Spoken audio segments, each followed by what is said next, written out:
Hello, my friends. Welcome to another week of Road to Quest. Probably going to start doing it that way. A couple things to... There we go. Sorry, I thought my music wasn't working. A couple things to really just start off and mention. Really, it's just that Tiku and Gurgle will be here in a moment. Past that, we don't really have any other announcements. So we are just going to jump in to where we left off last time. This is not secure. I'll have to fix this later. Last week, the Cubix Ascenders had ventured into, we'll call it a realm of possibility. You saw what appeared to be the past of Cantafar and effectively the beginnings of what appeared to be the universe. Each of you seemed to see different fragments or pieces of the would-be history of the world, and that face just threw me off. And after seeing these would-be pieces of the world and eventually all making your way back to the current, gaining bits and pieces of information that each of you had looked into, you find yourselves back in the plane of fire. Gurgle seemed with what seemed to be a bit of renewed vigor, elected to free the fire primordial. In doing so, not only did seemingly he gain part of its power, I guess technically that happened a little bit later, but it disappeared and the cube of infinite started to hum. After that, you guys started to make your way back out of this cavern, this core, and you were encountered by a familiar yet hostile face. He had imprisoned Roko in some kind of magic siphoning necklace around his neck, and a fight ensued afterwards. You guys actually were able to dispatch him fairly cleanly overall, despite how weakened and wounded you were, including freeing Roko from, the courtesy of Kane, freeing Roko from whatever this magical prison was. Roko seemed to start to age at a rapid pace, and Zephyr was able to, using, albeit a little bit of uniquely interpreted magic, he was able to, at least temporarily, halt whatever the decay or the entropy that seemed to be affecting Roko. With that, after dispatching with the Djinn, unfortunately, the power that Gurgle seemed to harness, I think the last time you guys saw it was when you guys were fighting the Guardian, or fighting Rickshaw with the Guardian. The Djinn seemed to be able to harness that same kind of power and unleashed an explosion with a little bit more... it was malice, specifically? Technically, yes, it was malice. But he unleashed an explosion with a little bit more ferocity than what you saw from Gurgle. In that explosion, many of you took a bunch of damage. Zephyr, actually, with a natural 20, promptly stood back up, but actually just jumping into it, we'll say Zephyr, as that explosion hits you, and it's less like you get fully knocked unconscious and more of like as the wave hits you, you hit the wall and you kind of like black out for a moment and you stumble. And as you look up, you see that last remnants you see that Rickshaw. The way that I'm going to interpret this is rather than being incinerated completely initially, the wave passing over Rickshaw has burned him beyond a point of recognition. All a semblance of any kind of skin, any kind of really function to the body, to the point that it seems like he should be falling apart. Seems to be gone. As looking over to you, he simply said, "Tell Saga." And then he seems to fall apart, like almost like whatever this. He said they have set. They have set. They did. You did. Apologies. Did you say tell Saga they have set? No, it was just they have set.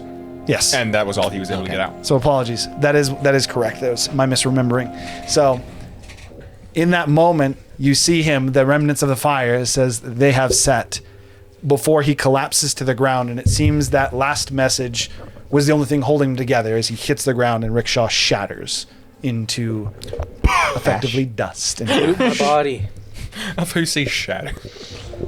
Disperses. It is what it is. Collapses. If you haven't moved us to everyone, you can change the camera view now. His body disseminates across the floor. Scatters.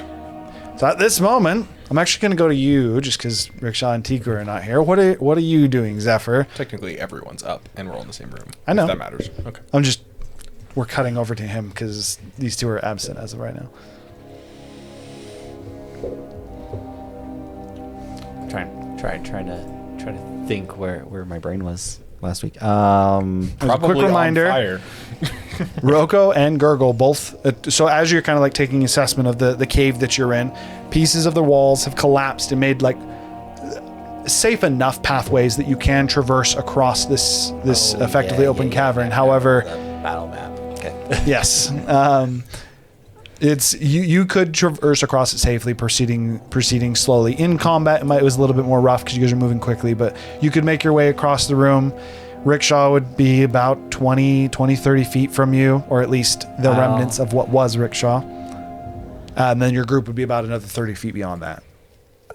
Yeah, I'll move my way over to Rickshaw's remains. Okay. I assume all I see is just like a pile of ash. There's a pile of ash, a And- staff, and a crystal. Seem to be the only things there. And a ring. The ring is actually gone. The ring is gone. Are we reckoning the staff +3 is what it Not was? the fire ring. I know. Okay. That seemed to be a rough way to go as I kind of rummage through the ash and pull out the items. Okay. As you pull out the crystal, whenever Rickshaw had utilized this, and you've seen it enough to know that this seemed to be what he was utilizing to actually, whenever he would cast spells, this would allow him to teleport or blink up to the 30 feet. That said, whenever he had used it, there was almost like a green shimmer that almost seemed to shine more brightly as his magic, almost as if when he casted magic, it would charge it, and this allowed him to teleport. That light seems to be gone. The staff seems to be the same, but the crystal almost looks as if it's effectively like its magical core is gone. Oh, and what do we know what the staff was? It's just a +3. It probably has other additional stuff. Sorry. +3 what? So I'll go ahead and let me pull that up for you. I would grab my rope, grab his body, and tie it to my back. You mean the ash pile? I thought you said it was like unrecognizable, but No. it's still there. That No, was until he spoke the one sentence, and then It was, and then he just like he hit the ground and poof, into ash. Again, it almost seemed like whether it be drive or the last bit of his magic somehow keeping himself together was just enough for him to say they have set before It is dissipating into ash. It acts as a +3 quarterstaff, Okay. and it allows you to gain +3 to your spell attack rolls, and your spell DC is increased by +3. Is it just a custom item? Yes, it is. It would be Jade Cobra Staff. His head is the head of a cobra as well. And we don't. Okay, so I'll Jafar. Oh, there it is. Okay, I found it. wait, it adds it to attack rolls too. Oh, that's So- pretty nice. Do we It's nice bury it? being the favored soul of a god. Now I'm conflicted who to give this to because I'm like, do I give it? If I find like keep it? do I keep it? Do I give it to like? I don't think he wants to give it to the prime. Do I give it back to his god? Do I give it to Kilmia? It's up to you. Yeah, I know. Could give it to someone else. Rocco at this point, just and this is for He's all. like, I'll take it. This is for all of you. Rocco has gone over to what appears to be the remnants of the djinn, the core that he had reached in and broken that unleashed the explosion that killed Rickshaw and did a decent amount of damage to the rest of you. Rocco has picked it up and it very much so is broken. It's like it looks to almost be a ruby gemstone, about this big, almost like the size of a basketball, but a little bit more smooth at the top. But it has a handprint that has reached in and cracked it and it seems that it didn't quite destroy the gemstone, but unleashed the magic that was in it. Rocco kind of holding the gemstone would have turned to Gurgle, but he kind of like, actually no, you had just saved him because you had cast the spell to to keep him from aging. As he's holding this Did that ruby, through strike. Yeah. as he's holding this broken ruby, and he looks to Gurgle, who He's exhausted beyond belief because of the the god way that I'm power. going to say this is as he looks to Gurgle, and whatever this primordial possession that Gurgle seemed to have, not too unlike the experience that you had, Zephyr, to the point that not only do you make like correlate it, but you have a strong sense that it is the same kind of power giving magic, like a god giving a power to a mortal. Gurgle seems to have a similar connection to the File Primordial. And you assume in a similar way to you, that connection is likely ever present, however, at times can show itself to bring about amazing power. With that, as the slime that was coated in Gurgle and had almost turned into that almost like molten plasma seems to almost cool down and go to more of that regular viscous poisonous slime covering him, Gurgle kind of slumps and hits the wall and seemingly falls unconscious again, the exhaustion getting the better of him. Can I catch him, prevent him from hitting the ground? Yeah, I'd say as you're able to kind of stop him as he's about You are to now hit the poisoned. ground, and you can start to move him down. I don't believe it's applicable if you are. If you touch his clothes, it doesn't matter. It doesn't. It's only if you touch the skin. Yeah, and he would, based on what you did, he would have enough knowledge to know to do it. So yeah, you're able to grab him just like around his armor, kind of stop him and kind of almost like sit him down to where Gurgle is sat down looking down. Rocco comes over and does he's actually going to do a medicine check. I will assist him. I can either roll my own or. I would just go ahead and roll your own. General rule of thumb for you. If you're ever doing a check with an NPC, I'll probably make you roll. If you're assisting a player, then you guys can decide. 22. You did way better than him. As Rocco is starting to inspect him, you come over and you're able to quickly garner that while Gurgle was extremely fucked up, it did not do. He's not in danger. It was not, the fight was not kind to him initially. It seems the power that possessed him also seemed that almost that pulsing healing seemed to have brought him back up, and this is very much so seems to be passed out from exhaustion. It's likely that he'll wake up soon. Rocco, as you actually come over and quickly noticing how much better you are at this, and his is more of just like a panic, he actually looks over to you and says, is he all right? Yes, it is merely exhaustion. In fact, he should wake up relatively soon. I'm going to say at this point, he still has the ruby in his hand. He's still going to be unconscious for a bit. Still having the ruby in his hand, he makes his way over to you, Zephyr. Worth noting, Rocco does not move or jump across the lava. He seems to actually just traverse straight across it.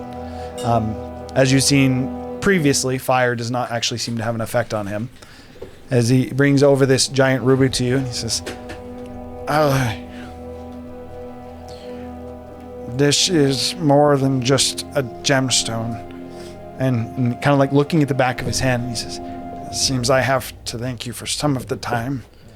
I He gave kind you of the like time I could. he holds it out to you. This gemstone being like almost half the size he is. At this point, you also get a better look at Rocco. Rocco is smaller than Gurgle, at least in the way that he appears. He seems, even though they're more bulbous in their body shape, you can still very clearly see that he seems to have like a fairly bad arch to the way that he stands. He's almost kind of permanently in a hunched over state. His robe is torn in many different places. It's burned at the base of it, as well as just looking at it and the way that it's torn gives the impression not that he's been like attacked, but that this robe is so old that it's literally started to fall apart on him. As he hands it over to him, another thing that you would notice specifically is seemingly wrapped around his neck, but kind of almost like tucked in a slight pocket on his side, there's a book that has very clear arcanic writing on the front of it. Your best impression immediately is it's some kind of a spell book, only about this big, so almost like a pocket book that gives you the impression of a spell book. And he hands you this ruby and he says, this is, if you simply wish to sell it, make sure you sell it to one who knows how to work magic with gemstones. And if you wish to utilize it, It is a most powerful container if you can repair it. You would likely need to work with some kind of master jewel crafter or We definitely know one. jeweler. 2, actually. 2. Have you not seen Kilmia? No, I know Kelmia. Then the fire giant? Unless you do not believe he is capable, in which case I will laugh at your folly. I'm sure it's capable. I just... Rudars, that's what it is. I don't know. Rudars. I don't know if we want to ask any more favors of him. He seems to be bored. That's soon what as- I'm afraid of. As soon as you actually said his name, Rodaris is still alive. Yes. He's actually quite possibly the number one reason we're here. He's kind of been trapped here a little bit. Kind of A a little bit. a contractual thing. Sounds like he's been stuck here longer than you've been here. He has been stuck here for around a millennia, as far as I can wager. He seems like he's almost trying to sort his thoughts, and you can tell that this is, especially for yourself, being of great intelligence, being a studious individual with the way that you had learned magic and things like that. It is extremely clear that this is an incredibly smart person who seems almost like lost in his own mind. He quite literally gives you the impression of someone who has learned so much that he can no longer contain the knowledge that he has. He's insane from intelligence. Yes. And as he kind of tries to think for a moment, he says, not exactly. You, sorry, remind me, who currently has the cube? It's Zephyr, right? Yes. Okay, that's what I thought. As he kind of like looks about you, and you can tell, following his eyes and still hearing that familiar hum, which I do not currently have on, his eyes falling to it, and he says, and he actually points directly to your cloak where you have it sealed, and he says, much like what I believe you have experienced, the time I've been here is not the same as what has passed outside. And again, he seems like he's almost trying to put his thoughts together, and he says, silence that. Silence, you fool! Just put your phone on silent. Time progresses differently. The way the streams interact, the veil is gone. And it seems like he's looking at the air, almost like he's trying to find something. You kind of have an idea that comes to mind for what he might be looking for in the air. The weave? As you start to look around and you see that red phosphorus.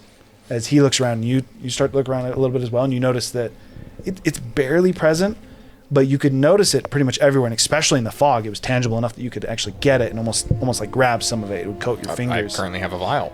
Yeah. It's present, but it's very much so dissipated. You don't know when it happened, but you know that before you guys unleashed the fire primordial up till now, it's gone at some point, and you just noticed that it happened. Is it like collecting around him at all, or as you look to Gurgle, it does not seem to be collecting around him. It very much so seems to have either dissipated or disappeared. With that, as he kind of looks around, and you're able to almost gather what it is that he's looking for, and he says, the red phosphorus appears to be greatly diminished, if that is what you're asking. the essence of the veil, yes. If that is what it is, I was unable to determine. At this point, you can see that he seems a bit. It almost seems a bit. He seems a bit worried, and he says, "This is good, but it also lessens the boundary. The storm will gain viscosity. Storm. Talos' storm. No, he doesn't have control over it. It is Cantofar's heart, the correcting force. You've given back some of its light. And again, he almost seems a bit deep in thought. At this point, Gurgle, I would say that you come back to consciousness. You kind of waking up, seeing Roko seems to be off talking to Zephyr. Zephyr currently holding a giant When I say giant, I mean about basketball size with the top kind of flattened a little bit. That very much so has like a handprint of this is the core that the djinn had reached in and cracked. Didn't seem to break it all the way. He simply cracked it enough to release the magic. You yourself are feeling exhausted. Even though I did it for storyline preferences, I'm going to give you a level of exhaustion as the power of this primordial seems to have left you. The slime that coats you is back to what appears to be its normal viscosity, I think is the right word. And You know exhaustion changed, right? It is now a -2 to all d20 rolls and a -5 to your movement cool. That's okay. per level. I did not realize that, but Do you still die at 6? you Yes. you do still get a level of exhaustion as you come to consciousness. So at this point, you can start to hear him. And I believe Gurgle's stirring awake. Do you want to go speak with him? he looks over, and as he looks over, you get the impression that he's like looking at Gurgle, but his eyes almost seem to gloss over him, and he goes, Gurgle. And at this point, he actually, so before he had almost like calmly walked over the lava. For this one, he actually does he starts to get a little bit of that frog or grung-like spirit as he almost seems to slightly hop. But again, still giving the impression that this is an extremely old grung. With that, as he comes over to you, Gurgle, before he starts talking. I just want to make my way over to Rickshaw and collect the ashes. Okay. The ashes very much so have like spread, but you're able to get a decent amount of them. As he's doing that, I say a prayer to be respectful. Okay. As Rocco comes over to you, Gurgle, he says, Gurgle, is that really you? For now. My head is killing me, but He bends over and he places both of his hands on your chest, and he starts to whisper something in actually a language that you do not understand. After a moment, you feel almost like a warmth in your chest, and you feel a little bit more invigorated. It doesn't get rid of your exhaustion, but it almost like clears your head a little bit. And a familiar yet different warmth now fills your chest. Before, you could always feel the power of what you now know to be the djinn that was sealed inside of you. And you can feel a similar power, but it is much more potent, and you very much so know that it's dormant right now. You might even be able to access it if you really tried. You're not sure, Gurgle but you don't know what happened if you did. Gurgle has acquired the power of love. The power of friendship. Oh, sorry. With that, he takes his hand off your chest and he goes, and he gets just like a broad smile and says, "You should be fine." Grandpa, you're so... You look so much older. What happened to you? He starts to look around again. And he says, as I told your friend, time, well, not necessarily time, but my essence, the essence of here and of the storm of Canterfar it's inconsistent. The wavelength by which it's functioning is too varied. It is no longer consistent. I have found myself on the peaks and the troughs of magic. And he again looks at his hands that still withered quite a bit. Whatever his effort did seemed to have put a temporary stop to it, but even still, it seems that he has withered a lot. He says, I was given some time. He looks over to you and he kind of like bobs his head down. He says, but I know I don't have long. And again, seems to almost start to get lost in his thoughts, and within a moment, you can tell that he actually no longer seems to even be focused on you, and he instead seems to be starting to think about something. He says, and he kind of interrupts and he goes, the reckoning, the beginning, Cyril, is Sire, we must warn him. And he turns and he starts to almost like walk forward a little bit, like he's looking for a way out. Calm yourself. It's Salary. It's been, the time has passed. No, He's it shouldn't be yet. Salary. It only is just happened. Dead. long ago. Over a millennia. He reaches and he pulls out the book and he starts to flip through the pages. Gurgle and Kane. I spat off the year to him and the date. I don't know what that is. I should make a calendar. That's a good idea. But as you give him the time of year, he kind of stops for a moment. He goes, Oh.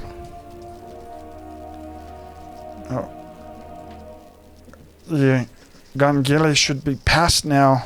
and again he starts to flip through the book. And as you're kind of like able to look over it, especially because you would also have a more unique or a more piqued interest just looking at the runic writing on the front of this, you start to see like very brief passages that seem to reference places, but the places have dates on them. Some of them, like very quickly as he's flipping through them, the dates seem to be in the past, and he's quickly, almost like he's flipping through to present. Didn't he find his journal? So why does he also have his journal? It could be journal 1, journal 2. Fair enough. Also, again, this looks more to be like a spell book, not a journal. You just said that had date entries, so. It does. Okay. And as he flips through this, for you, Gurgle, as well, because inside the book, it is fully written in Grung, despite the arcanic letters on the outside. As he flips through it, it seems to be events that are written in Grung, but the Grung wording has arcane symbols meshed in with it. Okay. Gangili still exists, Grandpa. As he's flipping through it, I want to talk to Gurgle. Gurgle, I think he's gone a little mad with the amount of knowledge he's retained over the years. He doesn't have much time. Maybe best to not have him worry, but spend what time you have together. I think we need to get him. Magic does not cure age. I think we need to get him home. If we can, but I think we don't burden him with the events currently going on and just have him just be your grandfather for a little bit.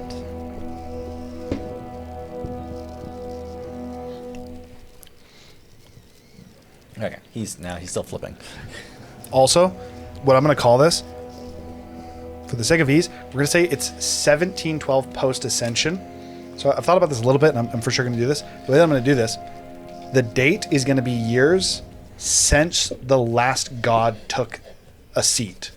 Record of the last time a god took a seat. So it'll always be post-Ascension, but the years actually will constantly be resetting. World building in the middle of a session. But I thought there was like a massive reason that no one knew when the last god was ascended. It's true. However, that's going to be the interpretation of how time has progressed. As of right now, we're going to say it's 1712 post-Ascension. Wouldn't it be like post Bane, for instance, if he was the last god? Ooh. You don't know. You don't That know is who a better way to do it. However, it's post-Ascension right now. This is what we're going to do. That I agree. That's what it's going to be. Next campaign. As new gods get elected or take their seat. No, the reason I'm going to do this, it's post-Ascension right now because no one knows who the last god that ascended Would I, was. because of what I looked into? I mean, we all would. Yeah, technically all of you would, because you guys, we said that you guys kind of compiled information. So you guys told each other the general gist Who's the most of recent what god? you had learned. I'm Also, curious. who's more I told recent? you. It's Was it Talos. Shar? No, It's Talos. It's Talos. Bane was the one right just before Talos. He's the one who actually helped Talos. So the general in it. populace would base it off Bane's ascension because they're not aware of the other ascension.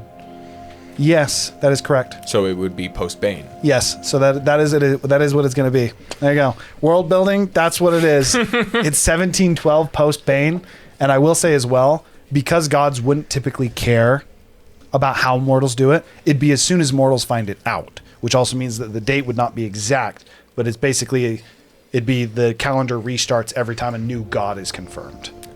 Is the way that we're gonna. That's And how then it- similar needs to to like become- Christ, if someone did the math and was like, oh no, he would be in like power here, the year might change. Yeah, and if they were able to prove it, especially, you could literally like make a. Once, you could make a once point it's and public get. knowledge. and Because all that, because technically, the calendar wasn't made until like 50 years after Christ. So yeah.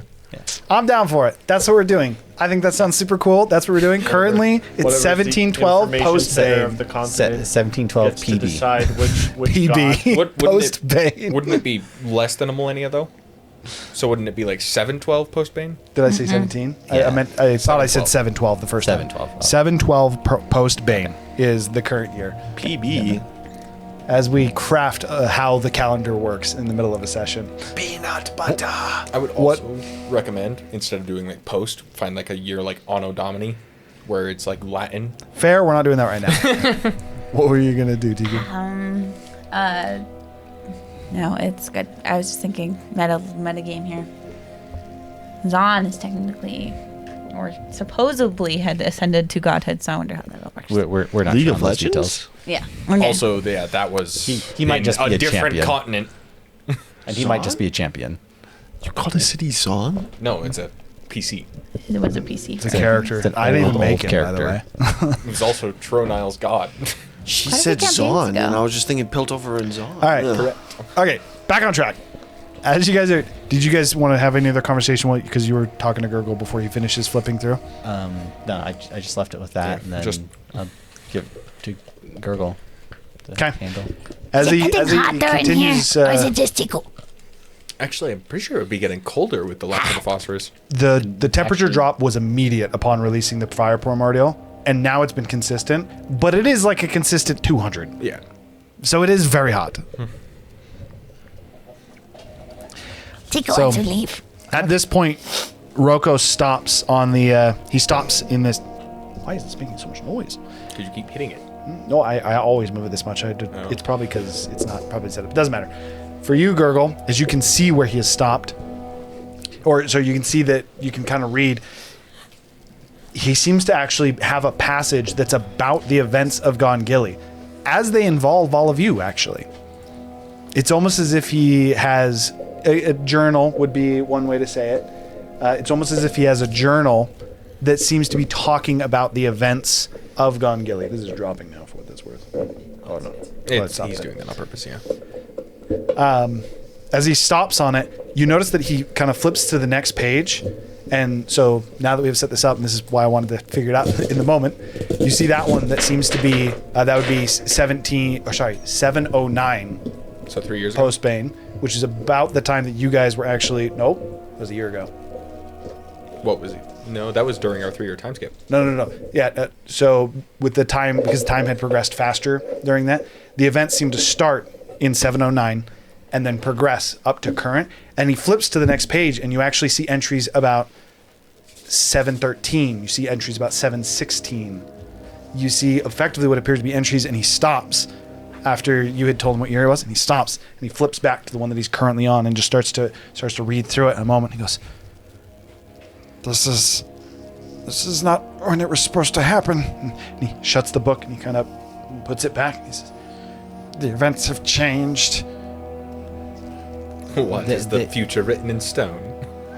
No. But this means that he kind of like taps his chest and he says, this means that all my predictions will be wrong. I thought I knew how it would play and Canterfar would be safe, but now, and at this point he just seems to get lost and quite literally just seems to start to murmur to himself. Good. His eyes dart right and left. You may want to come in. We'll need to leave. This place isn't good for you anymore. I have just one more question, if that is all right, Gogo. What? Does he know who the Gravekeeper is? He does not seem to react to it at all, as he again seems to be looking right and left, and he goes, "Eh." And at this point he looks to you, and then it's pretty clear that he's looking to where the cube is, and he goes, "Entropy could not wait. It's stronger than I thought." And again he pulls out the book and he starts to write a little bit, and then he stops. I'm gonna walk over to him, close his book. As you close the book on him, he looks up at you and he goes, "No, It's I must complete the formula." And I'm gonna start tugging in the book from, kind of like take it away. He's got a firm grip on it, but he is very weak. So you could easily. I'm trying to get him to actually let go. Oh, okay. Choose So to let go. So you need to let go. You have very little time. You should spend it with your grandson. go ahead and make a persuasion check. I'll take care of this. Go ahead and make a persuasion check with advantage. Okay. As I'm well. proficient now due to the rebuild. Nice. Zephyr can Character talk to changes. people. I'm not a very good roller, though. That was a 5. Oh, no, sorry. That was a 5 on the roll. 10 total. Sorry. Proficiency And lets you total? roll with advantage, right? Good news. This wasn't rolling against him. This was a Proficiency DC. gives you your proficiency bonus. Yeah. I just had advantage because Hiram said so. Basically, his argument was very good. That said, the check was meant to be easy. Okay. You weren't rolling against him. It literally was 10, so you're good. Okay. As you take Proficiency the coming clutch. That level up. as you take the book from him, you notice that there's actually a small chain that seems to be connected to an inner part of his robe. But as you take it out of his hand, the chain seems to snap and then dissipate. It was not actually a physical chain. It almost seemed to be like a magical link. And as soon as the chain snaps, his eyes almost seem to focus. And he goes, what is... Oh, my head. Oh, and he reaches up and just kind of like places his hands on it. He goes, "Thank you.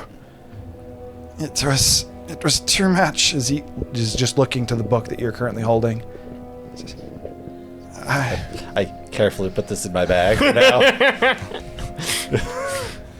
as you put it in the bag, he says, "You're right to have care. It has many answers, but it might have too many." And he turns to you, Gurgle, and he says, "Yes, we should leave. I don't have much left," but... And he drops down to his knees, and he seems to place his hands on the actual surface of the lava. And as he does, the lava almost seems to... It almost like starts to split and open up.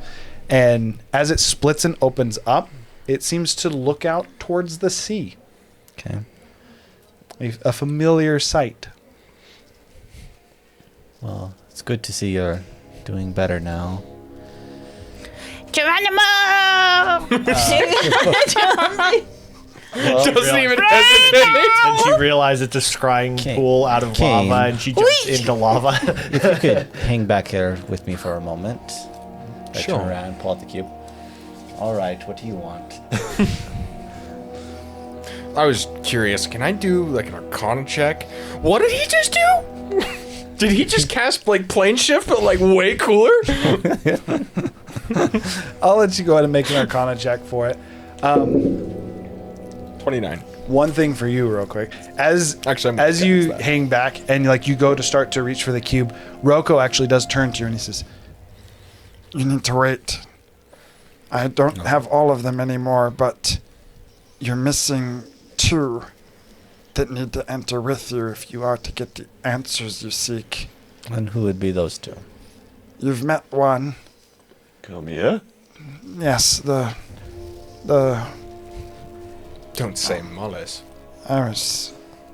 And he seems like he's it very much so seems that like that almost supreme intelligence that you noticed before that seemed almost to be bound to madness. It almost seems like he's trying to grasp at it now, but he seems to have lost part of it. And he tries to focus and he says, "There's Kalmia and another. Saga. No, Set. sent from her. The mother, the Wild Mother, she sent someone, And again, he seems again confused, and he says,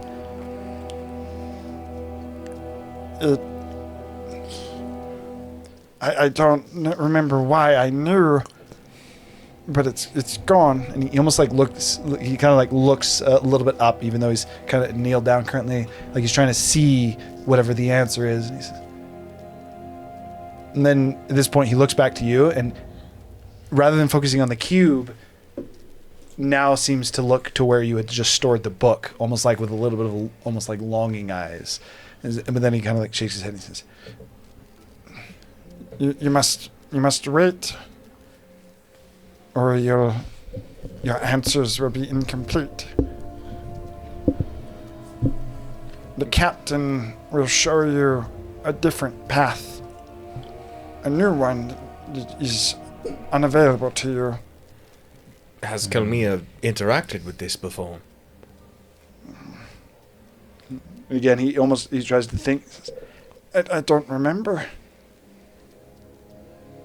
I had it. We'll heed your advice. And we'll hold off on the cube for now. But I would hope that you will try to not worry about the matters of the world for the short time you have left, though. And he nods. As you jump through this, Tiku, the one thing that you do get to unpleasantly experience is he had put this on the floor, but it seems to come out of the side of a mountain. As you very much so just and just land on your back as you're And then now Tiku looking up at what appears to be a rock face scaling way too high. Tiku thinks this is massive, kind of confused and looking up as what is a very daunting volcano. That was loud. There we go. Looking up at what appears to be a very daunting mountain, you kind of find your gaze kind of like looking down, and at this point you can actually smell the sea. And immediately going to the smell of fish, even though you can't smell that through the ocean yet. Tiku associates it together. And the temperature dropped to 120 Sweet degrees. breathing! Oh, we dropped a lot of water more than And at that. this, Fishes! Oceans are around dive into the 70 ocean for degrees. fishies. 60, 70. you guys are still on a volcano. It'd still be like 80 degrees. But yeah, also the temperature would have dropped drastically. You've got a little bit of a margin before you get to the water, so you'd be running for like a good 50 feet before getting there. But you definitely could. By the way, Kane, before we go following Tiku here, why were you collecting the ashes?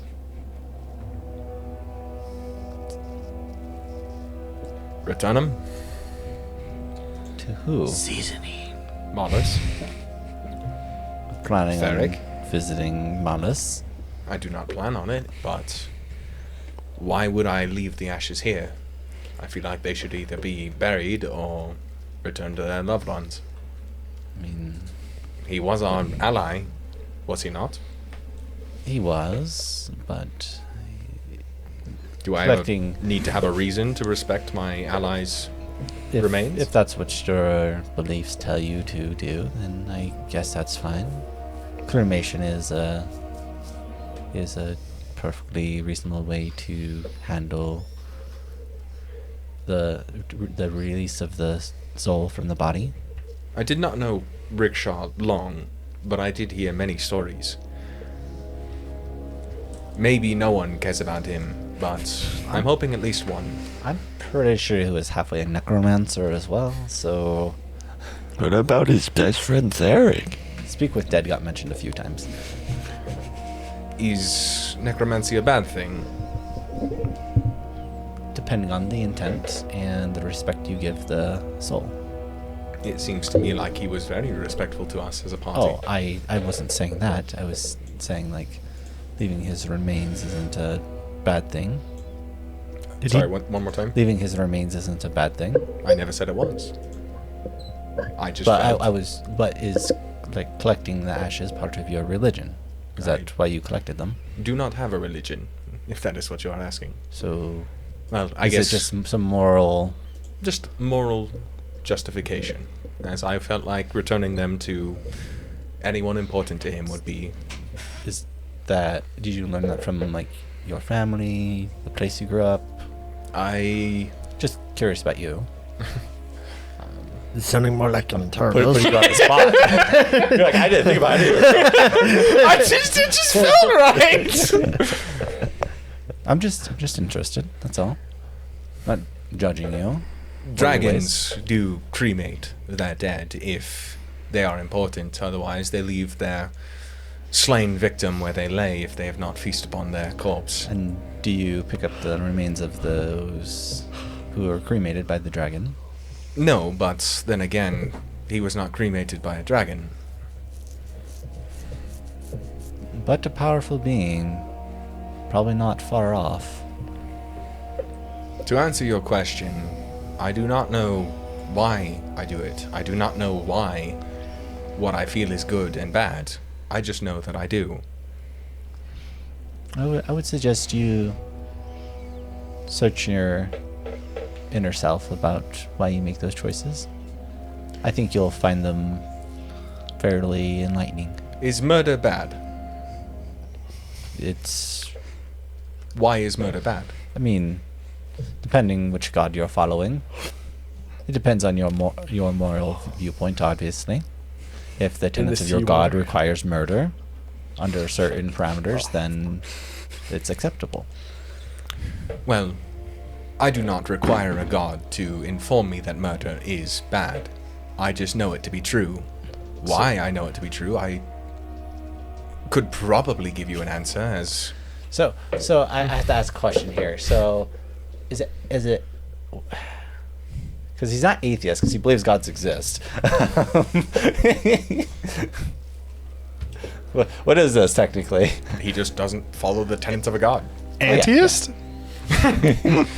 He does not require a god to tell him what's right and wrong. Well, yeah, but like, what's the word? Humanist, humanoidisk. I know agnostic means that you do not believe, you don't either believe nor not believe. You just don't know. but you believe gods exist. Hang on, let me think about this. He's a son of anarchy. You're I like antiist. he's a, is it humanist? Who you believe in the natural tendencies of humans to be able to determine good and wrong, like right Yes, and wrong. it's called a humanist. Okay, yeah. So you're humanist. Okay, that makes sense. Sure. It's very rare to find a humanist in this part of the world. I do have the benefit of being raised by a dragon, but not being raised by Bahamut himself. Do you worship the dragon? I treat him as a father. If that is worship, But- then yes. But not a deity.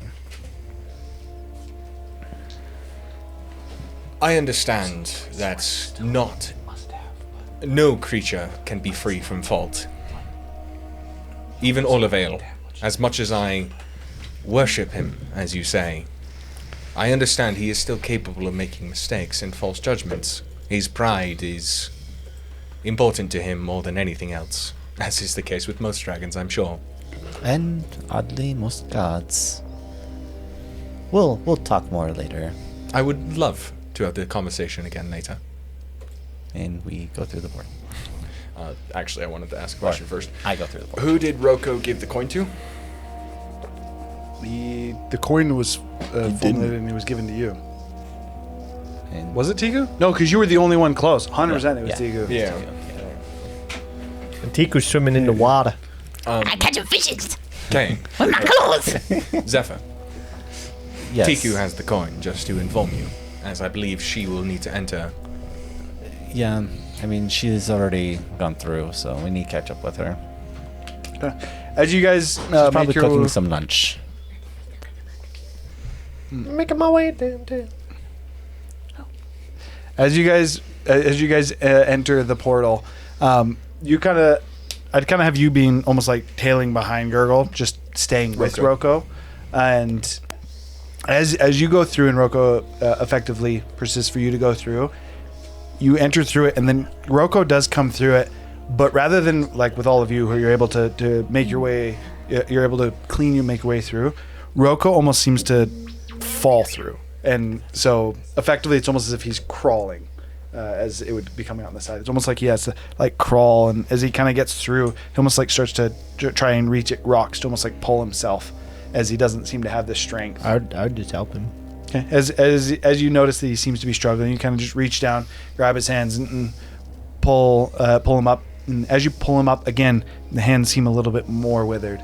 It's not even close to the pace that he seemed to be withering away, but as he stands up and he turns around and the portal seems to close behind him, he looks down at his hands, and he seemingly very melancholy in this, and he looks down and he goes, My connection is faded. With what? and kind of like holds out his hands, and you very much so get the you understand that as he tries to make the somatic motions to cast a spell, and as he finishes the spell and kind of holds out his hand, almost trembling a little bit, doesn't seem to have any effect. Z again looks to his hands and he goes,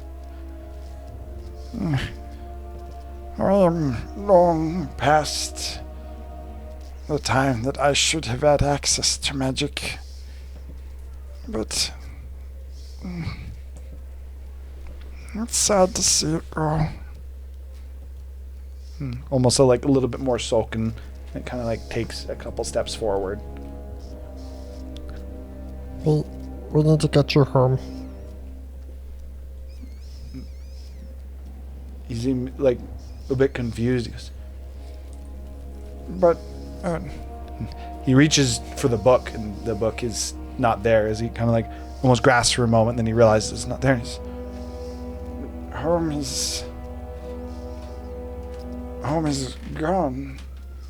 It's not gone.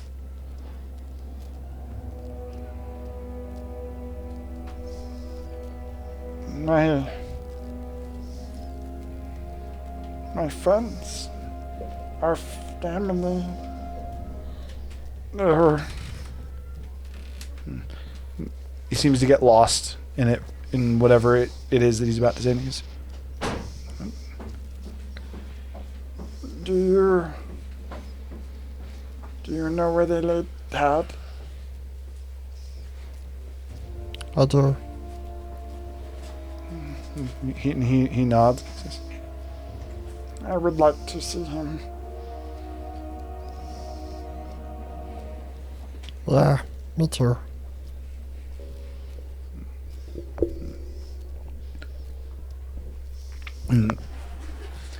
This, as you continue to speak with him and almost make a small conversation, his mind very much so, to what was seemingly an intelligence mind, brittled with too much information, now seems to show The complete opposite. almost like a broken version of it. It's like he had so much and he seems to have forgotten all of it. Anytime he tries to think about something, or in some cases he seems to still almost like try to cast as he's walking, almost seems to the constant chanting that you do to keep yourself hydrated. I think that's the right word, to make sure you don't dehydrate. There was something that was taught to you by Roko, is he would constantly be casting magic as he adventured around the world, and he still seems to do that same thing, but it's clear that the magic is no longer there.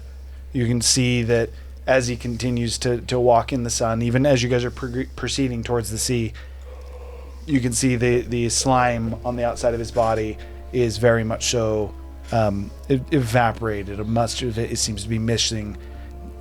He definitely still needs access to water, likely more than a normal grung right now, as he does not have the magic to actually maintain to maintain that almost like water barrier that he taught you how to make, that allowed you to traverse freely. In addition to that, he seems to, and this happens actually very regularly and rapidly, he seems to almost like venture to different train of thoughts. you take like even a few steps after you'd finished that conversation, he just turns to you and he says, Do you remember I used to tell you stories at the fire about. and you can tell again he seems to get lost in it, and this is something that seems to be very consistent. He almost seems to be trying to connect with you and ask you about times that you had, but he can't seem to actually fully remember them. I just anytime that I catch something, I would like relay the story back to him. Okay. And so, was it? 1, do I see a tree that is of large size class or bigger nearby? And 2, where are we? As you take a quick assessment, Probably go on the ahead other side of and the volcano and probably no trees. He said the volcano had trees. I asked him this before. the volcano does have some trees. As far as a tree large enough that you would be able to use pass through plant? Pass through. Transport via plants. Transport via plants. As far as a tree that'd be large enough for that, you don't see it offhand. However, with your perception, you actually noticed this before Gurgle, just due to his preoccupation with Roko. Looking around, you can see a familiar vessel that seems to be probably about a half mile out. Zephyr, are you able to cast a signal flare of sorts? You can make a really big explosion. I mean, that would work. As far as location, you do very much so seem to be on another part of the island. I have some paper birds, so I'll just send one over. That works. I send a paper bird to Kelmia explaining where we are. Okay. It's very clear as you actually ride it and you let go of the paper bird, it flies straight for the vessel. It's a little bit off of the time that she said she'd be here, as you guys haven't had the full few days pass. That's likely why she's not already docked, as she said she would be here waiting for you. But as the Technically, she said she'd give us a day, but yeah. It's true. By the way, something I want to mention, the staff is really cool because it's completely in balance with how it's set up right now. This because rickshaw staff? Because it stacks on top of my other stuff. So currently I have a +5 to my spells. That's not how that's supposed to work. You also have to attune to it. I was playing with it. I was like, Power of Seth is strong. I mean, that 22 DC. We're definitely going to have to take a look at that. But with that, you send the paper bird out. Tiku seemingly having a very good time, being happy to be in the water. She has stabbed a couple fish as she comes up onto the rocks, and she has 2 fish in her hands and just sets them on the rocks. Oh, there's like a little pile water. there already. I'm like, a second. As Tiku has been collecting these different fish. And for you and Roko, you've made your way to the edge and almost kind of like sit on one of the edges to where Roko can still... I would actually even say for you, you'd actually submerge slightly in the water as Roko sits in the water and almost kind of is almost taking small handfuls of it and splashing it over his skin. And this is where you'd majority have those, him like trying to recant you these stories and you almost having to explain to him and finish out these different stories of the different times that he's taught you. He's got like Alzheimer's, so he's like have to like remind him of things. Effectively, yes. It's like partial Alzheimer's because Roko always seems to be able to start some of the stories, but then Gurgle seems to be the one who's having to go through and finish them. He, in some cases, can get a decent amount of the way in, and then will start to get lost. In some cases, he can only give you a beginning that you then are able to take into a memory. But with that, Paperbird sent to Kelmia, with her being a half mile out and actually responding to it. You guys got probably a good hour before she would actually make it. What do you guys do for the hour? Tiku, I'm guessing. Lunch. Oh, what time is it? At this point, you guys actually would have come out at later afternoon, so So 4 o'clock in the Dinner. 4 o'clock in the afternoon. Okay. Dinner. So I'm guessing we're having fish for dinner. Also, can you make something? Do you have any ingredients from the swamp? Something that could help. Yep. I believe she said that she had snake. Yeah, just something to help Oh. him feel more at home. You come in, Nor. How? Everybody's here. As you just look around, you realize that Do you need help with any of it? most of them are here. I take the no. I will go mind my own business. Speaking of minding your own business, may I ask what your plan is with the ruby? I need you to catch me as many fish as you can catch. Razu. You're a good swimmer, right? No. I've never been a good swimmer. Well, I mean, I okay figured you could swimmer. swim since you can't fly. I'm not a duck. That's a penguin.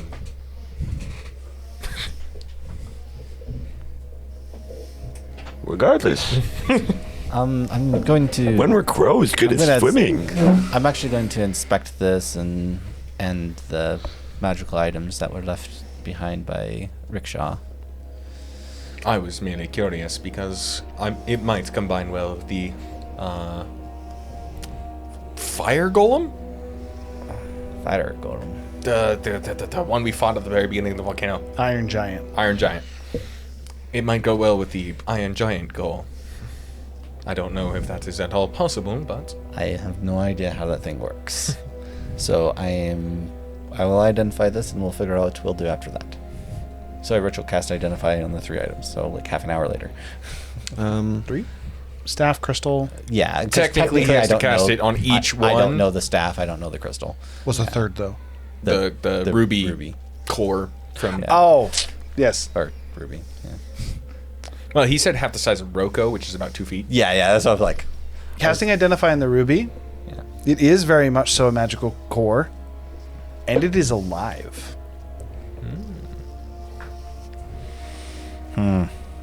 Hard to know if it's an essence of that djinn that is still maybe present, or if it is the gemstone itself was used to then create a different form of life. Hard to know. Also, But- cast Identify on Rocco's book.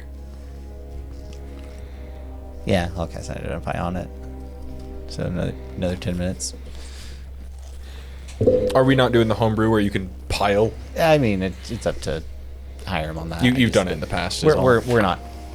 Sometimes I do it just as a Save let's, time. let's expedite this thing, but The answer he's identifying, but you have like an hour, so as you go into Yeah. and you identify. The books. identify spell fails on the book. It does. It actually. That's a thing. So it's not exactly that it fails. Casting Identify in this book. just gives me a question mark in my head. No, so You normally get like a page of Yeah. like all the information, but it's just blank. no, it's very much so not blank. So it's not that the Identify doesn't work.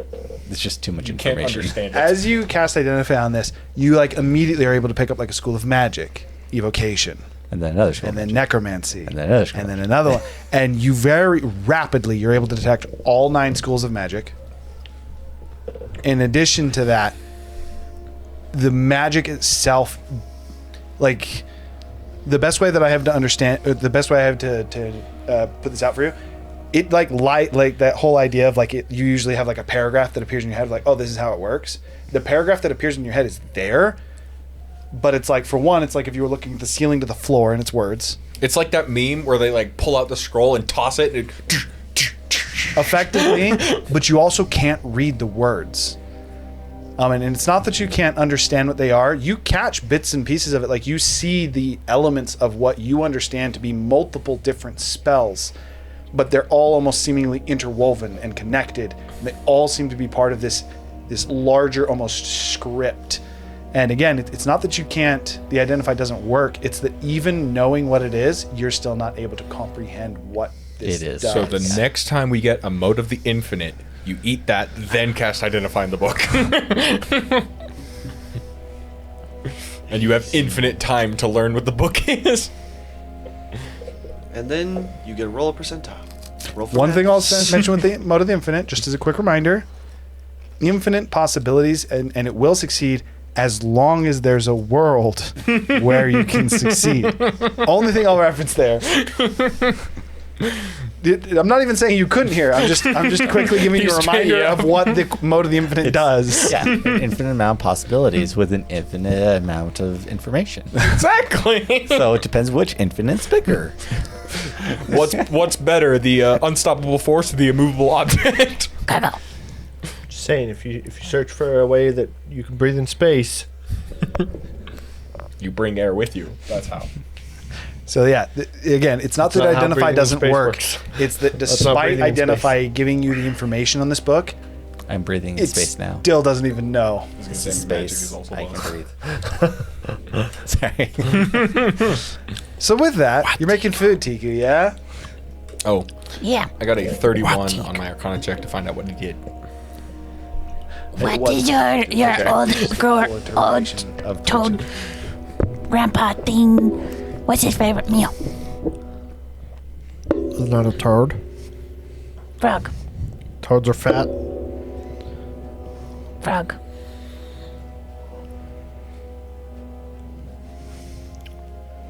I'm pretty sure the technical word for their race is grung. Gunk. Got any? Grung. Good. That's good. what Tiku said, gunk. Closer. That's about the best you're gonna get at Tiku.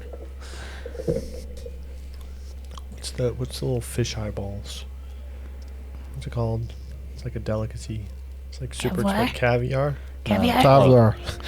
That's fish eggs, but That's fish eggs. Yeah. That's what I meant. Caviar.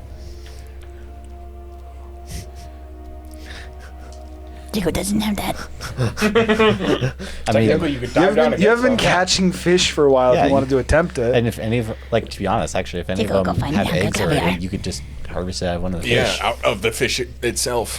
For the sake of this, That's this would, typically how you be, harvest them. this would be a survival check. Okay, Tiku, find it. You just find that pregnant fish. It's not loud anymore. I can move it now. Oh, Tree did fix it. I'm pretty sure it was this rope thing. 21. 21. You're able to make some pretty damn good caviar. Or harvest some pretty good, damn good caviar, I should say. I right here. I think I'll pass on that. Oh, you called it molten golem. She's like descaling them and stuff with her claws. Okay. As Tiku makes some caviar for all those that would wish to Well, the participate. caviar and then also roasted fish with different salt. A little bit of quietly a little bit of hag powder, hag pepper on the roasted fish. Hag pepper. You don't know what Tiku did. Tiku did not say that out loud. You did say that out loud, Tiku. I don't know if you didn't realize that, What, but you did I were not say thinking. nothing? You were thinking out loud. No, Hag Tiku pepper. doesn't. Is that a thing? It's pepper. Yeah. It's fine. It's fine. It can taste great. Gonna taste old and dusty, just like the hag. Probably a little mold. You tasted her? That's weird, man. I'm pretty sure Tiku did not give him a choice. Also, he literally got dusted with her, so. Little bit of butter. I thought I'll, he like. I'll trust you, Tiku, but I'm not eating the caviar. Zephyr didn't even fight the hags. He transported to the real world, was in the water, blew up the hut, and the hut blew up in his face. Well, I'm sure there's some hag dust in there too. What's up? As Tiku finishes cooking the meal. I would collect some gurgle viscous liquid. Razu's just behind gurgles. How do you feel about this girl? You're being harvested. As like partial eye turn white. Yes, we could infuse it with us.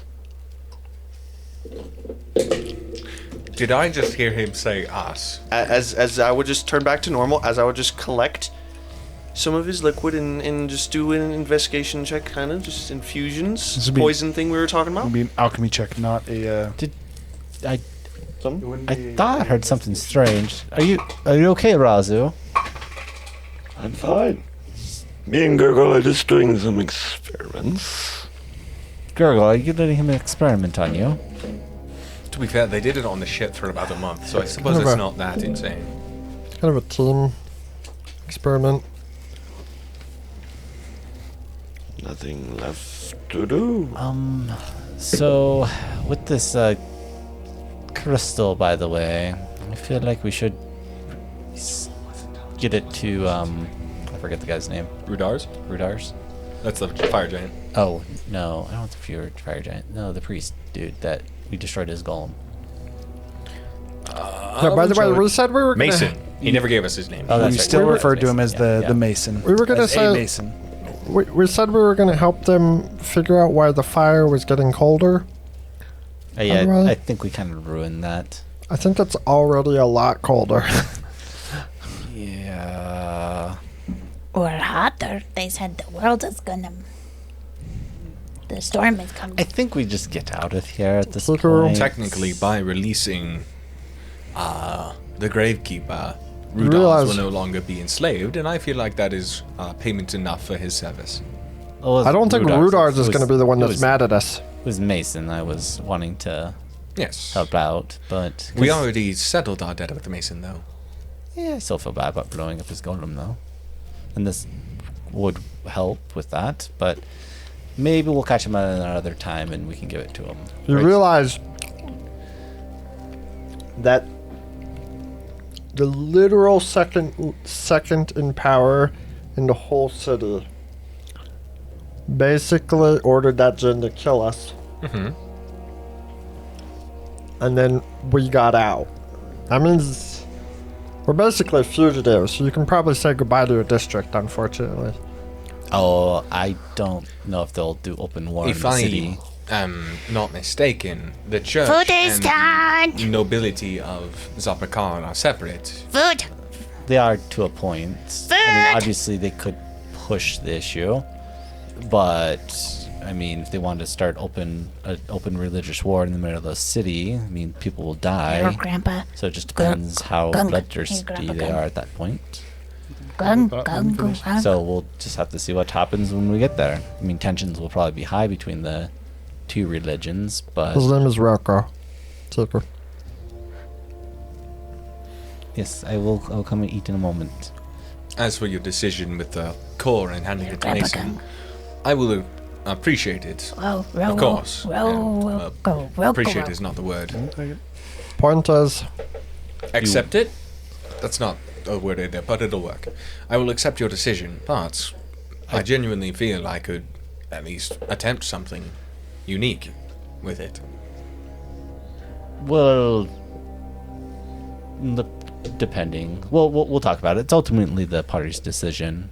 I But think the only friend that we have in the whole city right now. can I fit this in the amulet?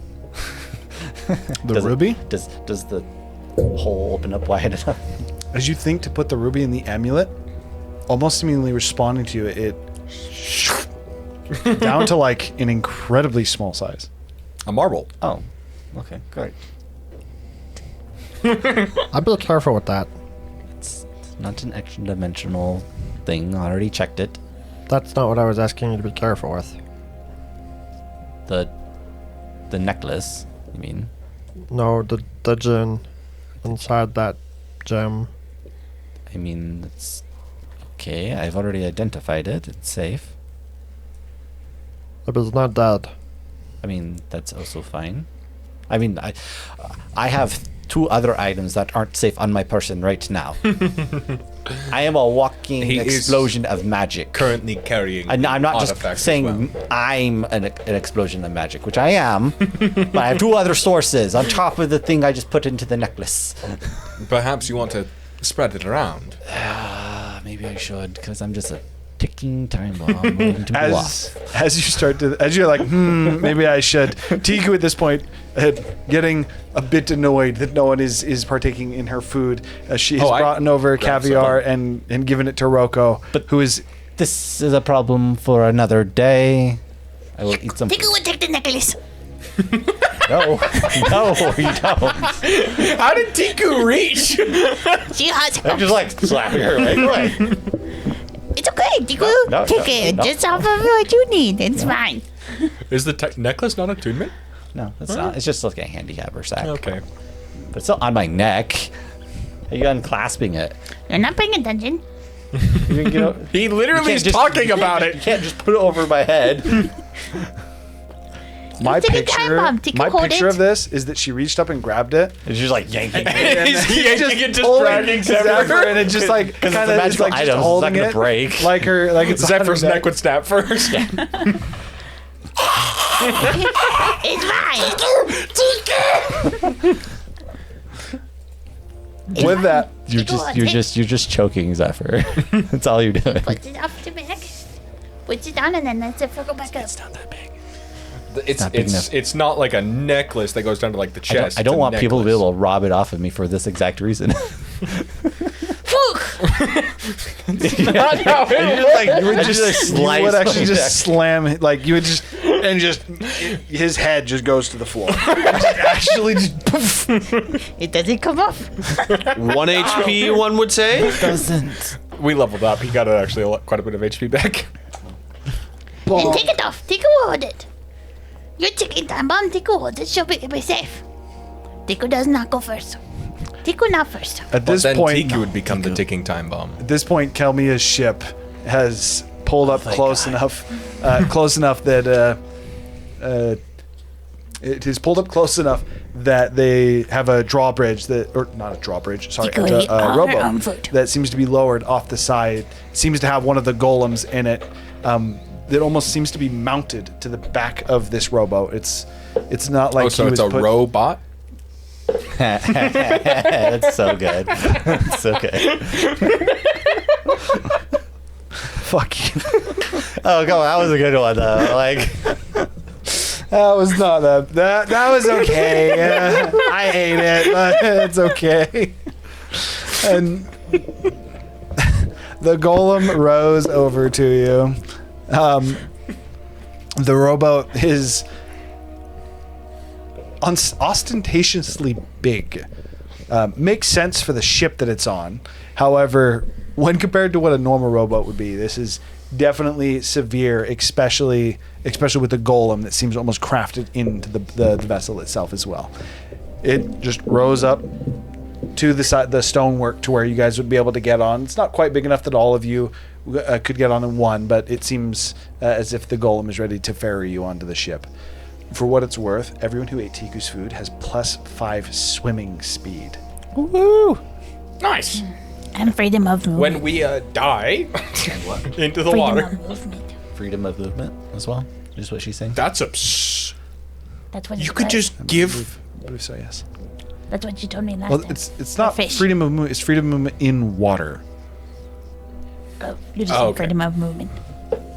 Apologies if I didn't add it. It's effectively, it gives you the ability to move freely in So water. our And movement then speed is not reduced in water, and we have +5 additionally. you also would not have disadvantage when attacking underwater. As long as your movement speed is not reduced, you already gain that. Yes, so it's free movement when in water, except for this time you also rolled high enough to get an additional 5 swim speed, because the first time you had rolled lower. What's up, browser? 15. Do our hands actually become like webbed? The chemical composition seems to have something added to it. You're unfamiliar with this substance, though, as far as what it's made out of. However, you did encounter it. That red phosphorus, almost that seemed to hang in the air, that almost made up that mist, seems to now be mixed in with Gurgle. So Or I with was right. with his Mucus. the slime that coats him. Mucus, that's the right word. Yes. Membrane. Membrane would also work. Thank you for the food, Tiku. This was delicious. Yes. He's like, Yours he's was like, cold. It would have been better if you had the thought. Walks over to girl. I thought. Never mind. I'm gonna take a step into the boat, and guys are talking if for a long unless time. Gurgle is, I will assist Roko. Also, I gave you the cold ones. I definitely would assume that 'Cause you Gurgle didn't would have be to go assisting to the place. Roko. But for the sake of this, I'm going to say that in what would be a couple trips, the robot is going to ferry you all back on to Kelmia's ship. Kelmia seems to be waiting. Seems to be just waiting. Her almost like leaned over, very much so. Also seems to be standing on a stool, leaned over the steering wheel for a ship called something else. No, it's just steering wheel. She seems to be leaning over the steering wheel for the ship. It's called the helm. Is Helm. the actual Yeah, location? the but helm. Yeah. There you go. She seems to be leaning over the helm as you guys enter onto the ship, and there's seemingly 2 people with her. One individual you recognize as you again see Saga, Ship's wheel. despite having left her in Zoprikar. She seems to have made her way back onto the vessel. And then next to Saga, you want to go ahead and describe what you look like.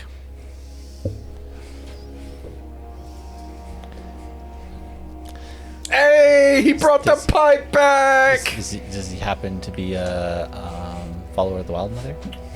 Or He's got a wild black hair, kind of messy, kind of matted, a little greasy. Tan skin, stubble, like he forgets to shave often. His eyes, bloodshot and blue. About 5'9", average height, wearing semi-decent armor and clothing. Does have a pipe.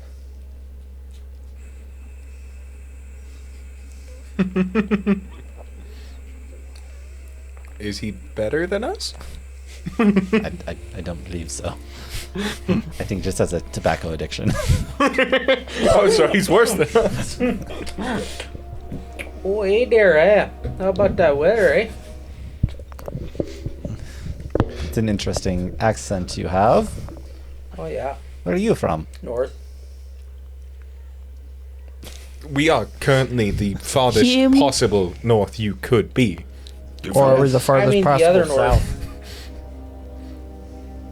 We are definitely on the northernmost region of the planet. Kelmia chiming in at this point. I'm just saying. And another you where into, that's like- Is he a also human? most- Are you Sorry. into ice sports? Human, colored skin, Tan skin is what he said. tan skin. That's right. Me. Bloodshot blue eyes. Yeah. What's your feeling What about race? maple syrup? Human? Oh, delicious. What race are you? Oh, human. Human. Okay. At this point, Kelmia is going to chime in. She goes, "Yeah, well, so I picked him up on an island recently, and I met up with Saga just... It was only a few hours ago now, yeah?" Saga nodded. She goes, "Yes, Time is just a construct.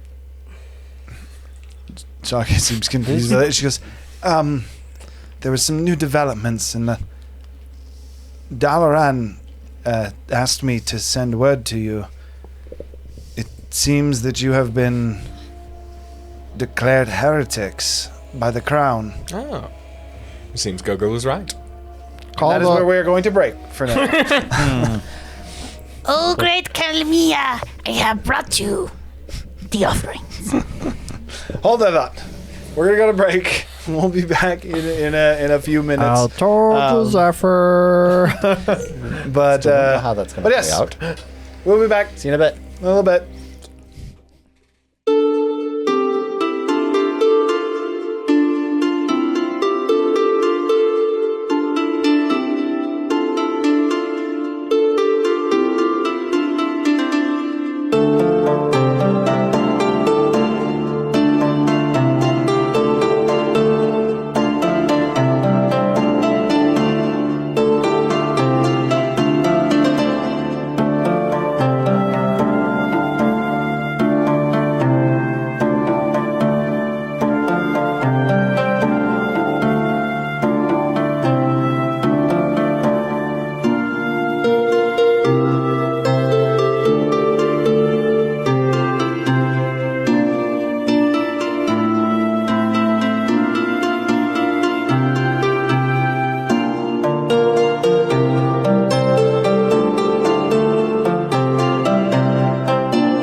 Razu got And we are back.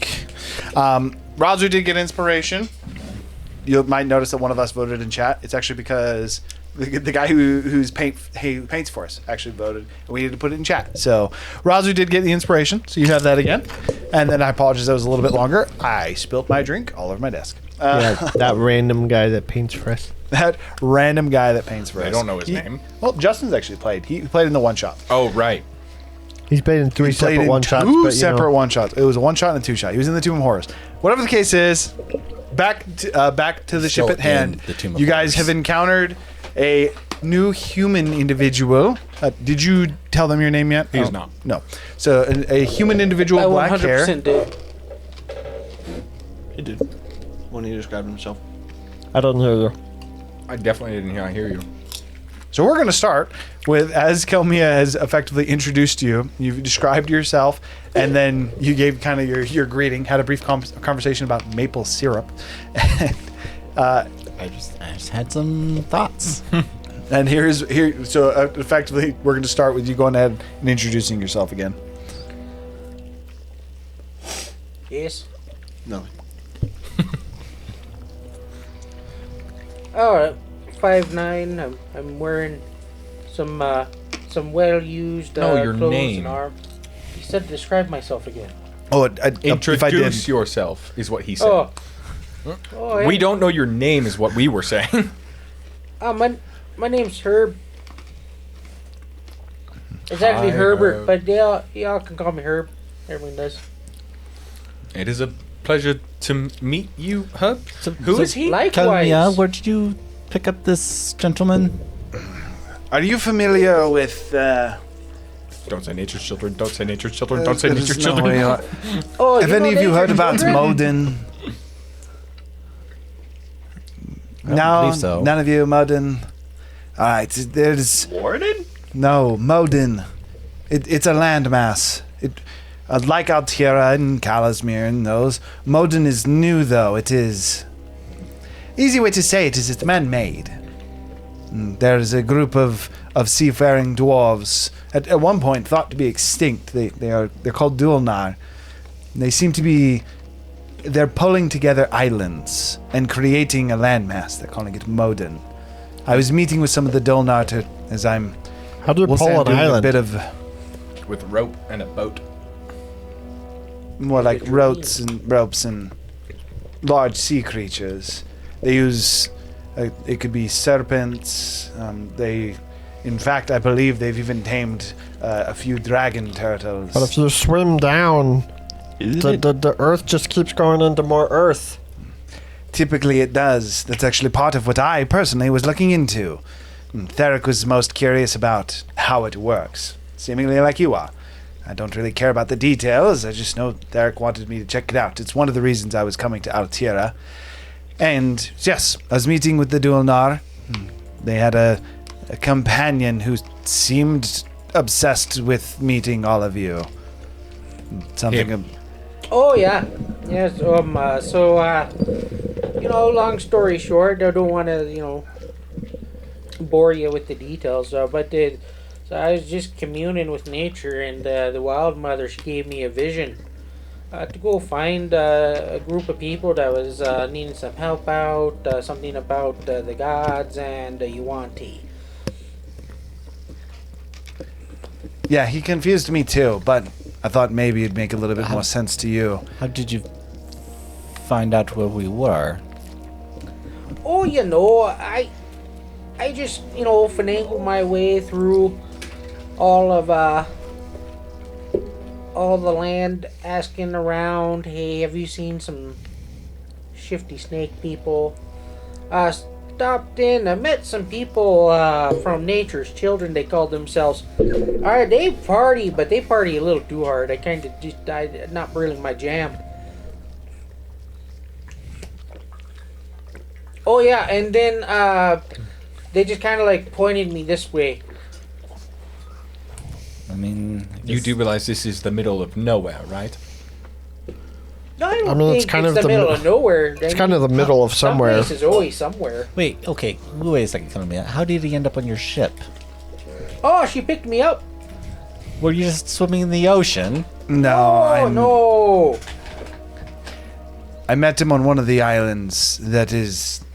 Okay, that's a whole nother question. How'd you get to the island? That's a good question. I was communing with nature real hard. It's kind of a haze. He just like blacks out, wakes up I in was the. kidnapped. He has invented fast travel.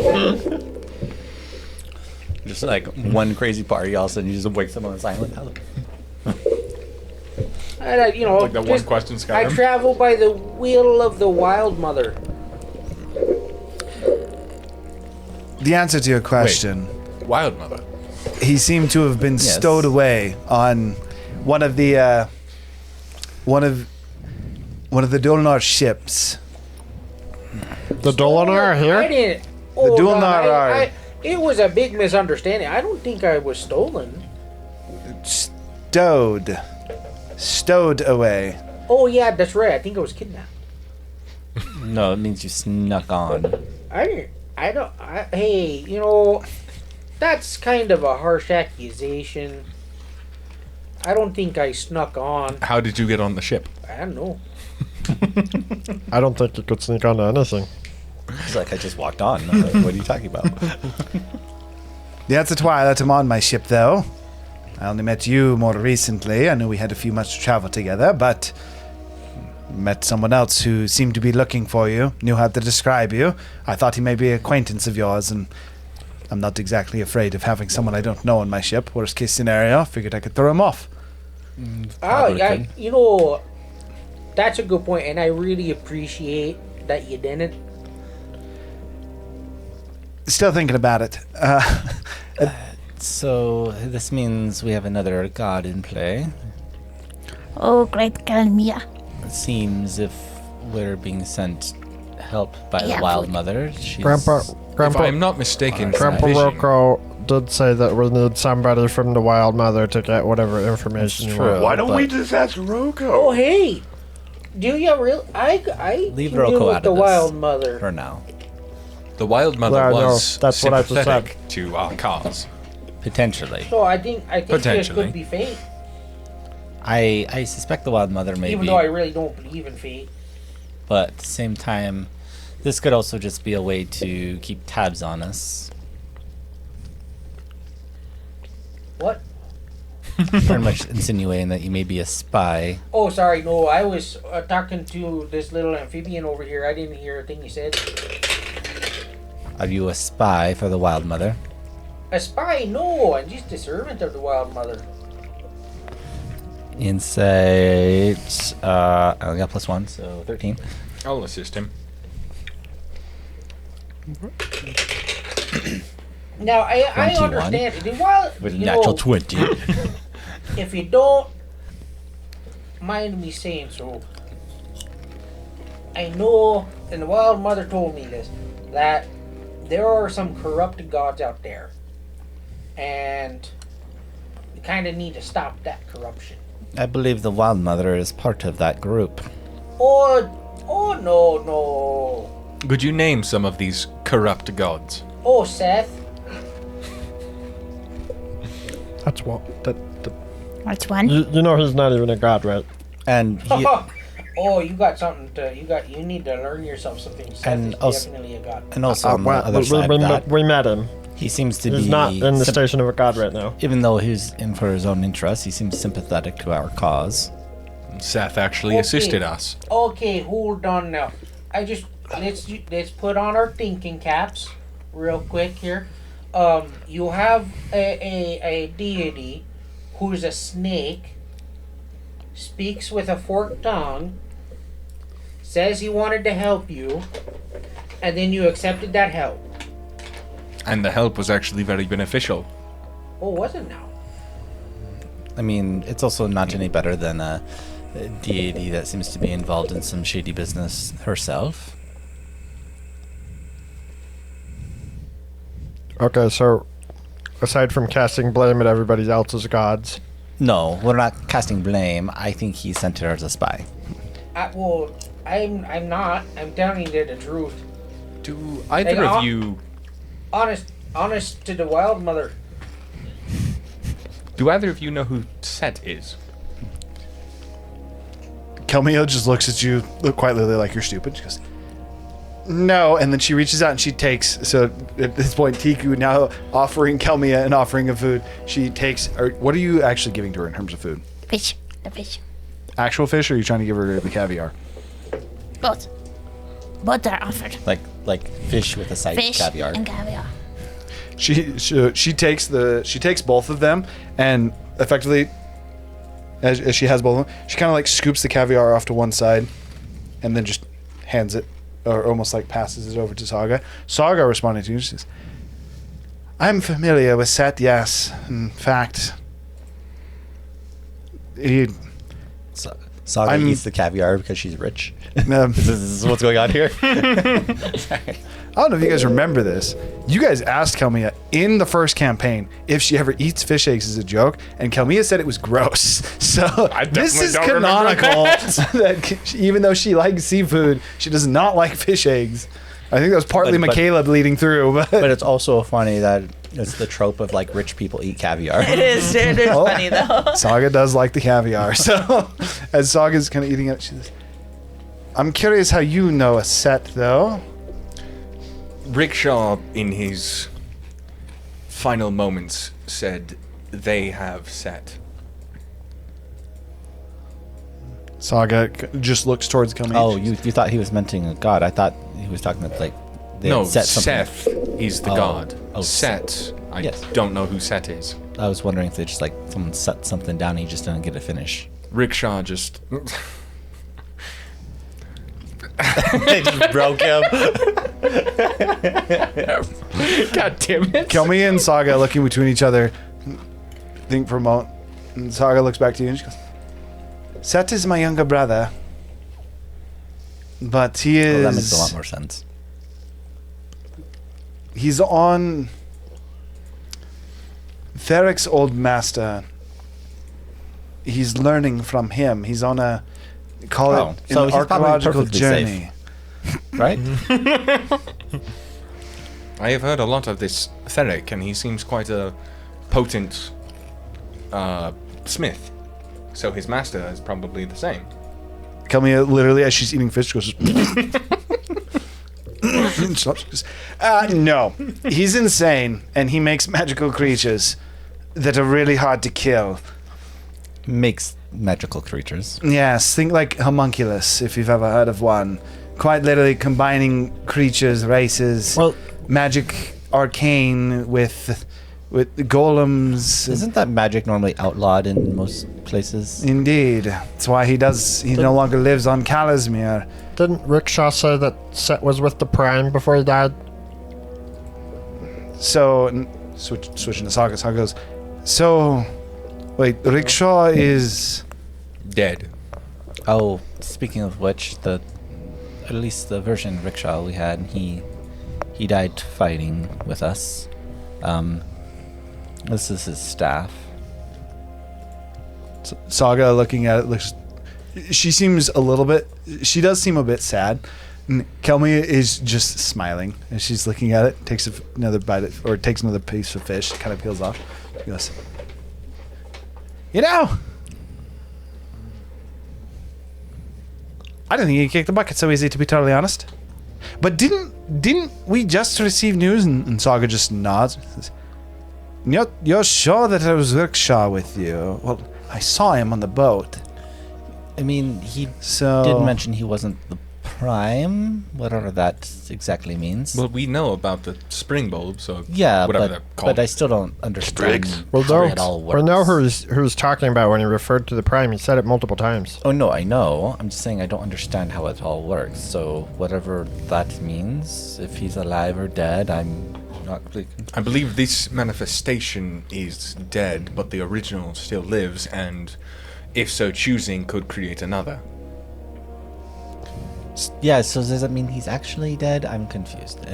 No, from what I understand, Saga talking. From what I understand, it isn't as if you're simply just creating clones of yourself. From what I've been able to find out since the last time I saw you in the Ryson Woods, it's something that I've been researching.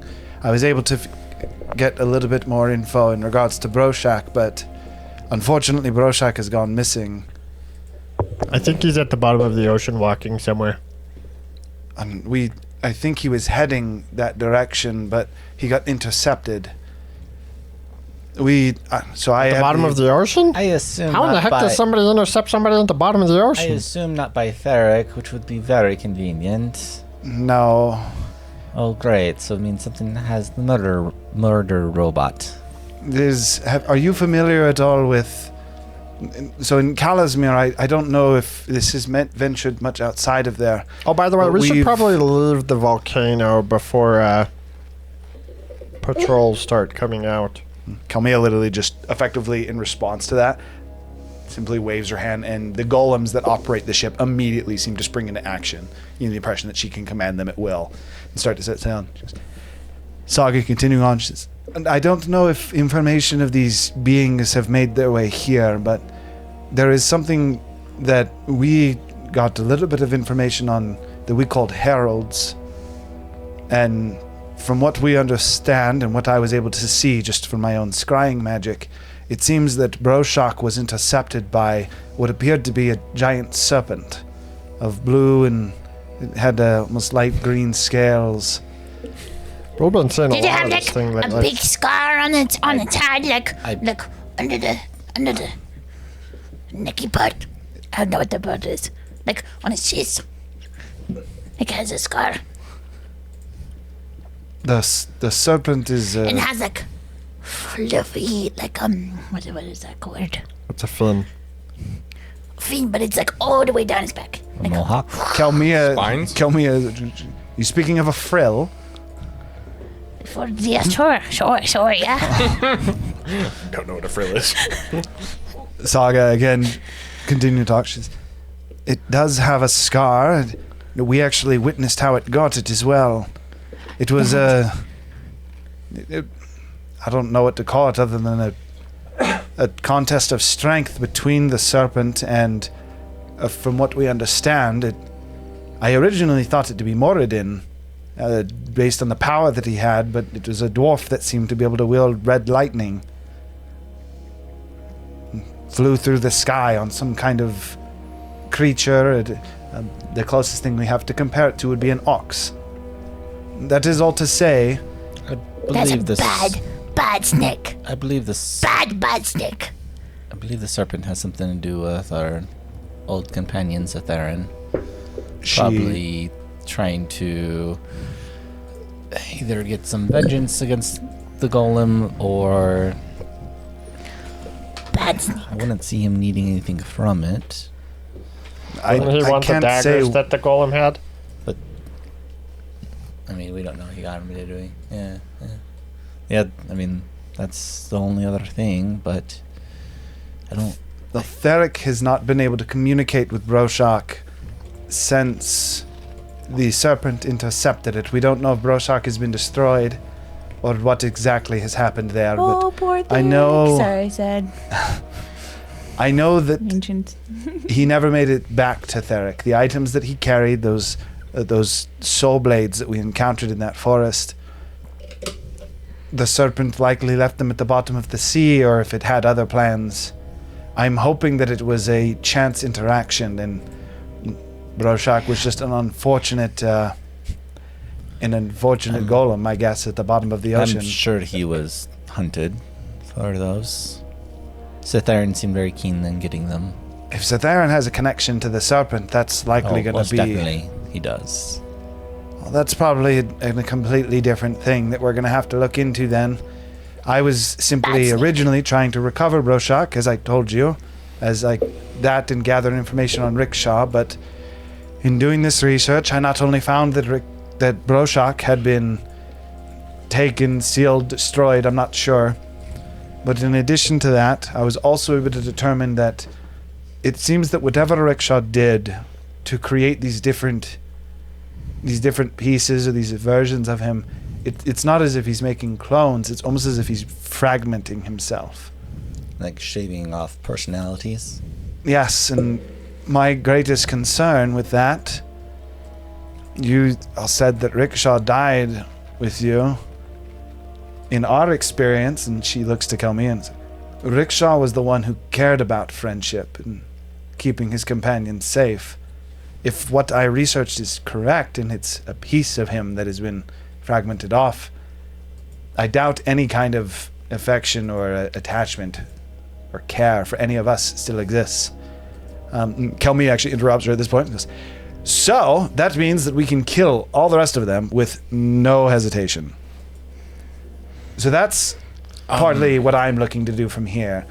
If I may interject, I heard the stories from his perspective, mind you, but the adoration he felt towards you was not fake. Kelmy, like, kind of smiling but squinting a little bit. She goes, I'm a very good at telling lies, and he did not lie once. hey, he thinks he's like you, or he thinks like you, Saga. And Saga, like, almost kind of shaking her head. She actually reaches out and, like, almost like it's lightly taps Kelmy on the foot on her shoulder, and she says, Rickshaw did treat us as friends. And Kelmy goes, sure, ask Theric about it, he'll tell you. And she almost, like, kind of steps off a little bit, finishing up her fish. And Saga, with Kelmia kind of walking off a little bit, says, Rickshaw had his flaws, and they were great enough that, full transparency, I was part of the case against him that resulted in him being imprisoned. That said, again, if I am correct, and the Rickshaw you know, I don't believe you're entirely wrong. In fact, if he did fragment a part of himself, there's a chance that that Rickshaw was entirely honest and truthful. He could have been all of the commitment that Rickshaw had, or Malice, I guess, had to the Dawnbringers, almost as if Malice had gotten rid of that part of himself. Which, based on what I've seen even Rickshaw do, concerns me greatly what Malice's plans will be. So, with that all being the case, this isn't even the reason I originally was here, actually. I actually originally came here to notify you. Dalaran got word to me. I was able to interact with him outside the Dryson Woods, if you recall, and he asked me to tell you that not everyone is against you, and in fact, he believes that most are for you. Your heresy was announced, or forced would be a better way to say it. It's a political move, I understand. It was done by the king, both from what Dalaran told me. Dalaran, many of the Crimson Covenant, as well as many of the God, don't believe that it is true. But he is at the same time, like, he has to do it in order to keep his Safe alliance with Mord and the church. Yes, and along those lines, he told me to tell you that it may be best to avoid Zaprakar on your way back. He said you had plans to go to Zinderhold, and that he intends to meet you there on the scheduled time. He had mentioned it was, I believe that'd be a month or so from now. I don't like leaving Zaprakar alone. It is completely your choice. I simply wish to pass on the message from Dalaran. We don't have to go back. The Seven Winds are there. They're still allies. I think we need to have a talk with Tico's restaurant is still at there. least one of the princes. Sorry, what was that, Tiku? Restaurant. I want some Food rant guarantees that is there. Restaurant. Food mart. people in our rant. district aren't going to Food. be attacked. Building. It might have been... Mostly It's my there. district, as it is my responsibility.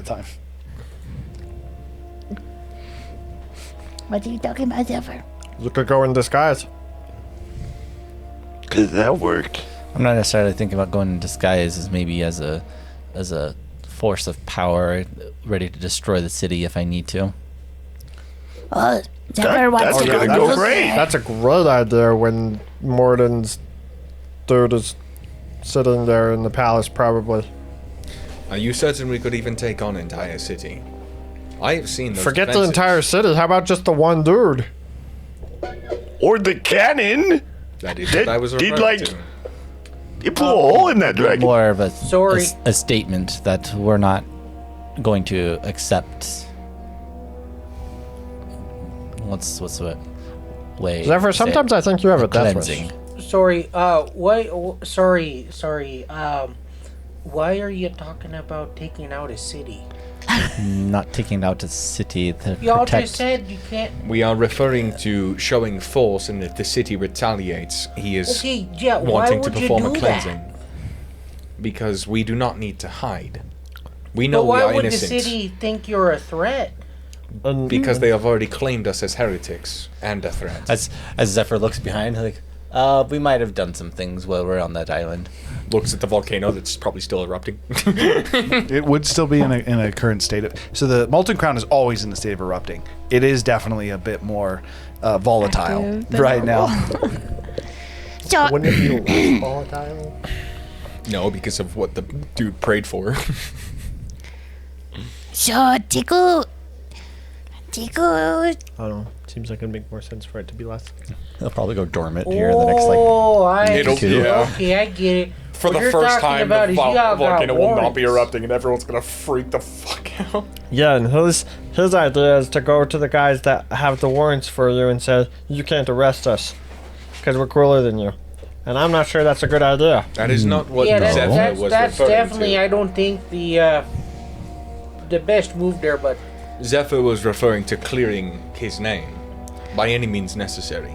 well, I don't think you should do it by any means necessary. But you should probably get a good lawyer. What if Jeromas I believe says the- no? I believe That's the my laws of the problem. land act can help us in I'm this thinking case. with him. I can't hear what Well, he said. I will admit what you say is a possibility. someone talking. Gurgle here has acquired something, and if the stories I believe are true, Zephyr has the same thing. If that is to be believed, we outnumber him 2-1. Yes, 4 between 3 gods. This is a great idea, guys. Were you Razio? expecting our goal, our plans to not put us against the gods? We are literally trying to usurp the plan that they put in place. Get gods Hundreds on of our years ago. side. Yeah, not Every really. single god sided with them. Not willingly, all of them, but they still did. Any god that sided against them was killed. So unless you somehow have a more brilliant plan than a god can come up with. Yeah, I don't think fighting Dromas in the middle of the city is the idea, though. I don't think he'd fight us in the middle of the city. I think you underestimate how dedicated he probably is. I believe he would try to keep his status quo. Also, why did Dromos not fight us in the Molten Crown, where he would be the strongest? I don't think he would have been the strongest there. I was at the height of my power. Magnum Imnor was fully online. And he had a Jinn assistance along with God's power. Hold that over a moment. As Tigu interjects, I know Tiku is small, but man, you guys just overlook Tiku all the time. You gotta talk, Tiku. I'm the raising same- my I'm the hand. same size as you. You just talk. He's raising Well, hands. I'm sorry. I didn't mean to overshadow you. Alright, they make sense, but me and you were the same size. You just gotta talk. Okay, 2 things. No, yeah, two Those? claws. 2 claws. 1 claw. We need to go to Colosseum and Snug, Tiku Snug, Tiku's Cobot's friend Snug, family Snug, can get information while we get banned, what state the city is, while we go to Colosseum. We need to go to Colosseum. I understand that. Zaprokar is not out of the way over there. You know, that makes sense to me. No. Technically, everywhere is out of the way when teleportation is involved. And at the same time, nowhere is out of way. Can we teleport to Zaprokar? Remember? we are going to say that you escorted Roko down to one of the cabins. I am He is- capable of he teleporting is us to napping. Zaprokar, yes. What?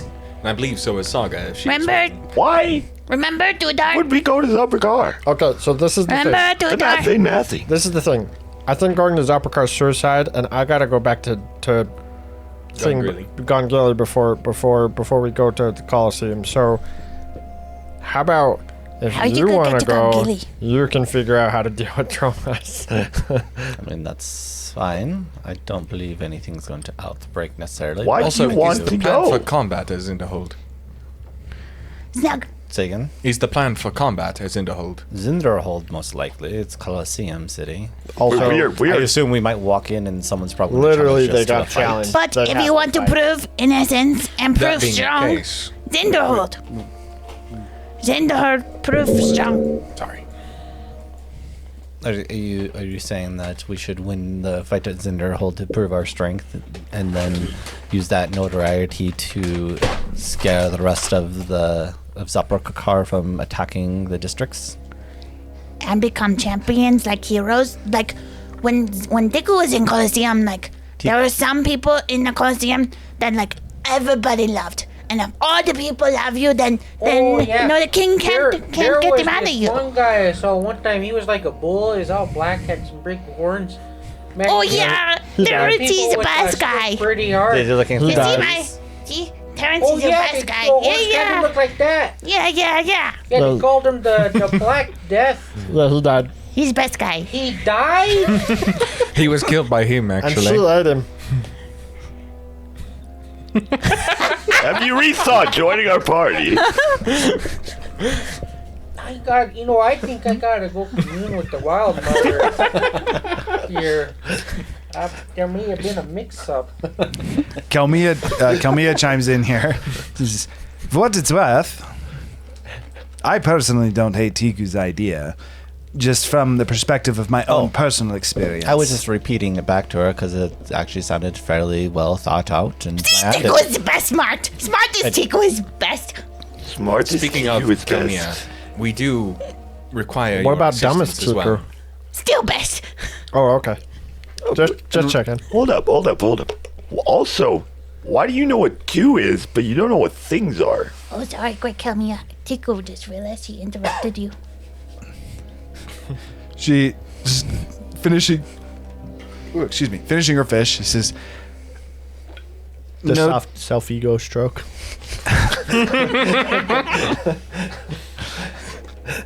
when we established Learbost, which is the city that Dawnbringers established back in Kalasmir, the main reason that I think that Theric was actually able to negotiate with Yobelis, which was, we'll call that the Zaprakar here. The only reason he was able to is because it was from that position of power that you mentioned, but that also came with the backing of a city. From what I understand, she actually looks to Saga and almost like to validate what she's saying. From what I understand, the champions of Zinderhold are treated like its leaders. And also, Zinderhold is the strongest of all the cities. Yes, and Saga just kind of nods, and Saga actually kind of takes it over. And she says, she's not wrong, and I do think Tiku's idea does have merit. You can obviously proceed how you wish, but if you were to gain ranking in Zinderhold, not only would it show the power that you're looking to demonstrate, but in addition to that, you could actually likely gain the backing of Zinderhold.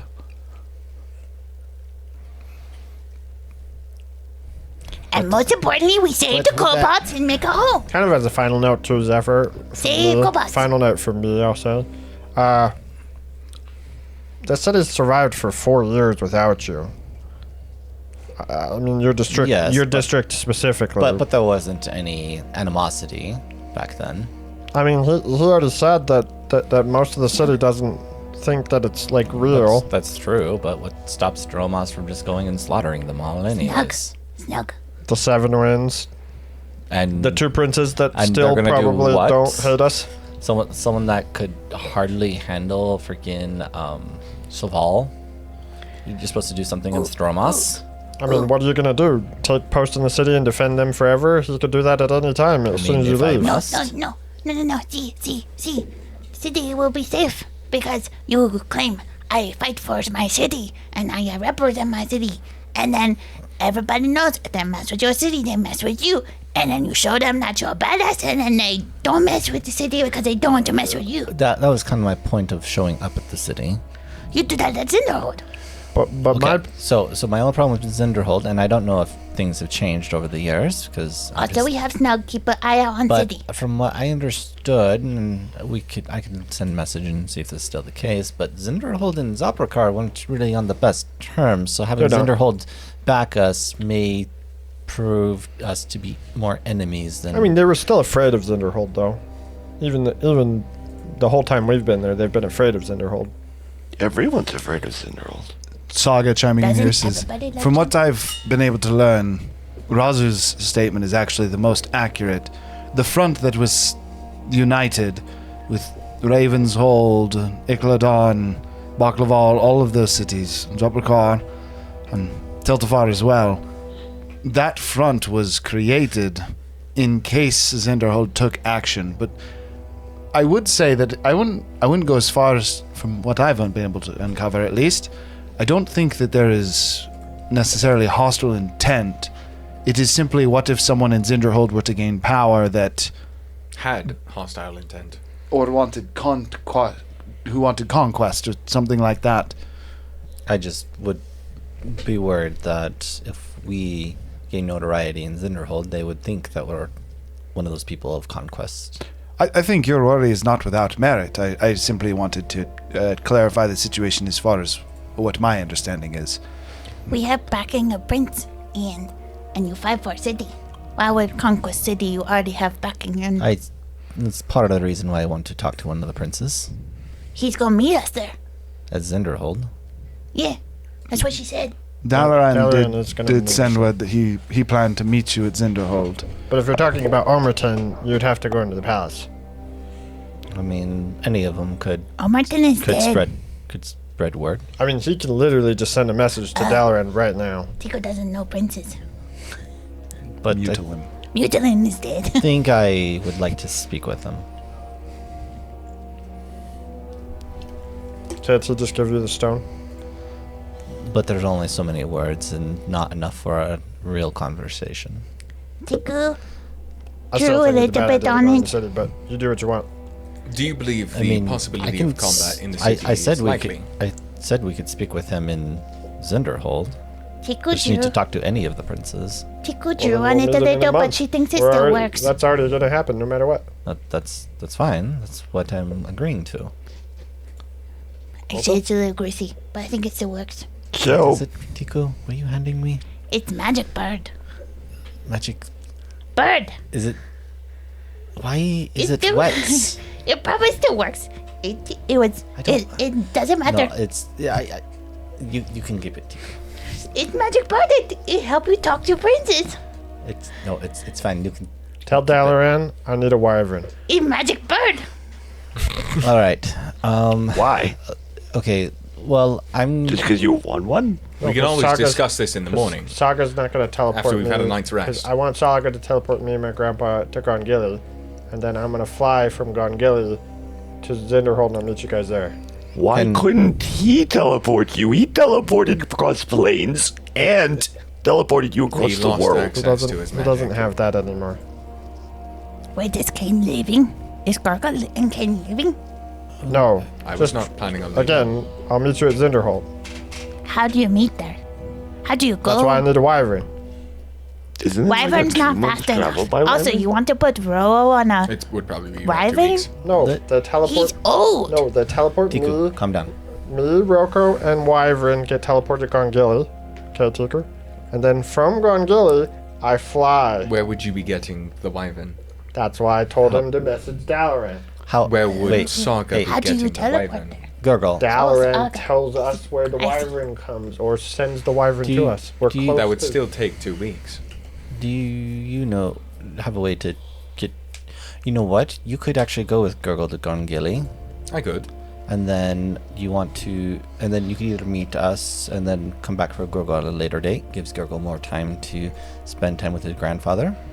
I would also like to return home at my And- earliest convenience. I mean, Where is home? I don't know what it's called, but that mountain. is it dangerous and do you need help? Called the Lone Claw Peak. My home is in the Lone Claw Peak, and it should not be dangerous at all, actually. I mean, Can you But teleport? if you wish to come, I would love for you to meet all of them. Can you teleport? I am capable of such, yes. As long as I have sufficient plant life. My staff was capable of artificially allowing that, but we all know what happened to that. When Don't you look at lost you're the one that your pulled the card. clothes. Sorry, what?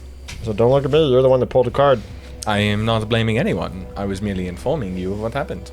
Saga chimes in again. She says, Pull the card. if you wish to go to Gongili Gargo, I could send you there. I've also been to Zinderhold myself, so I do have a few things that I need to do myself, but if you can give me time, it is likely that I could both bring you to Gongili as well as collect you for Zinderhold. We have a month's time. Yes, and I have. Now I'm going to be looking into what's happening with Set. I thought he was on his arcane journey, but it seems that Malice got himself involved in that as well. And this is one of the first times you actually see Saga actually seem upset as she talks about something. We received a vision, is the best way to say it, from a very powerful entity. It showed us parts of the world in its current state, and immediately after this is when Rickshaw informed us of that. Again, immediately before his demise. We didn't have time to discuss what we had seen. So that is all the information I can give you. And he didn't tell you where he was. He literally said it with his dying breath. before I turn into ash. Tiku, is there Do you have some somebody that slaves can talk to the Tiku-san? dead? He has his ashes. That is not how that magic I works. don't know a spell that can bring Tiku. ashes back. Tiku-san. I wasn't thinking of bringing him back. I was just thinking of talking to him. Tiku saw what? But it requires a body for the spirit to come back to. I'm trying not to ignore you, Mr. Kobold, but Tiku appreciates this guy. Tiku's kobolds being tortured in a place. He thinks you saw someone like Malice. Maybe. do you know this place's location? Oh yeah. Where's the map? I don't know what it's called. It's I saw it on a big world. And then it zoomed in. And then it was like right there. I'm pretty sure that's labeled, by the way. Yes, it is. You're, You can't read it. you're pointing at It's the Mage Hunter City. Razlakar. It's Razlakar, Tiku. It's, That was right. That's the right one, right? Luckily, Saga chimes in. Yes. We did the last week. I have not I was had like, it. that's the right one. It was Rosafar, yes. luckily Zinderhold was actually this city. in that direction from where we currently are. Again, in terms of teleportation, everything and Northbound. nothing is in the way. I saw where we zoom out. That's the other side. I would be unreliable teleporting into Razlakar. They have, not only is it a place unfamiliar to me, but I quickly learned that the entire northwestern part of of Altira is, or specifically the mountains surrounding Razlakar, and venturing up to the Mage Tower. There is magic surrounding it that prevents travel from those who have not gained permission. I have It is- permission. Do you have the ability to Why do you have teleport? permission? And how did you acquire that so that I might get it myself? I don't have the ability to teleport, but I do have permission to go into the city, I think. And What is who that? did you get it from? Or what did you do? Dead dark wizard. Dark. Black mage. What do we call him? What? I don't remember Malice? what you're No. talking about. Not Malice. The guy that had my wristband that I forget the name of all of a sudden.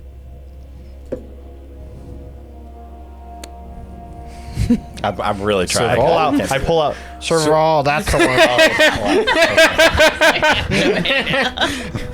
You mean That- the puppeteer? Yeah. I mean, they called him the Dark black mage or the The black king of the wizard underworld is or what I black referred to his something. name as. I think it was Black Wizard. I think I called him the Black Wizard. I don't recall hearing that about him, but I pull out his key and his little note. Yeah, he has a thing for the city. but doesn't mean you have permission. I mean, it's a certificate. It doesn't have a name on it. Also, like, you could just write your name. Or I mean, I just show him the certificate. I don't. It's a graduation certificate. I believe she was referring to the teleportation aspect specifically.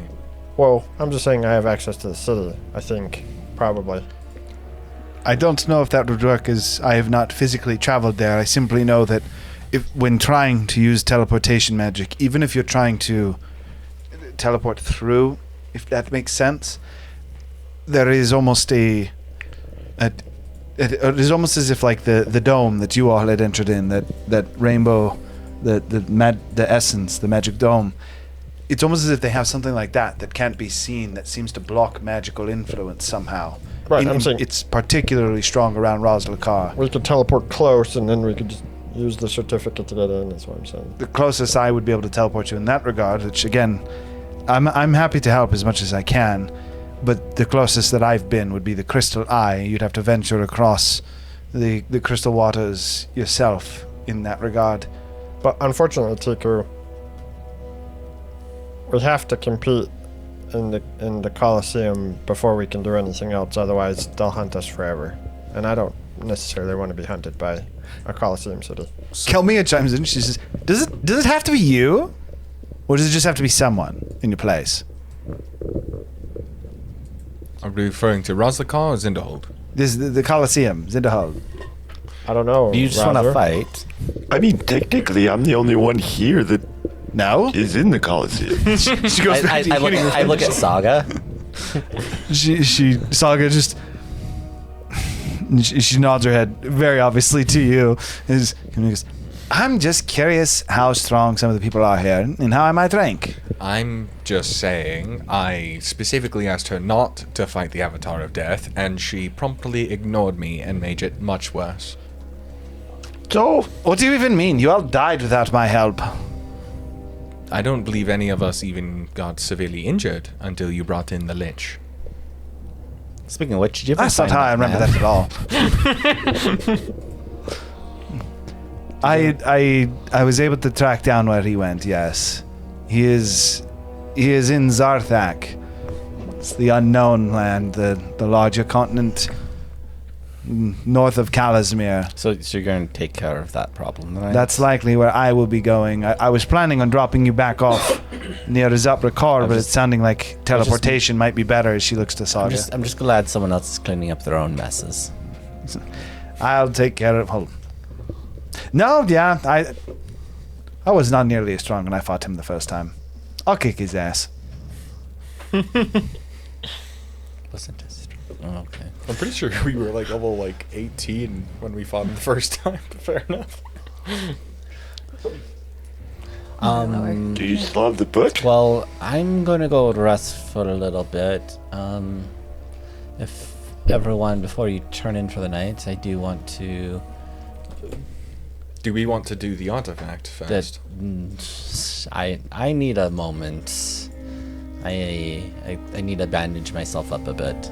Wait, so am I just gonna assume that y'all decided to join the Coliseum group? Or do I still have to convince Well, you? we have a month, Razu. We can talk about it. You've already received my answer on that subject. I did? Yes. He doesn't remember. So to clarify for myself, and Kelmia talking, do I need to sell back to Zinderhold, or as soon as you... I understand that will you're... be teleporting from here. Then we will continue to sail north, then.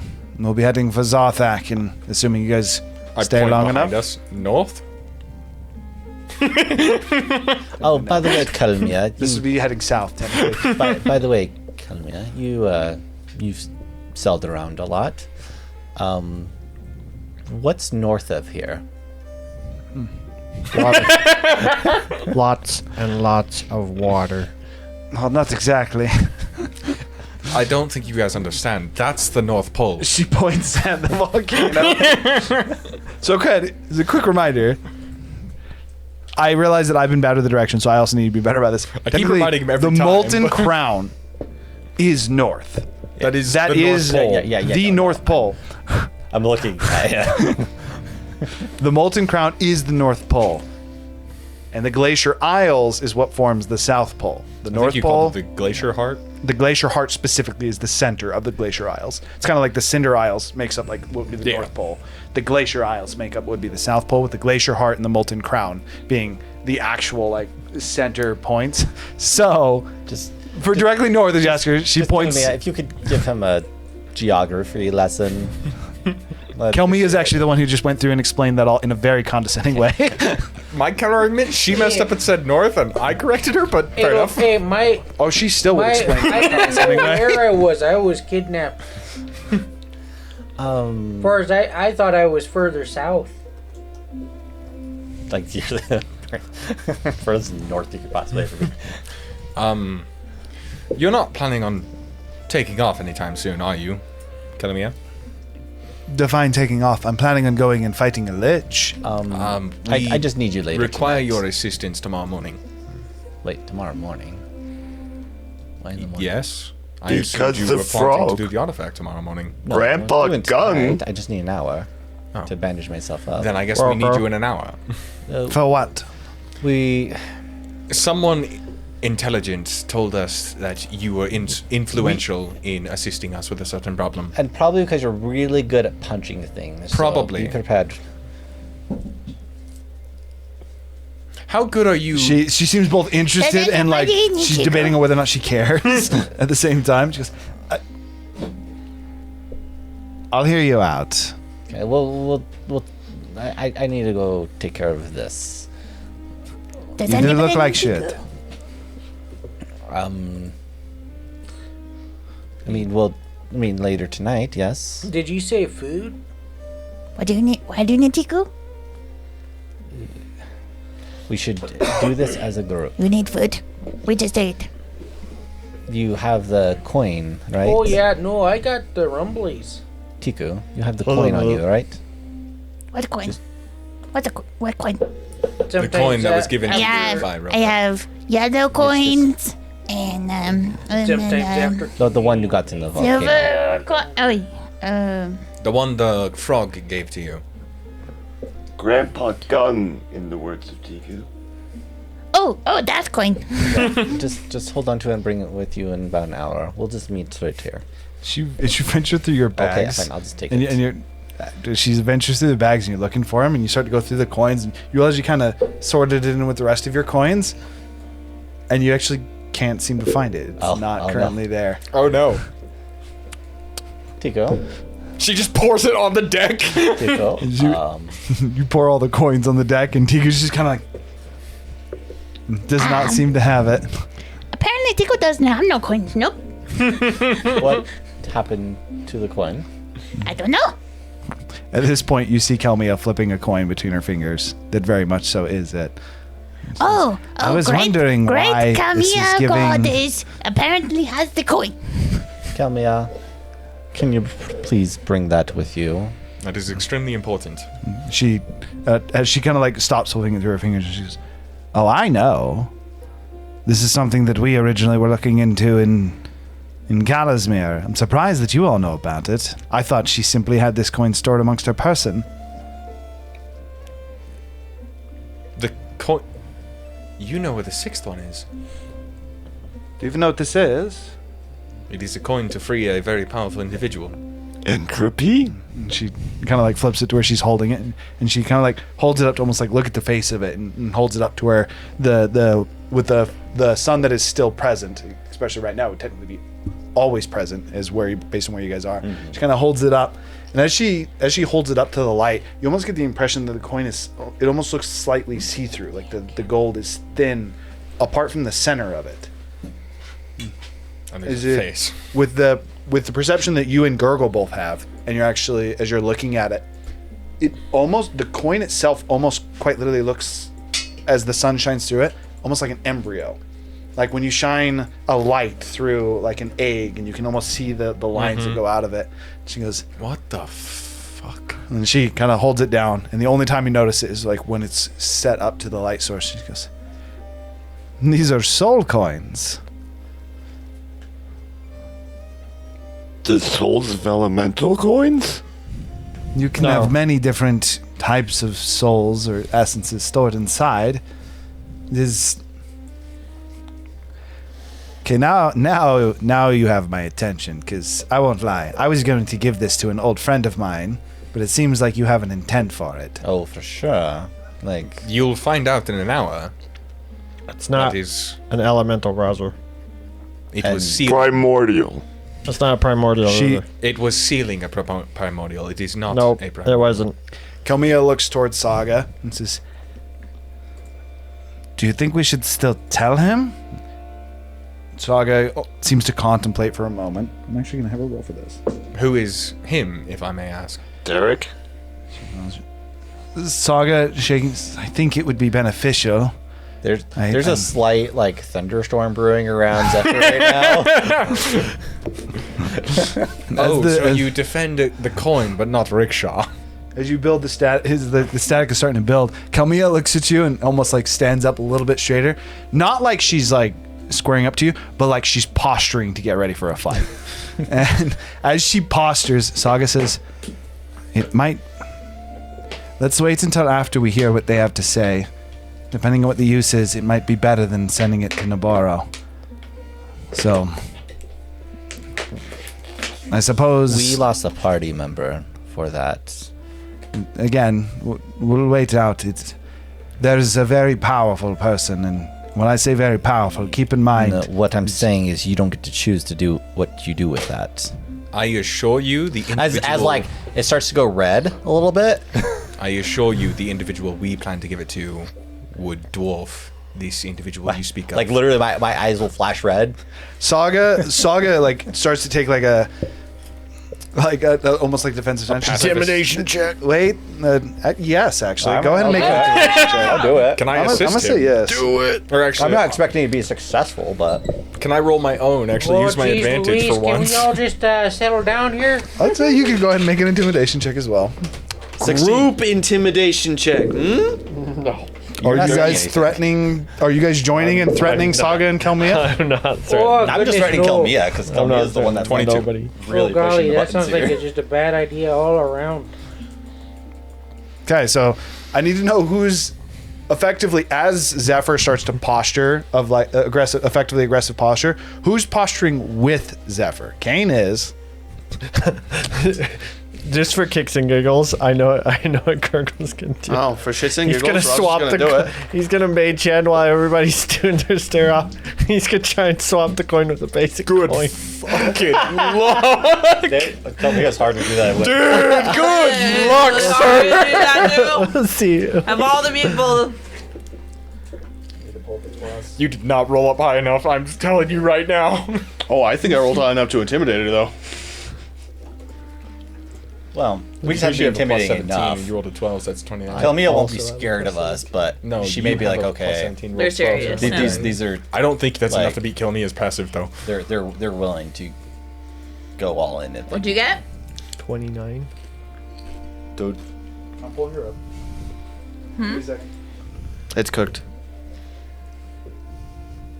What did I do? I know, right? She's got like a passive of like 35 So, if I'm how not does mistaken. intimidation That's her work? passive. She would be actively watching for stuff. though. She is very much so Yeah, actively that's like, watching you guys. impressive. The answer is her number to beat just barely was a 33. And he got a 29, so nope. As you cast the mage hand still being invisible. Technically, Kelmia cannot see invisible things. Effectively, like as soon as it starts to slip, Kelmia just and just immediately snaps and then looks towards you and then looks towards you. And, sorry, one more time. What'd you get in your intimidation? 16. So you got 16. You got 22. What'd you get? 38. What the How do you have a fuck? plus? That's not Natural possible. 20 plus fighter 10. Rolled a natural 20 plus a fighter 10 on that. Technically, that might be cocked. I might reroll It's that. not a D10, not it's your safe. hemocraft die. No, I am fighter as well. But Why does a tactical mind is a check. It's not Intimidation is a check. No. It's for saves. A tactical mind can only be applied Let to me double check. saves. Are you sure? I'm positive I'm tactical looking mind right can now, only be too. applied to saves. Bear with us. We are learning the 2024 rules. Tactical mind can only be applied to saves. I'm confident because I've been using this in Bo's campaign. This would be more accurate. So then I actually come with holding a coin.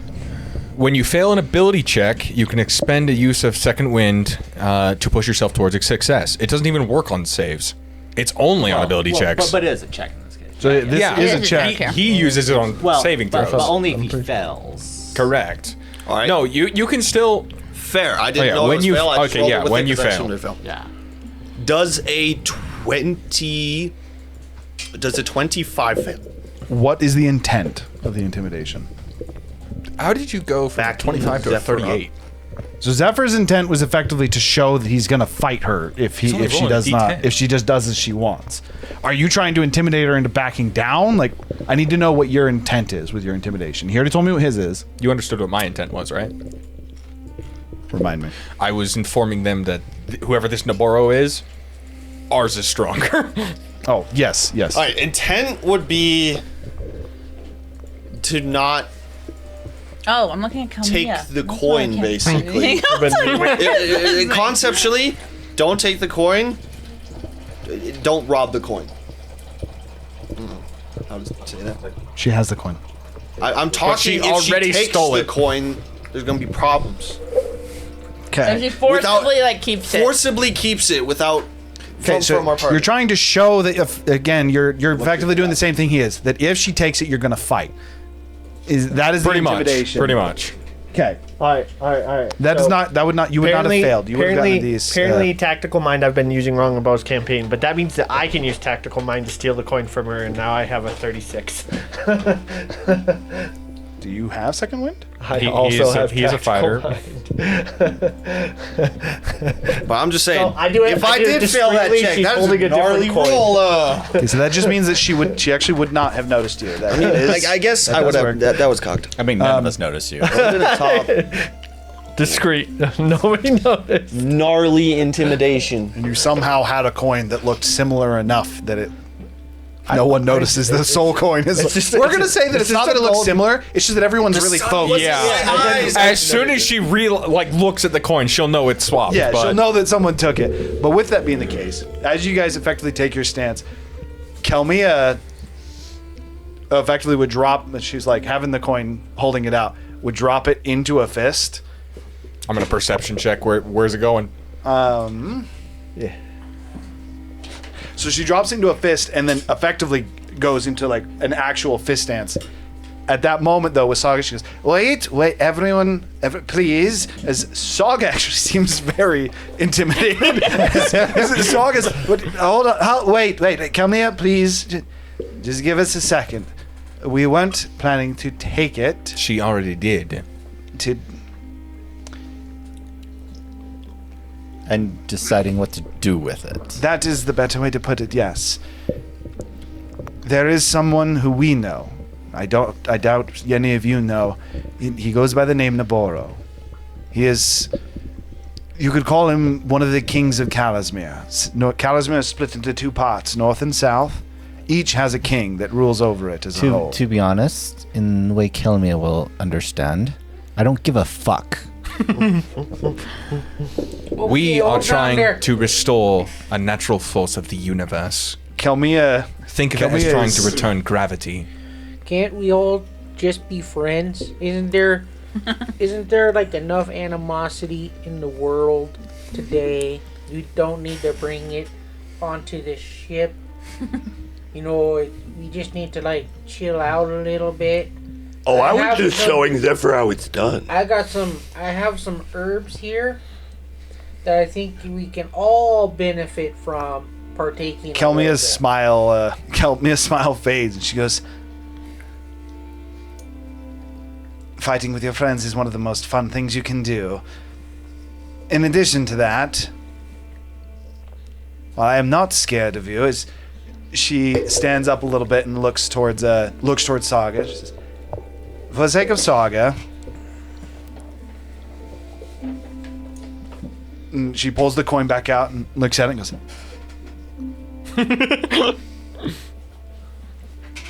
What? and she puts it back in her hand. And she goes, I guess for the sake of Saga and the play at hand, I'll not try and figure that out. And she just pockets the coin that she has, and she How do we play this? so she does say something as she's pocketing the coin. As she pockets the coin, As like- she goes, Lightning, like really just starts, about to attack. as effectively you get ready for combat, and her pocketing the coin. She says, props to whoever took that, by the way. With that, And now we know that, Gurgle took it. Then I would also. Can I insight her? But we don't say Gurgle took it. I We just know want to Gurgle took it. confirm she's not trying to bullshit us. She's gonna walk towards Well, at least the Zephyr bow knows. of the ship, Kane bow probably knows of The too. bow. No. and 26. effectively to Kane- leaning off of it. Kane's experienced Gurgle stealing stuff, right? Yes, several Okay, times. So yeah, you know, Razu. I still want to might confirm. know. Also, she I seems guess- to be telling the truth, but she actually legitimately seems disappointed that the fight didn't start. Also, I'm kind of curious. Are you gonna redo any of their old characters to the 2024 version? I already have. Well, then she can't have a 35 because observant doesn't give you a +5 anymore. Indeed. Her passive is not 35. Okay. He said that he thought it was. I can tell you that her passive is 26. For what it's worth. I never said her passive was 35. I said it felt like her passive was 35. Her passive was He was just very, saying very this- high. Yeah. But Literally no one could hide from her, including me when I tried. And Her passive is and she not can see 25. perfectly clear up Up to a every mile detail. Yeah, and to a can mile. read lips perfectly. with all that being the case, the simple answer, it's not that high. That was an active roll that she made against She's you. also like the ultimate spy. But yes, That's she kinda interesting. That she I've been feels using tactical mind wrong in Bo's campaign. she feels a little bit disappointed the fight hasn't broke out. Saga at this point, looking to Kelmia, seems a bit. She calms down a little bit after Saga has walked off the center. She says, "Whether we tell Naboro or not, just so you know, I feel as if we've been on friendly terms, and I'd like to keep that. If you do something with that coin, just know that Naboro, your path will collide with him at some point." I mean, that's fine. It's not like So this Naboro has the 6th one. He has a soul coin, yes. he's just gonna be another. Obstacle on our Obstacle. path. It depends on what you're trying to do. Naboro has been obsessed with Ascension in all the times that we've met him. He Oh, thinks wait. that the are- steps that the war in Calasmere that resulted in the continent being split was quite literally started over the fact that the King of the North, Broshak, no, not Broshak,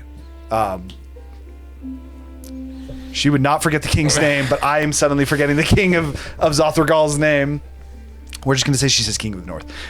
The King of the North King of the North. was opposed to the Wars of Ascension, and Naboro was strongly in favor of them. The Dwarven leader outlawed the Wars of Ascension, and that is what prompted the war. Naboro will be looking into these as he's trying to figure out how to reignite Ascension, the trials specifically, and he knows that it will come with war, and he is okay with that. What's your stance on it? Calasmere has been removed from the gods for long enough that I feel myself, and she looks to Kelmia, and Kelmia seems disinterested with the conversation now and is looking over the sea. Roxotar. It is Roxotar. I'm insight checking her. 15. 15? Got this. I'm more trying to see like if she's being genuine about. She is Not being dance. genuine, and Saga, despite any level of power that she has, legitimately actually seems afraid of you. Hard to know if she's more afraid of you or Razu, but she actually legitimately seems afraid of. She seems afraid of your group. That's a better way to say it. She realizes extra economy is a thing. But with that, She's also seen us fight, and we've all got stronger since. So also, if you remember, She she also got D-leveled Oh, by that's Rick true. Shaw. She's level 15, so it'd be she's right there with us. it'd be 6 level 12s against a 15. Yeah, it wouldn't be that hard to A get. 15 and a 20, to be fair. Well, I'm But just saying for her to finish the thought, she says, "I don't have a stance on the gods. I have a stance on my friends and the people of So the city I come from is called Drekbarthal, and Learbost is the city we founded. My wants and desires lie with making sure that our people can survive, and ideally thrive as well. If that is at the expense of gods, so be it. And if gods would help with that, then I would likely side with them. To answer your question on my stance, I don't throw in with any particular god myself.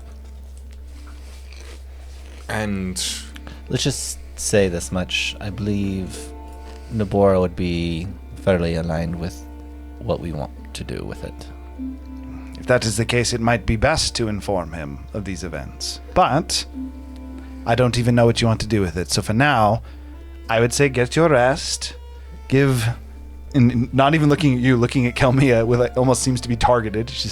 Let's give it a bit to cool down and rest and recover, as I know it looks like all of you have been through an ordeal.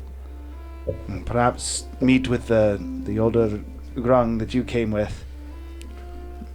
Assuming that these events go well, my offer will still stand. I wish to stay on amicable terms. I can help you get to Gorngilly, as well as I even be happy to help retrieve you, should you need to meet with Zinderhold afterwards. Is everyone fine with that? Or? Tico has That's fine. I actually giggle a little bit, and then I point at Kelmia and I message her, and I was like, "That was fun. We can play again sometimes." And I have the mage hand open the coin right in front of her.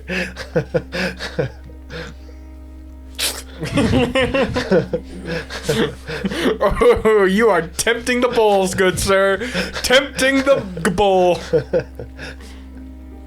Is it actually the coin? Because I feel like I start Kelmia would be able heading to tell. Oh, she knows. I start heading to my cabin room, wherever. You guys had rooms previously. Yeah, this yeah. is the same ship you went on. So as you go down, I'll- Kelmia looks to the hand for a moment. I also add in all seriousness, but in all seriousness, we do need you there tomorrow.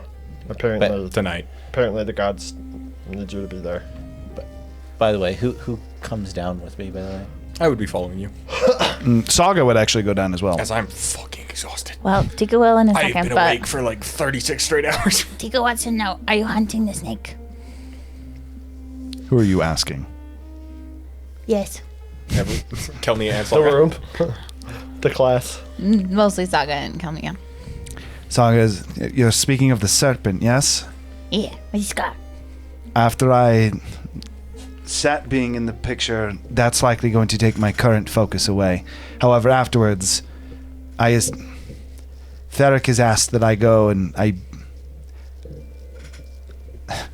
she laughs a little bit, and she actually seems to have like a very genuine smile, and she says, well, for the time being, it seems we're getting our old group back together. And yes, after I'm able to figure out what happened with Sat, we will be venturing out to figure out what happened to Broshak and why something would be going after Theric's creation. Tico has 2 claws. First claw. If you find little kobolds with wherever you're going, if you're going after the snake thingy, send them. Can you send them this way to our T group? But I could direct them that way. Just I assume towards Zinderhold. Is that where you're going, or? Yeah, that'll probably work. Or if they can't make it to Zinderhold, they can go to Stilmagar and look for the Dragon's Tavern. She nods, and she actually would pull out a piece of paper and actually write it down to make sure that she doesn't forget. She says, I'll make sure to direct any of them that I can, and if we figure out more on the serpent, as it seems it seems that all of you may have a slight vested interest in that, I'm hoping Theric can make more. He can make more out of the situation. I didn't think we'd actually be able to get him involved, but turns out something happens to Broshak. It's one of the few things that can get him to leave his shop. So, as we figure out more in that regard, I would also be happy to keep you in the loop for that. Oh yeah, Tico wants to kill that snake. Well, we will be happy to count you as an ally when we decide to do so. Good. Appreciate you. You're a good lady. She smiles, now coming down off of what was a very tense moment for her. Kelmia seemed unfazed by it. Saga was very fazed by it. I mean, I would. Tiku like bows at Kelmia and like heads down. I would say to Saga Death while downstairs. heading towards Kelmia. If it makes you feel any better, I was just showing Zephyr how it's done.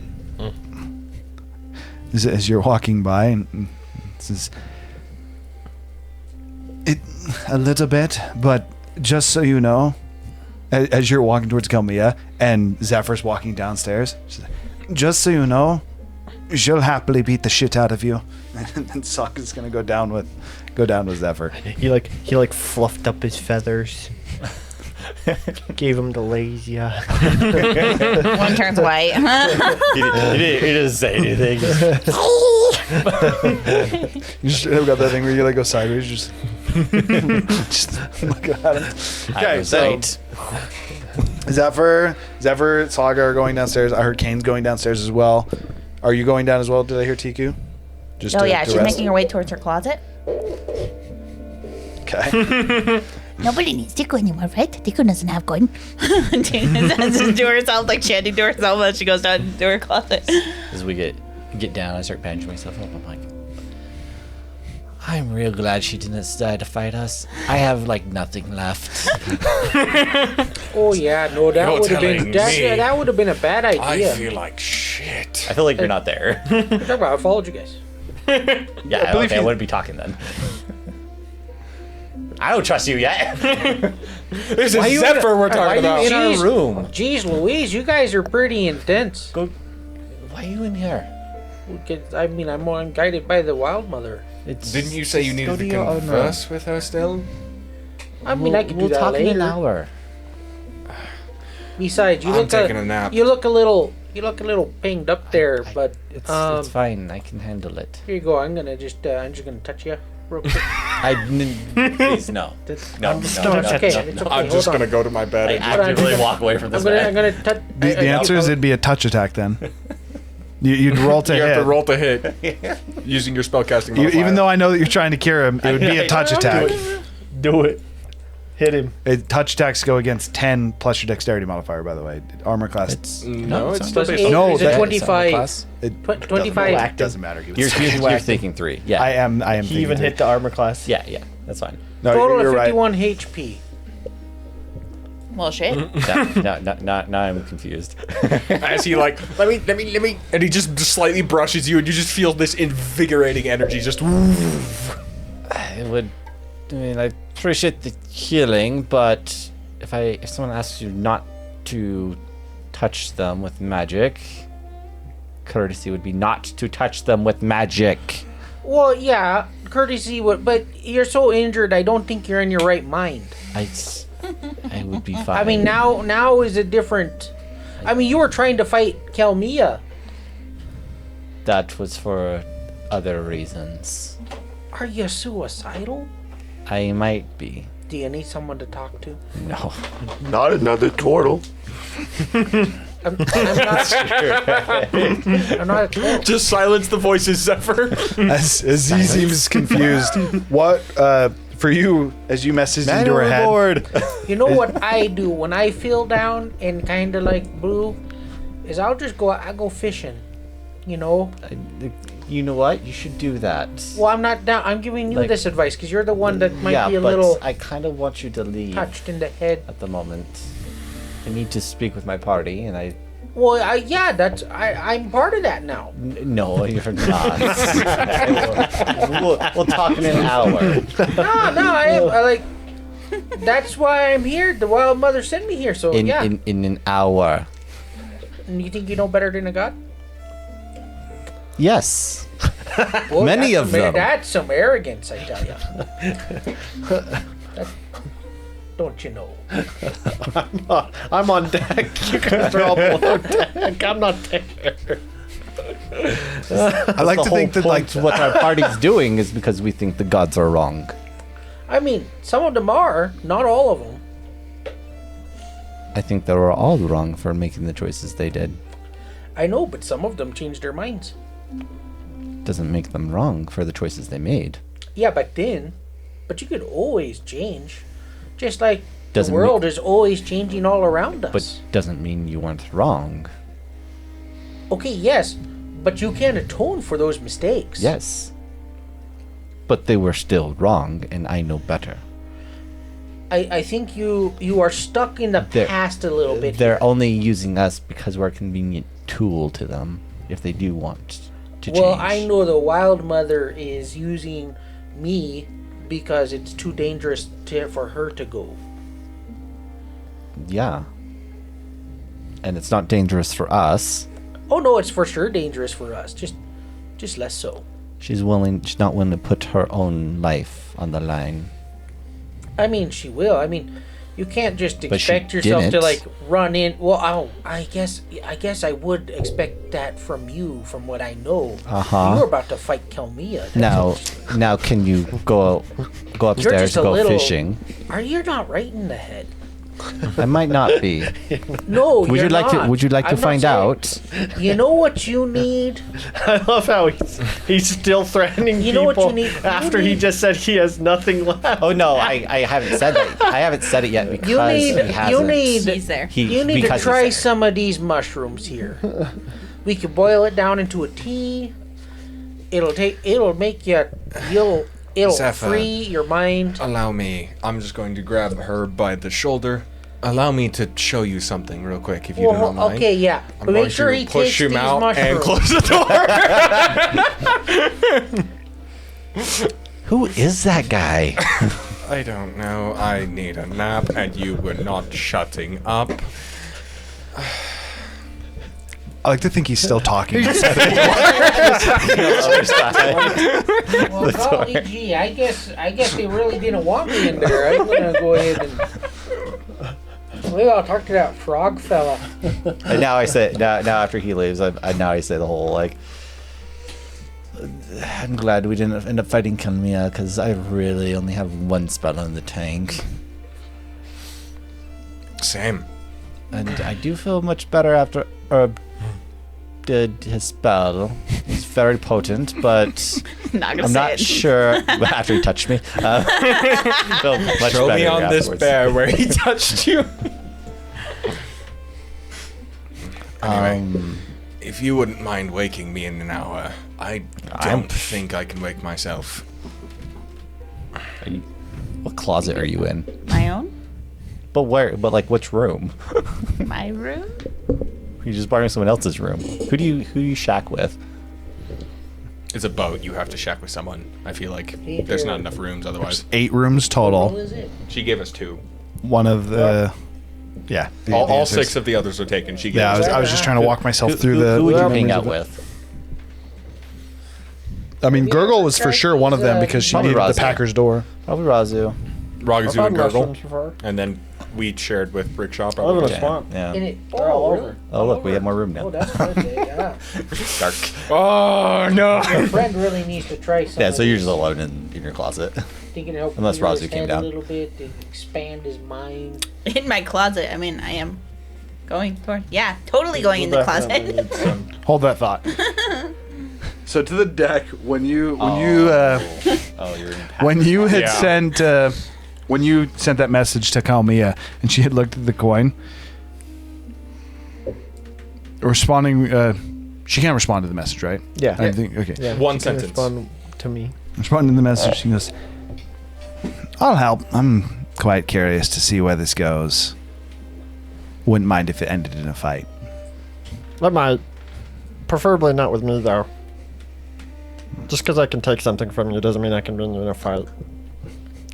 She actually turns and looks at you, even though at that point you had been talking to him. She just, and this is said out loud as you're walking towards it, and she goes, "At least you're smart." And you're walking up to her, and you'd walk past Hog and everything. "And what do you want, fluffy bird?" Do you still have the book? "Yes, I do. Why?" I would like to see it. "And I would like to punch a friend in the face. We don't always do the things we want to do." "Why do you want to?" Because I sense its power. And I want it.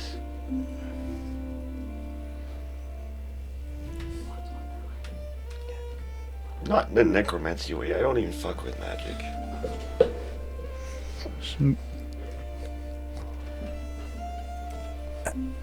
Do all of you just have a death wish? He does, for sure. Do you know what linking to that book would do? Enlighten me. It didn't take long at all to figure out. Well, I do have a little bit of a cheat from the individuals that I can work with. It is almost a part of the Lich. It is not only his spell book, but it is also part of what keeps him alive. And along those same lines, it is likely that unless I can kill him, the book will find its way back to him. And in a similar way, he knows where it is. In fact, I'm counting on that. And your friend's words, not mine. As soon as he came into play, a few of you almost died. And you're wanting to give that a beat on your head?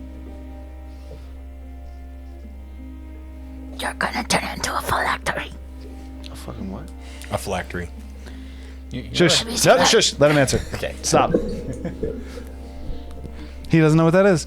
Evidently not.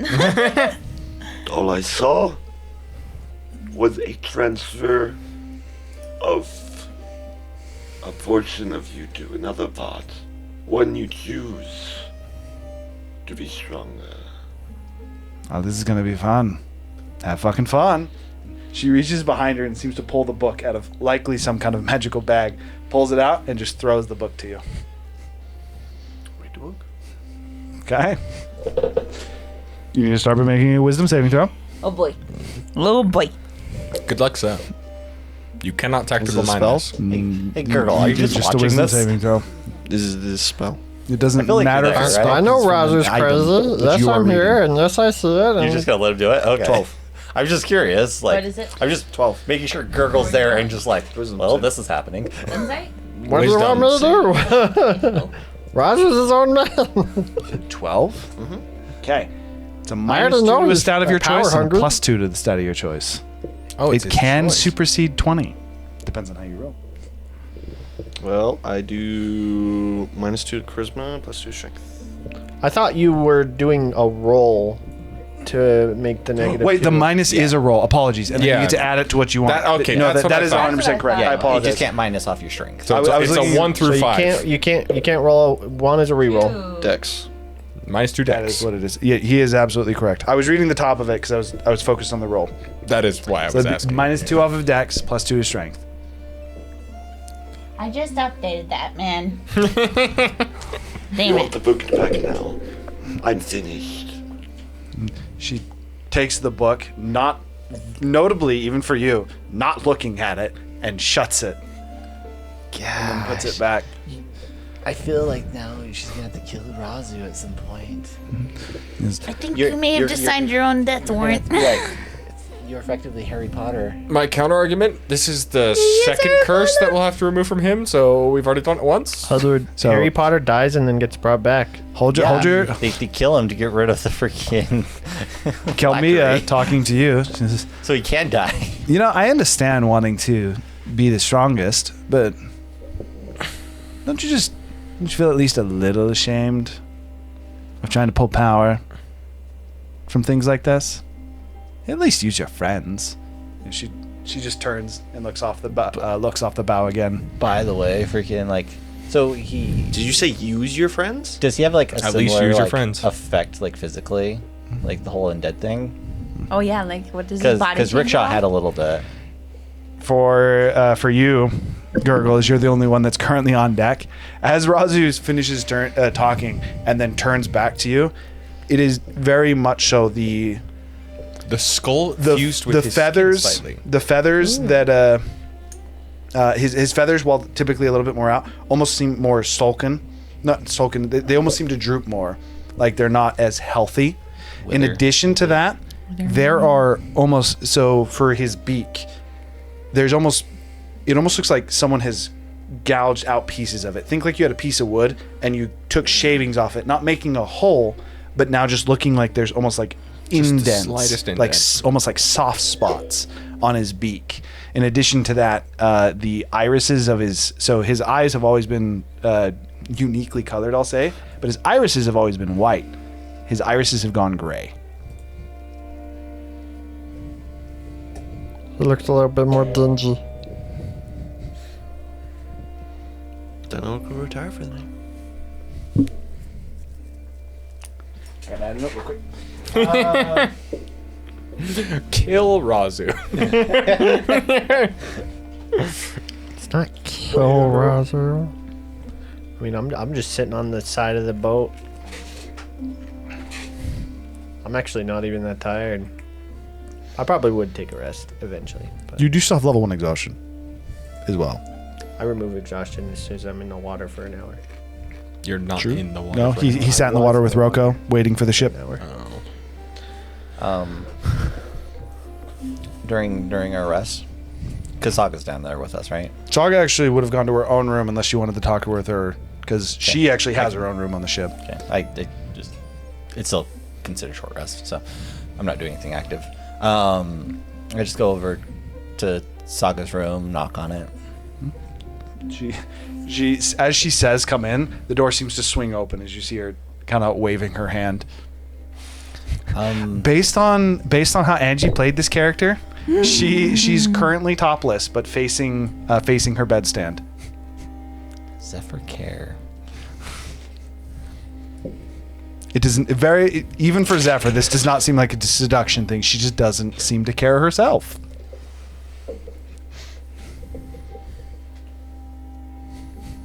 I don't know how Zephyr reacts in this scenario. Oh, I'm sorry. Zephyr just kind of like puts his hand and looks away a little bit. Like,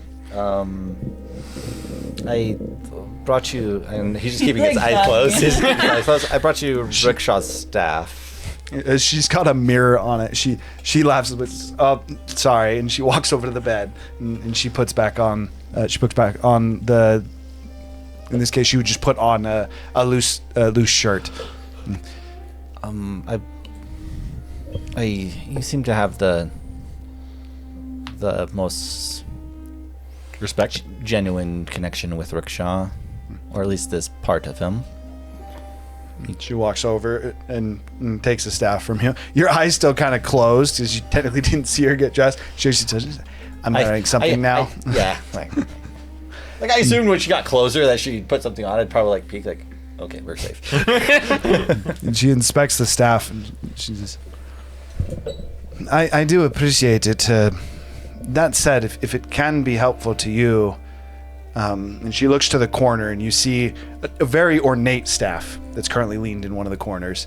And as she hands it back to you, she says, "You would be welcome to keep this yourself for your party if one of you can make use of it. However, I will point out that this is, as I'm sure you've already been able to determine, a unique magic staff.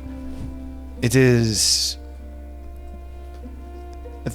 think of it as if, like a holy avenger from a god, if you were to have like a paladin's weapon. Its power comes directly from a being. It does not have an innate source. That is to say, if you are using this, you are using the power of Seth. And if that can be useful to you and is something you're willing to use, then by all means, just know that, again, depending on the favor you're able to maintain with him or the power that he has, if it were to fade, similar to the clerical powers that you currently have, I believe that item could lose it, as it is more of a conduit, less of a magic item itself.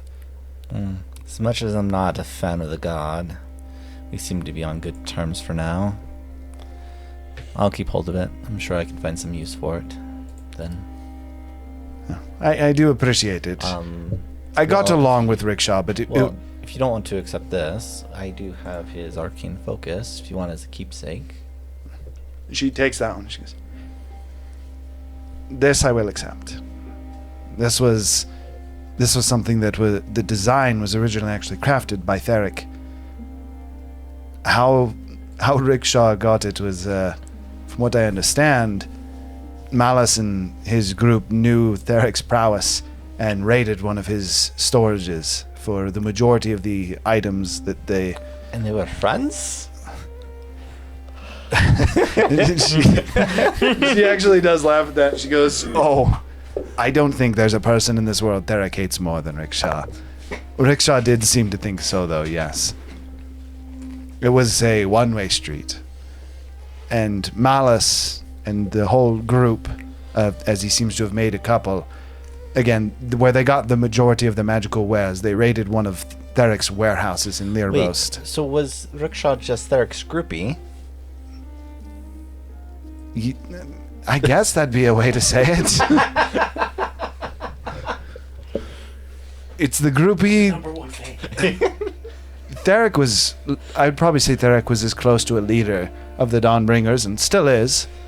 In fact, he is. Yeah, we're He's currently registered as the leader of the Dawnbringers, as much as he doesn't like the position. And so he was like the leader who wanted a member kicked out and was just looking for the reason. Pretty much the whole time we were with him. So that is to say, no, they were not friends. Rickshaw liked Theric and believed them to be friends. Theric doesn't really take hostile action, but if there ever was someone, he would kill himself, like strangle with his own hands. With a smile. Watch the lights go off. Hold him under the water, wait for the bubbles to stop. You called his golem his death golem. Most people, he would just use that. Rickshaw was someone he likely would have used his own hands for. You know what? I'm not going to get involved with that, but... That's my recommendation. Yes. But thank you for the staff. I'm going to go finish bandaging up. Have a good night. She nods, or smiles and nods to you, and then effectively she would just walk back over and literally just start to get undressed before you're even walking out, and then she just waves her finger and the door shuts. As I walk back into my room, do you know Saga has tattoos? She would have multiple tattoos. Okay, with that, is there anything else that anyone is looking to do, or are we going into a rest? For an hour, we'd be looking at a short rest. Chico's exploring a closet. I like how you're saying this without no context. It just sounds like you're like a mouse. She's looking for like shelves and stuff. You're looking to go meet with the packer, yeah? She's like Okay. crawling up. No, the she notes. actually wants to I just wanted to closet. confirm to make sure she wasn't like trying to raid someone's room. I had an assumption, but it's better to assume. Or sorry, it's better to open your ask mouth. and be right in your assumption than to assume and be wrong. So, Just sounds like she's a rodent. Kiku, as you go over to the door, you open it, and almost as it seems that you were not necessarily trying to draw attention to yourself, you're like, come to the door, and you look around, you wait for no one to be looking. It's likely that someone, in fact, saw you, but Tiku is confident that no one has seen her. Is she like... and sneaks in the door and shuts it behind. The room is again in a different array. The room currently seems to be set up in... You are on the base level. The room is... Effectively, it'd be about a 60-foot wide rectangle room. Maybe about 10 feet long. So a bit of a thinner room. Especially when you take into account the width. And there is small balconies that come out about 5 feet. There's 6 of them going up. So it's almost as if you're looking at a 6-story wall, but there's no actual building or doors. It's just there's balconies with no railing or anything. It's almost like concrete slabs that have just come out. The stonework that makes up the room seems to be a white, almost. It looks very similar to cobblestone, white, a bit flaky, almost like stucco, like a very white stucco that seems to coat the entire room. The packer is currently standing, looking up at one of the railings. Or one of the walkways, the one just above him. On each of those 6, there is an assortment of different.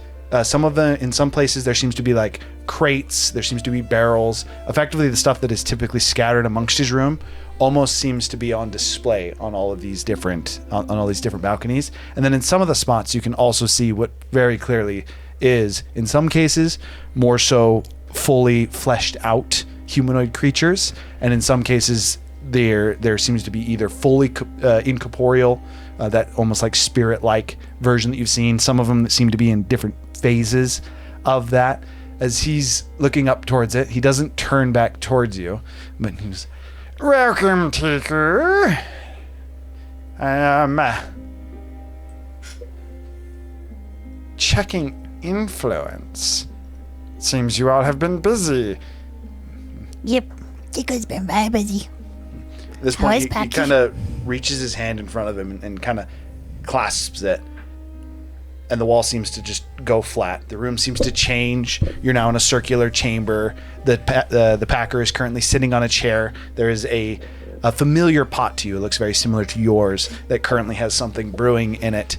A fireplace off to the right, and very much so is more so now that you're in the hearth of almost like a small cottage. In fact, as you kind of like look over, you see what there is actually a window on the outside, and there seems to almost be like snow falling on the outside. Very much so gives you the impression that you've almost been teleported to another place. As he sits down in his chair, How's this, Doc? It is good. However, things are getting lost a little bit more now. Good or bad? Inciting that. Go for it. Happy or sad about that?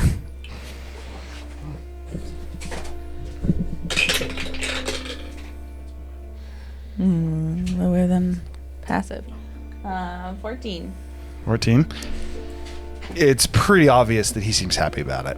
Good thing. He says, I've been having to take more steps myself than I usually do to truly find that which is lost. But now, he looks out the window, and as you kind of like follow his gaze out the window, you see what appears to be an individual kind of like hooded walking through the snow. And after a few steps, they seem to be walking towards the cottage. They fall face first into the snow. And he says, And now, things are starting to move naturally again.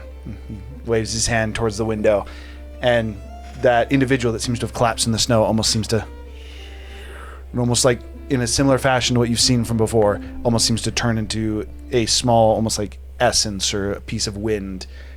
Seems to come through the window and then swirls in the pot. What brings you here? So Tiku has lots of things, actually, this time. Like, more than Tiku's claws. So, that's a lot. That's as high as Tiku counts. So, first thing, we've been doing this thing. There was a big world. We went inside this big hot mountain. Very, very hot. And then we went inside another very hot place. Even hotter than the mountain. And then we released this big fire thing. Huge fire thing. And then we learned that there was a huge ice thing that also got released. So now there's two big destructive things that got released. And we're supposed to release the other ones too. To release this guy that we know that's called like the Gravekeeper. And I said, Tiku has to be Tiku's own protector.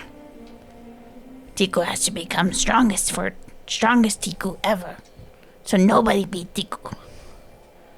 Tiku don't want to fight very much, but sometimes you have to fight. And sometimes you hide and run away. But that's what Tiku loves to do better. That's best. Tiku does that best. but sometimes Tiku learned that she still needs to be strong. And crazy fire dude, green mist dude, when I was in fire guy place, it was a little confusing for Tiku.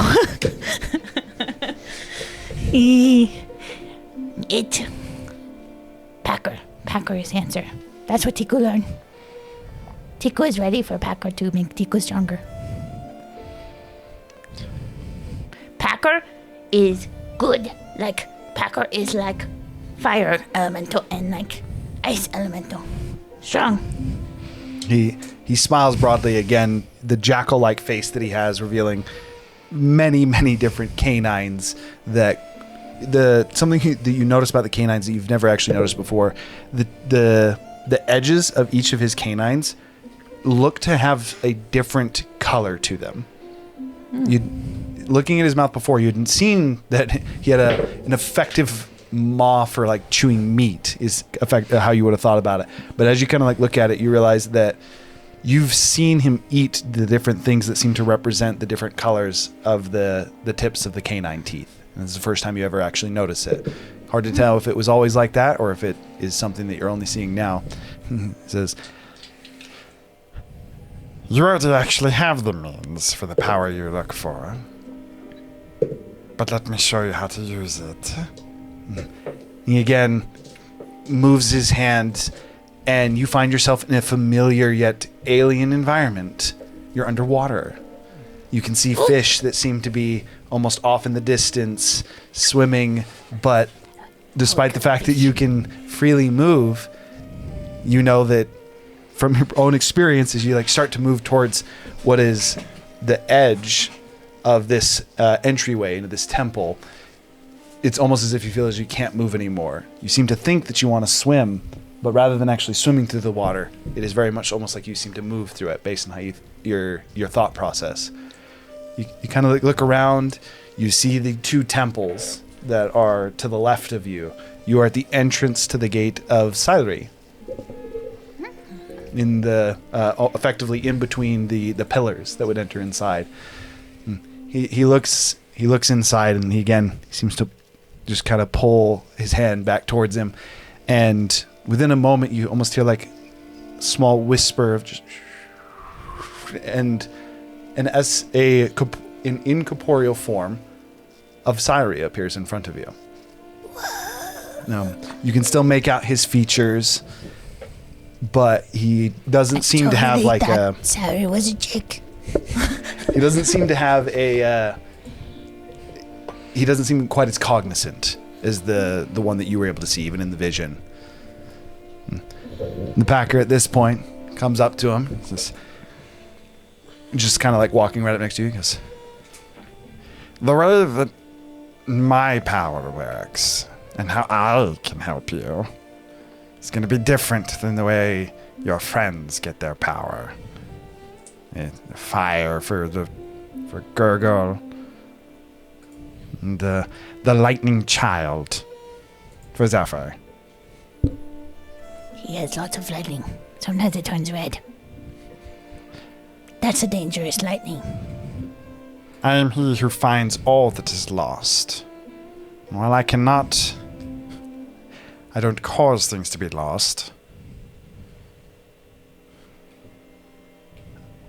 I keep things moving, and I'll teach you how. He kind of like gestures to you, and he says, movies is good. You have the pot I gave you, yes? Yep. He gestures towards Silri. He says, Present it to him. Oh, great God, Harry. See my pot. It's pretty good pot. He smiles with like a very mischievous smile as Silri seems to and starts to spin in your pot. And as soon as it happens and you look inside of it, you realize that there's soup in your pot. There is now an additional almost like white hint, almost flavoring that has been added to your pot. Tico understands, Harry. Salary. Silri. Salary. Celery. Salary. Yes, celery in your soup. Tico understands. We must move on. You shall be sustenance for the tribe. As you drink this, this is one of the most unique foods that you've had. It is a very sweet soup. It almost tastes as if you've blended like fruits together and you're like drinking almost like a fruit juice. Ooh, that was nice. Ooh, it's a little sour. That was really sweet. As you're able to kind of like almost like shift through the flavor of it, not expecting it at all, you realize that you feel extremely light. You're in almost. Oh, great God, sorry. I appreciate you. You lived a good life. We shall honor you in death. Again, the Packer smiles, and then you're back in the cottage. Whoa! Do I may float? As you start to, you think about floating, and you very much so start to float off the ground. It's like You have being obtained a underwater. fly speed of 30. It's like being underwater. I can just move around. Woo! This is the benefits of the more powerful lost ones. Their effects are slightly more permanent. Oh, so Tico always gonna be able to float like this? There are certain limits. But yes, the power you seek as you continue on your journey and you find the lost ones. Well, I think you know what you need to do. It is what you have always done. Tico understands. Tico has many lost ones. Many of the tribe died too. Maybe we need to go back to the swamp. Yuki. He smiles and he says, "You'll have to let me know how some of the bigger ones taste, too." As he looks down towards his pot, which currently seems to be empty. It's hard to know if he ate it or if he's simply moved its contents. But whatever that individual that had fallen is, no longer seems to be in the pot in his cottage. Tiku 1,000 years from now. Tiku, consumer of worlds. Okay, Joeth. So, Colin. fire elemental burns things so new life can grow. Water element or ice elemental brings water and life. Packer brings recycles souls. Everything moves. Make sure nobody get lost. I am the collector of the lost, yes.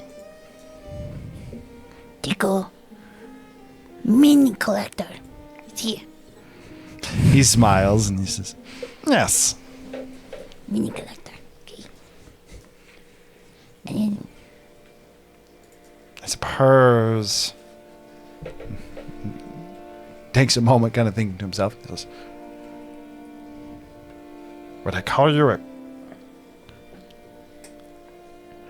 I shall simply call you one of my cooks. Tico is best cook. Yes. Did she just become a champion? Tico is cook. Best cook ever in the whole world. Yes. The lost cook. The lost cook. he smiles and nods at it a little bit, again, showing a mischievous grin. Lost cook. Tico like that. Lost cook. Because also you get lost when you hide and run away. Chef of the Lost. Like it. Is there anything else that you wanted to Fitz, Tico. discuss with the Packer? At this point, do you effectively make small talk with him? Yeah. We make small talk mostly. You exchange Okay. recipe ideas. Change recipe ideas. All right. And then I guess I asked him if there's anything with the other tribes or how to protect. Oh, I guess I would want to ask like what his opinion on is, how to protect a tribe or like protect the clan. How would he do it?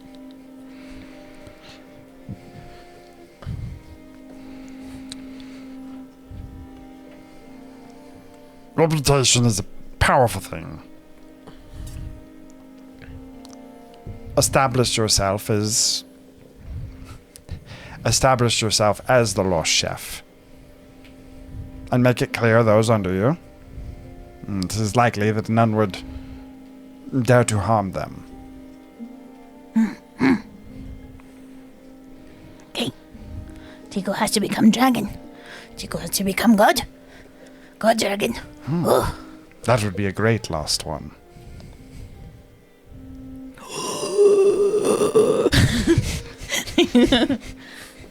Dragons are terrifying. T- What if Tico ate a dragon? You know what you start doing to people now? You start making them lost. The dragon did get lost one time. One was summoned away, but the mommy just left. What if they're both lost now? It means they're both food.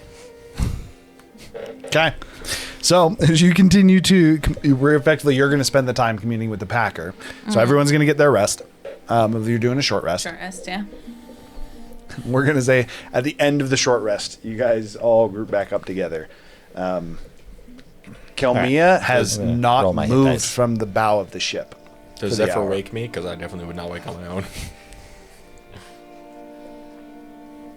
I mean, I was just bandaging. Like, I didn't go to sleep, so yeah, I'll wake you. Okay. I begrudgingly grab herb. Actually, no, I sent Tiku to pick up herb. I don't know if Tiku would come out. Will you come out within an hour? Was it an hour? So he would have told you what. So Zephyr communicated what he wanted to do. So unless Tiku blatantly was like, "Nah, I don't want to," Yeah. then you would for sure know that Zephyr wanted you to come out. Well, he wanted the coin from Tiku. Well, You also know we're everyone. planning on entering the cube. Everyone. Oh, was. okay. So if you don't want to enter the cube and want to continue talking to the Packer, you can choose not to come out. Yeah, I mean, that's just you. Ultimately, we'll get there and we'll be like, well, Tiku's not showing up, so, like, we'd search We the ship either and we'd wait be like, or we go. and then we'd just be like, all right, whatever. Important note for you. With the fly speed of 30, it's once per long rest. You can activate it for a minute. It's effectively the ability that an Azamar has. Okay. So once per long rest, you can effectively activate this I assume it's to a carry bonus yourself action? on the wind. Similar to the Azamar? Yes, it is a bonus action, lasts for a minute, and it gives you a fly speed of 30. Sprouts Which is her really real convenient dragon for a melee wings. person. Cobalt with wings. Hey, embracing my dragon heritage. Indeed. Okay, so with that, we'd say that you guys would all group up. I would say you group up on deck, seeing that Kelmia has quite literally not moved from the spot that she was in. Did you guys collect Saga as well, or no? She's not required, but I would. Okay. I'd at least knock and ask her. We're planning on doing the thing with Kalmia. You are welcome to join if you so choose, but your presence is not required. Saga seems almost like a bit offended by it. She's, I say I'll this come. because the item is dangerous. I'll still come. Another thing that you notice, by the way, with Saga, she has also a scar. Right on her back right here. Oh, yeah, 'cause she blasted herself. That's right.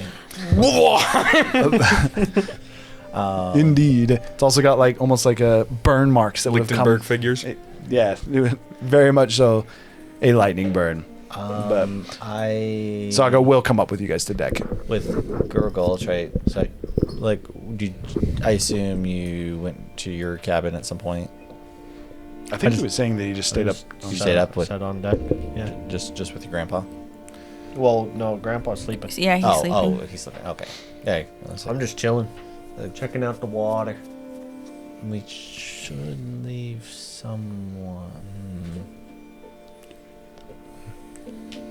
Typically, when we go to the cube, it's just like an instantaneous thing, right? Yeah, it happens. Time to time. Yeah, it's Well, literally. It Okay. depends. Sometimes it lasts 2 seconds. Sometimes it lasts 2 hours. There is no rhyme or reason. Well, hopefully. Gurgle's just trying to get his mind off, so he tied a rope to the back of Yeah. the boat, and he's I'm not gonna worry he's about like it. water You were in there surfing for off several days. the back of the boat. Yeah, but purpose. With his grandpa. No, Gurgle is currently tied off and in the water behind the boat. Tell me, do you know where Gurgle is? She just kind of like looks off as she's just looking off, as she's just been sitting on looking off the brow of the ship. doing like Oh. flips off of waves. Yeah, oh, notice. He is effectively wave Took on surfing. the rope to like get your attention. Wait, we're about to do the thing. You coming? Blah. You know what? I hate to. I really don't want to impose. I mean, and you could say no No. if but you know can't come. Well, actually, like the idea was like I got Tiku or Razu or someone to grab you.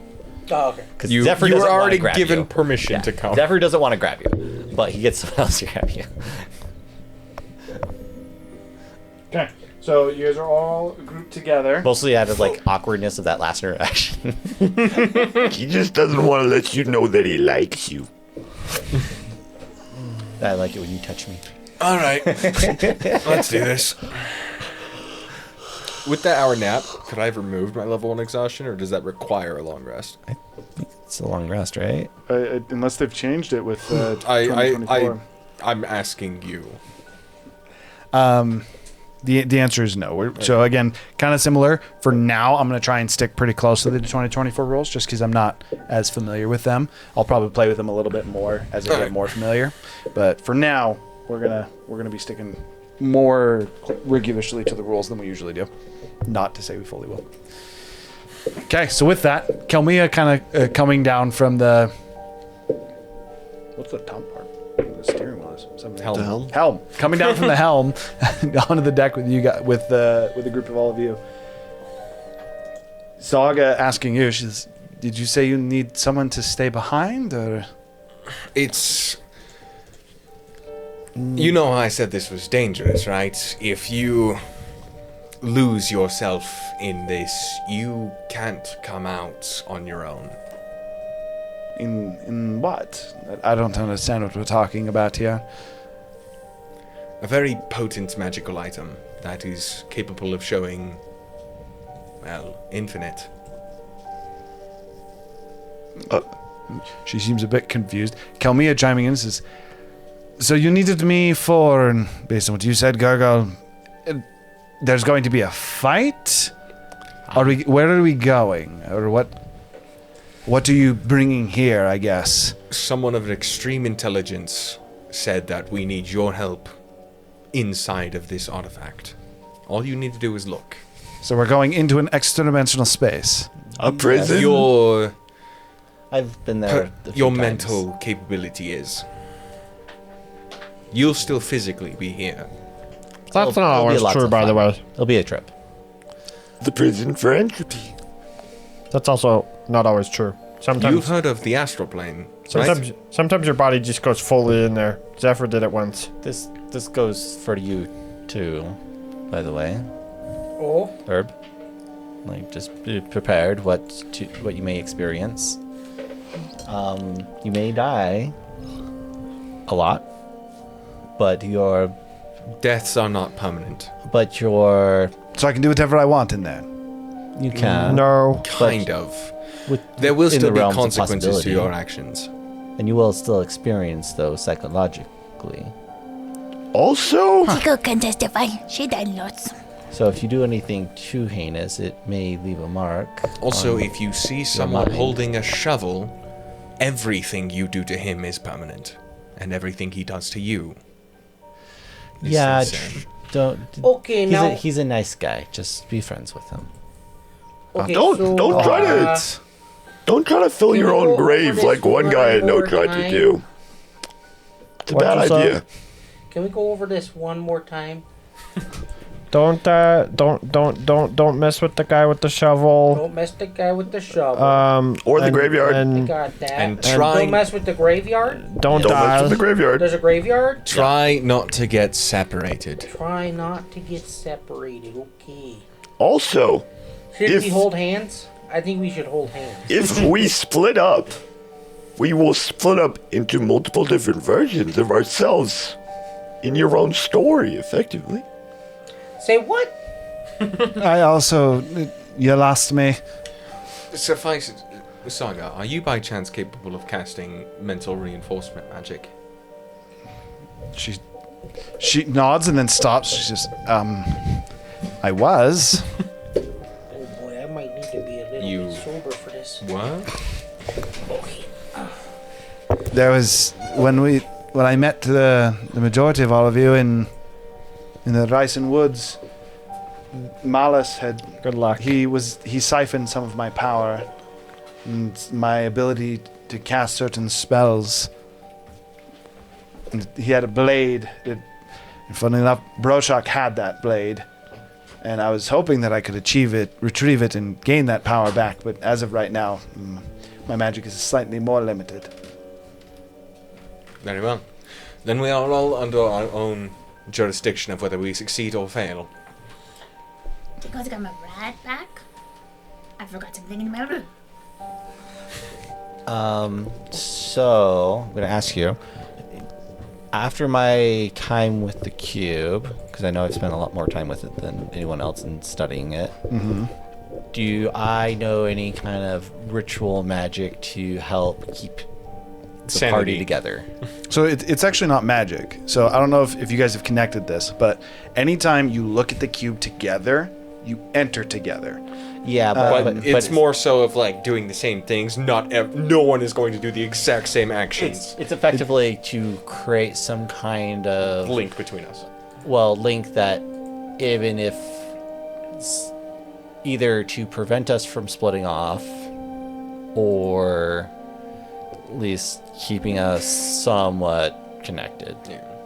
Like, So I got Okay. some rope. You know, if we do need to stay connected, we could tie bowline. Again, It's more about intent. this is metaphysical. No physical objects will matter in this place. ultimately, can I just like try to do like a ritual magic? I mean, it's Arcana check. wait. You let me do Can this. I Yeah, so actually... go ahead and make an Arcana check. Are we going to the astral plane? It's more like trying to create like Pretty close. a magical. So- Yeah, tether you're trying to Hey, effectively how tether your are we minds getting together. there? Yeah.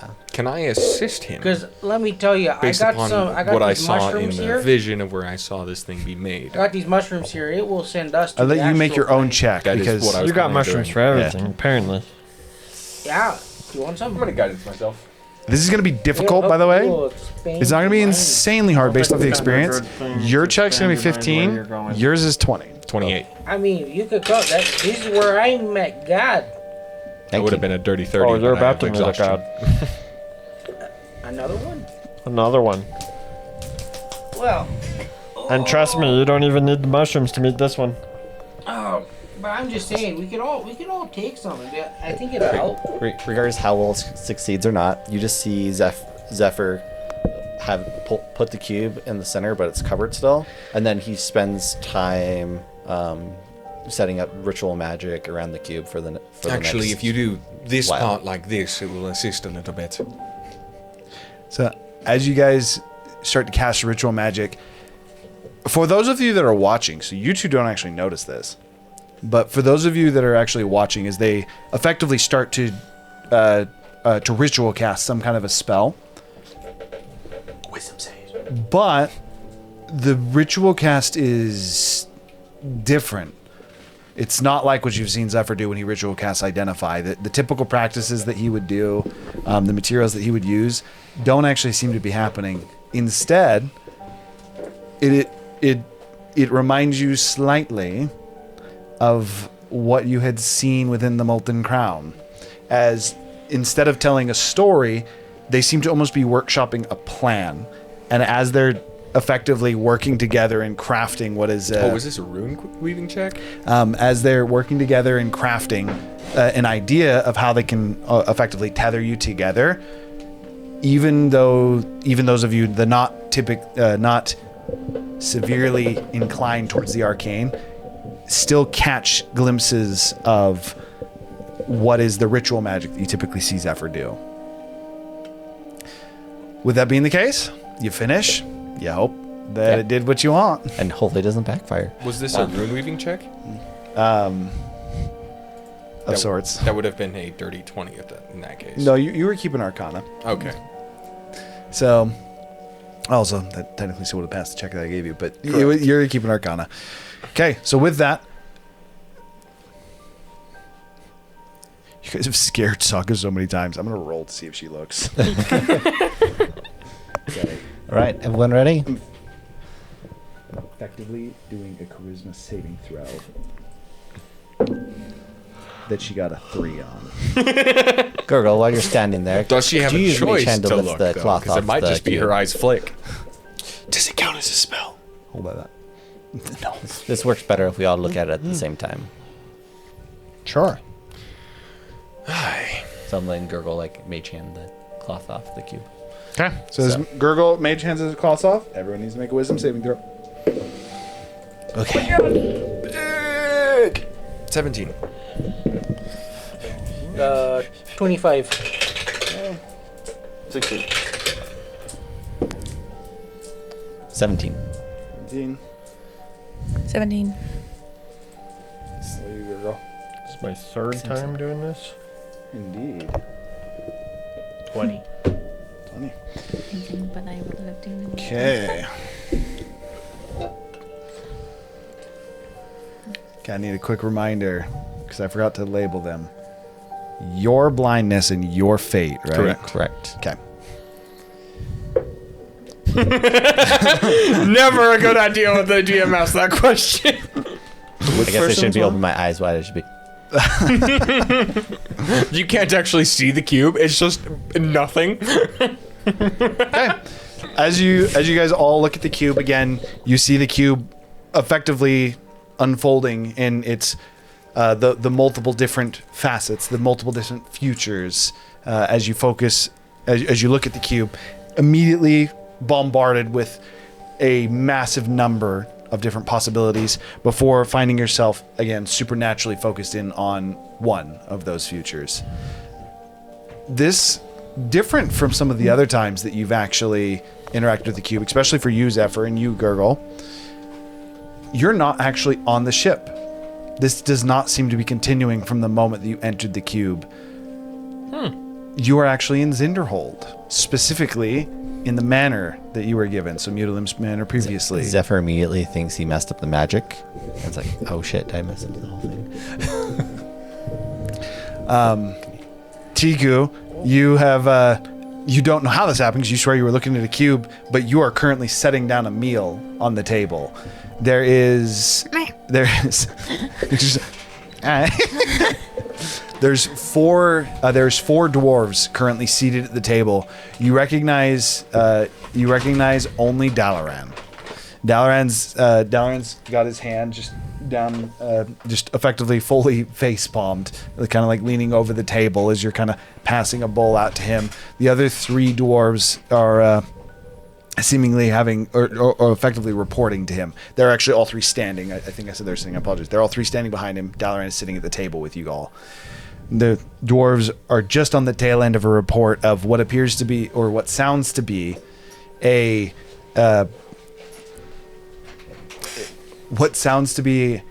fallout report. One of them is just finishing listing off the casualties. As he's kind of finishing his sentence, he says, I believe we're currently maybe about 10% remaining. And that is unfortunately not just us, that is across the entire alliance. And the other one chimes in again. He says, yes, as far as we know, Baklaval has fallen in its entirety.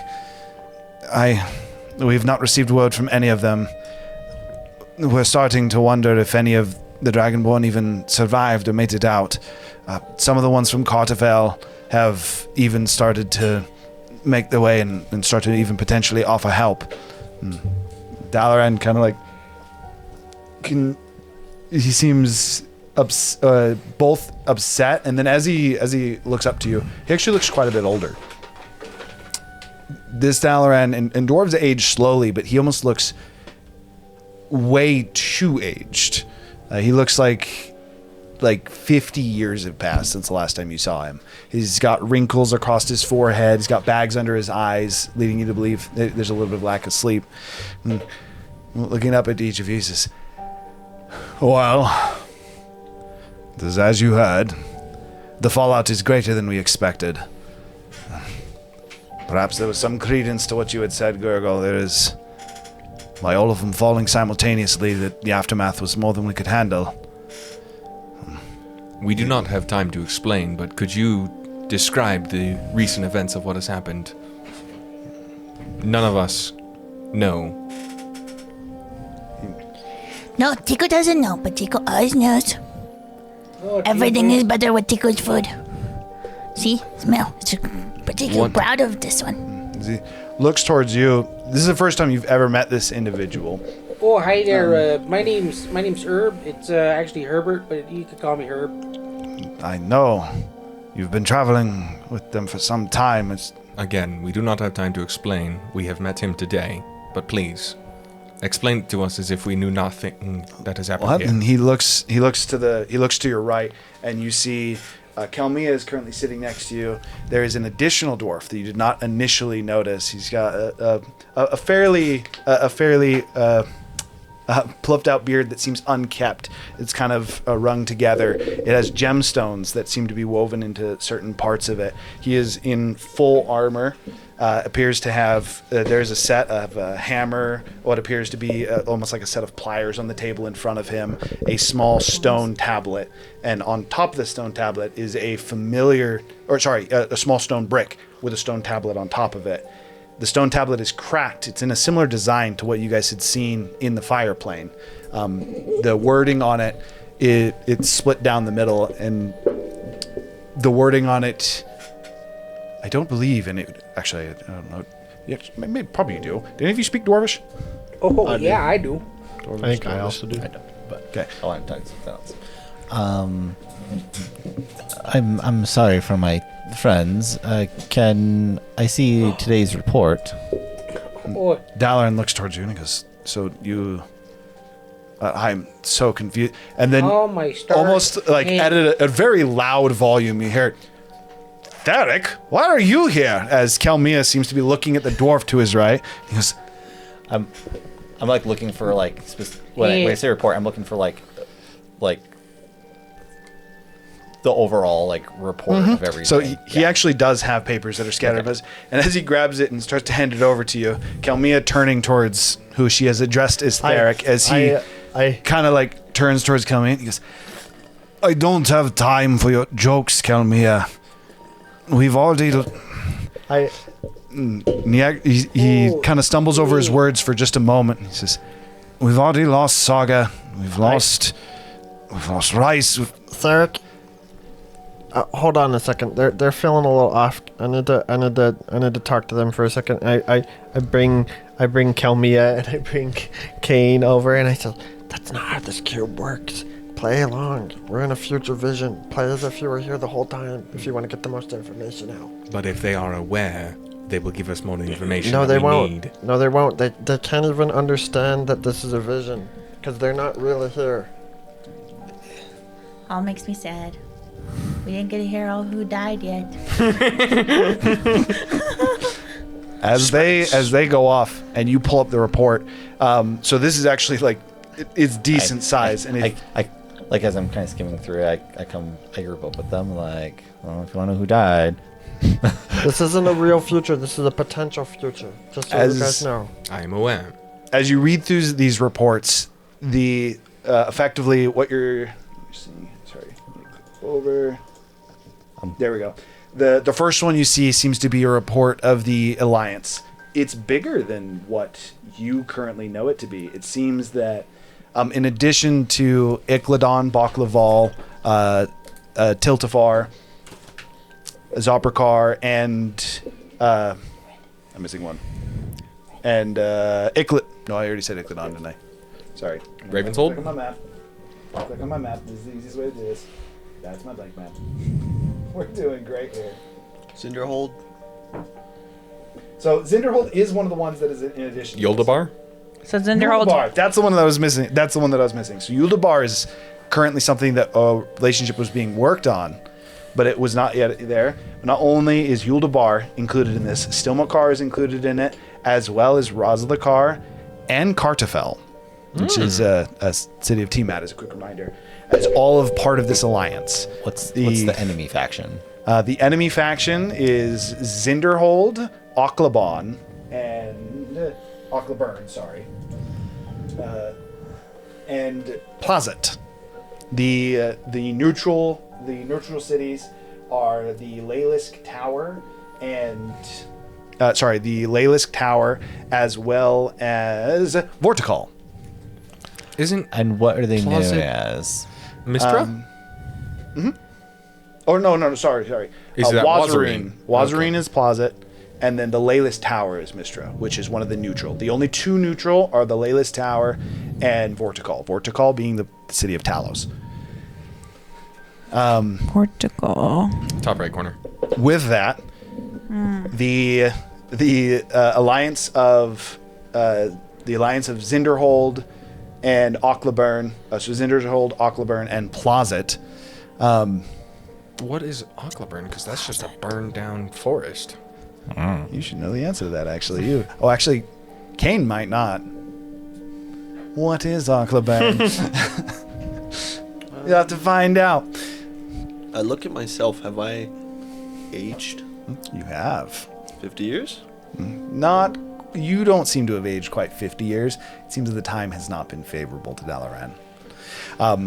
With that being the case, so the group not only does it have those cities, so that is simply as what's listed in Altira.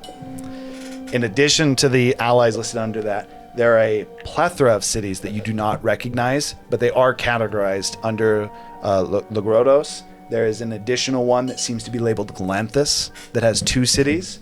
One of the cities is seemingly specifically Ubaru is a city that seems to be partnered with Zinderhold, and then I'm gonna say this wrong, even though I wrote it.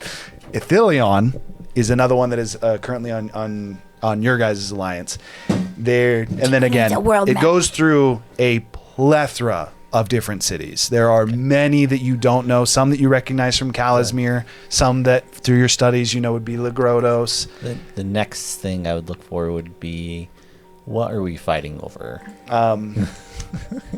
Everything. The war is so by the way, they're set up under one of them is the Zinderhold Alliance. It seems to be set up as Zinderhold is the head of it. The other is actually the Dawn Alliance. It seems, and in these reports you can actually see that Theric is actually the one who has been put in charge of the Dawn Alliance, and the Zinderhold Alliance seems to be run by Kogal. With that being the case, as you continue to go through the reports, the Zinderhold Alliance seems to be against the. I'm trying to think of the best way to word this. Release of based on this. No, not at all. Zinderhold Alliance seems to be against the ban of Ascension, the Wars of Ascension. The Dawn Alliance is in favor of stopping the Wars of Ascension. Exactly, and this is just like cliff notes. Zephyr's like really confused. He's like, "Why are we here?" The reason I'm going through it is because what you're seeing or what you're able to gather from the reports is what I'm trying to put together. Sure, yeah. The death totals are they're more so listed as percentage alive. Cities are, instead of saying this many have died, instead say, like for example, Baklaval is considered eliminated. Ikladon is considered eliminated. Also worth noting, as you're going through and you're even just looking at those, when Baklaval is considered eliminated as well as Ikladon, Bahamut and Kelemvor are listed amongst the casualties. So it is not just cities, and as you continue to go through, even some of the cities that are still listed as having survivors and listed as help, such as Tiltafar as well as Yuldabar, This isn't even the War of Ascensions. This is just fighting to start the War of Ascension. Sorry, Tildafar is an ally? Yes. Yeah. As far as Altira goes, the only enemy cities are Zinderhold, Ocklaburn, and Plazet. But somebody is dead, right? But Currently, you were dead or Baklaval and Ikladon. I'm giving you ideas of how many. The answer is about 90% of all of Altira's population is currently listed as dead. In addition to that, Logrotos' population seems to be the most intact, with about 22% of the population still alive. Kalasmir is down to 5% of its initial population. It is also listed as inaccessible. It is from going through over these reports, it seems that Kalasmir is effectively been destroyed. All known civilization, land, everything on Kalasmir seems to be completely eliminated. For Zarthek, which is a continent that, again, you're less familiar with, this is a bit newer. This is definitely the one that seems the most power. There is still 60% of its population alive. However, 40% of it is in favor of the Zinderhold Alliance. What the Zinderhold Alliance is looking to do is, as you continue to work through it, the main goal that you're able to find, the Zinderhold Alliance seems to want to kill all gods. They want gods as a whole to end so that they can effectively completely restart. They want to be able to start anew. The Dawn Alliance believes that both from some of the people that have taken power, as well as some of the people that have taken power, as well as some of the gods that have turned a new leaf, are necessary for the current structure of the world to be able to move to the next stage. And thus, a world war has started, effectively. With that, that's the majority of the reports as you're kind of quickly reading through these. Theric and Dalaran seem to be having conversations about what next actions they need to take against Zinderhold. You also catch, via just some of the conversation, you are actually not in Altira, despite the fact that the structure you're in reminded you of your home in Zothragal. You are actually Zoperkar. Yes, mixing him up. Sorry. You are on Modin. The island? You've only heard of it as an island, yes. Kelmia had just referenced Modin as something that the Dualnar seemed to be trying to create. I tried to figure out where are the gods in this, because is Bane supporting the killing of all the gods? And he's just going to be the last god standing? I mean, we don't know. Kogal is currently leading the Zinderhold Alliance. I'm saying, like, do they have backing by the gods? Their city gods? You were looking at reports from war, effectively. Yeah. No. The answer is no. The Gravekeepers wiped out all of the current gods. I don't think the Gravekeeper's here yet. What was the other? This is after the release of them. No, the Wars No, of this Ascension haven't is happened yet. where the Gravekeeper never Bahamut got died? released. Zinderhold's literally fighting to kill all the gods, which means they can't be dead. No. Sorry, Bahamut died. And what was the other one that died? The first two that you saw that were worth noting is Kelemvor and Bahamut are dead. This Oh, is in like this what report. city? This is Ikladon. This is I was told by the Primordial that this is what happens when we release the Gravekeeper.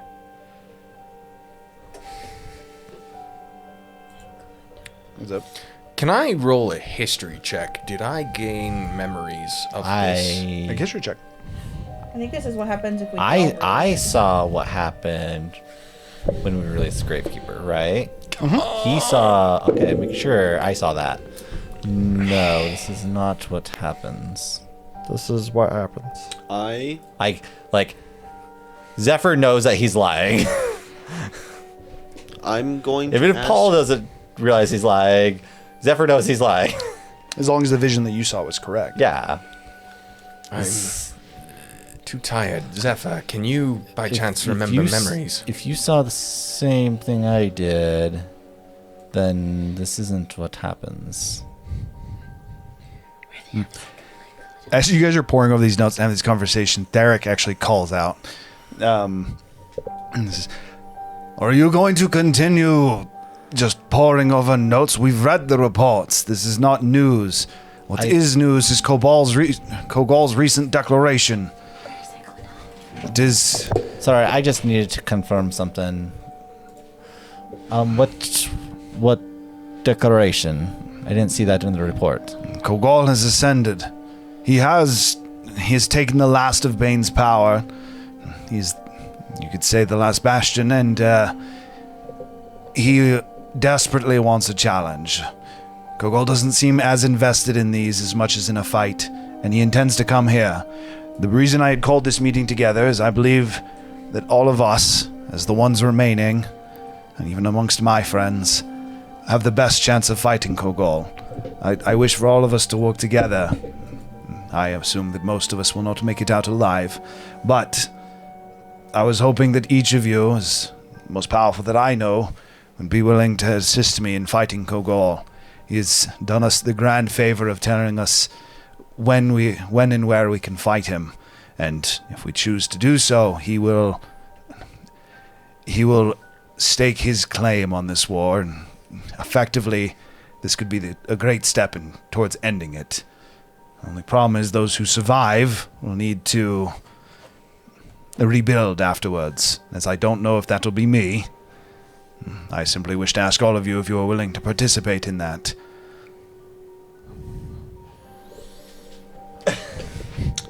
Zephyr, Thor, can you remember anything? Perhaps the cube granted us memories of this time. Oh, golly, like this is a big ask, though. This is different than What are they asking? the others. No, they're asking. I'm aware. It's a big Could ask. you draw on the memories of the cube? See if the cube implanted memories into you. I mean, you can try. I did! Did it work? It's not a memory situation. Bottom left. It's Again, I'm tired. I wasn't able to get a good sleep. And you're also just as capable at it, if not more so, than me. Are you saying that I'm smarter than you? In the intelligence stat, yes. Not in the wisdom stat. I mean, I'll attempt it just because he's saying it. You can I'll go ahead and make I'll a history entertain the check. thought. What's your I was just gonna ask Sally. So, Can I- so which hold that thought was for a it? second. If you're History. actually asking a question, History. just because I want to have this done. Oh shit. Guidance? Oh shit. Okay. Just I like to see big numbers. It's 34. 34. Okay. I'm gonna hold off on that just a second. Go ahead and ask your question to Dalaran. I can just imagine Zephyr just like, I'll try. You remember? Can I see a list of the gods and their current My eyes standings and dilate. rankings? You remember all 0 memories. Dalaran It's seems like when you roll a 38 on checking for traps and there's no traps in Chill. the chill. You can just talk quieter so we can have this conversation. You ask him. It is a weird request, but I could get it. And he waves to one of the guards who's currently back at the door. And fetch him the report he wants. And you should be able to get it from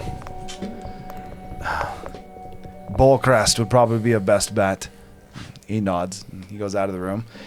In that moment, funnily enough, before you can get that report, you do effectively have like almost like a flood of memories into your mind. Very similar to when you guys had been looking and seeing the world spin. It almost feels like you go back to present and then proceed run. through at a That's like- incredibly Like the fast. next 20 years just.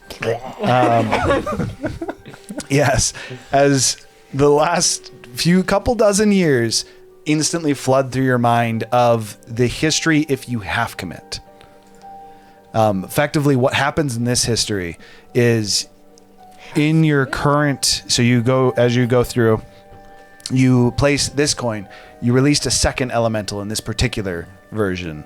You released the earth elemental. But then at that point, you guys learned more of what would happen and exactly what the aftermath would be should you release the Gravekeeper in any fashion. And effectively, you got cold feet. And you decided that maybe it's not best. And in so doing, entropy was thrown even more out of control. Because part of the seal was broken, but it was not completely released.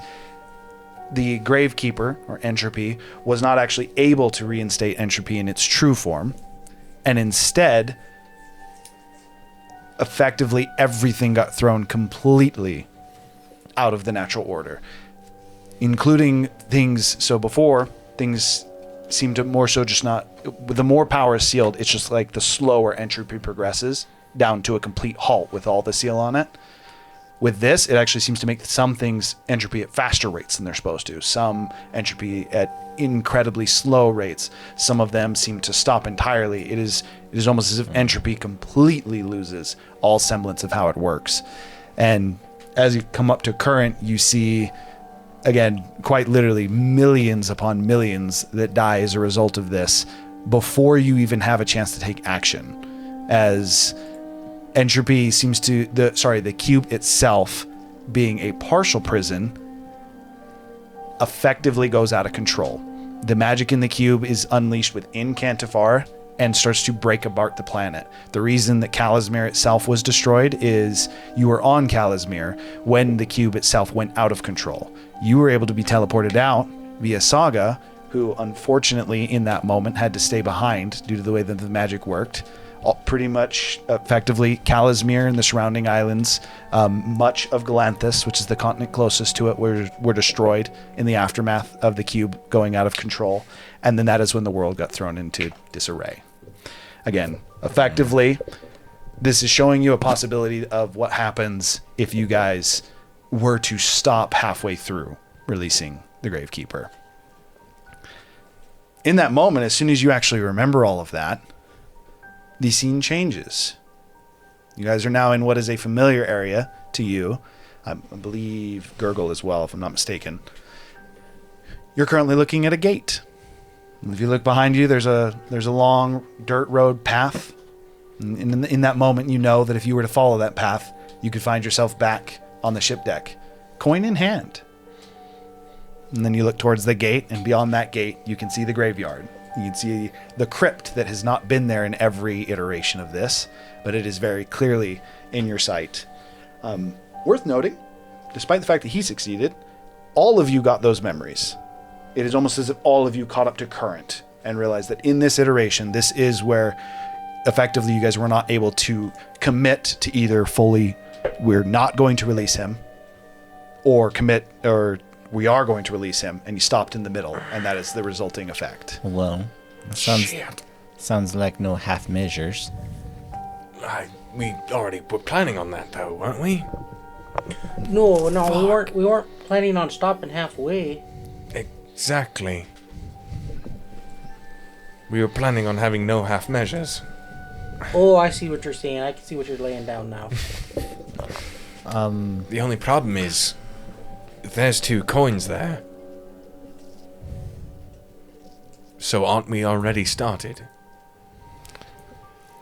I think there's always a chance to back out, to remove said coins. I mean, I'm sure the Gravekeeper would not be happy about it, and I understand that. Is Kelmia here? You kind of look around. Kelmia is with you, and she seems very confused. She's kind of like looking about. Where did you bring me? What even is this? The prison. She looks through the gate. She goes, and who is that? As she points through it, and looking through the gate, looking into the graveyard, you can see a familiar gravekeeper. We were just talking about you. All good things. All good things. The gate currently sealed. He does not seem to take notice of you. Oh, good. Again, Oh, that's rude. I mean, the individual with the guests, shovel. You agreed. Do not interfere. He's stuck in there. He can't. Kelmia nods, and for the first time, she actually seems much more compliant, as she seems to be trying to process what just happened. She goes, all right. Wait, where is Saga? Looks around. I don't know. You said this is possibilities. I remember that she's dead now, isn't she? Yeah, she died. So did Rice. Again, that was not a real future. That was if we failed here. But That's where her vision ended, so she's either on a different path, or she's no longer in the queue. Or What she me and failed. Zephyr did should not have separated us. Or she failed. She failed to save. Failed to keep her wits about her. Whatever it is. She's lost in the cube. Then we will just have to assist her on her way out. I think we got too many ifs going on, and we need to focus on what we know. Yeah, what we know is we need to go to the grave, so I'm going to start heading that way. I agree. I did have a question before, and she actually Kelmia reaches out and grabs your shoulder, and she says, I just want to confirm now that I have a little bit more of an understanding of what's going on due to the events that I just experienced. This gravekeeper, entropy, whatever you're calling it, your plan is to fully release him. This is not a future we intend to enact, yes? Yes. Wait, We do no, I not thought we plan to were do half gonna measures. trap him still. But I simply want to make sure that I know what you're planning to do. So Because if we release him, doesn't that end the world? I also want to know what happens in that, because you are What's- speaking as if you knew That- the future. everything's is- coming to a head. If we One do way or not another. release him, everything but this planet dies, and this planet dies eventually. The gods can stop it for a time, but not forever. it means like Did we ever thousands talk of about years that? in the future. I don't just think for we reference. ever did. I don't think we ever talked about that. Hiram said that Hiram we said we all discussed. shared information.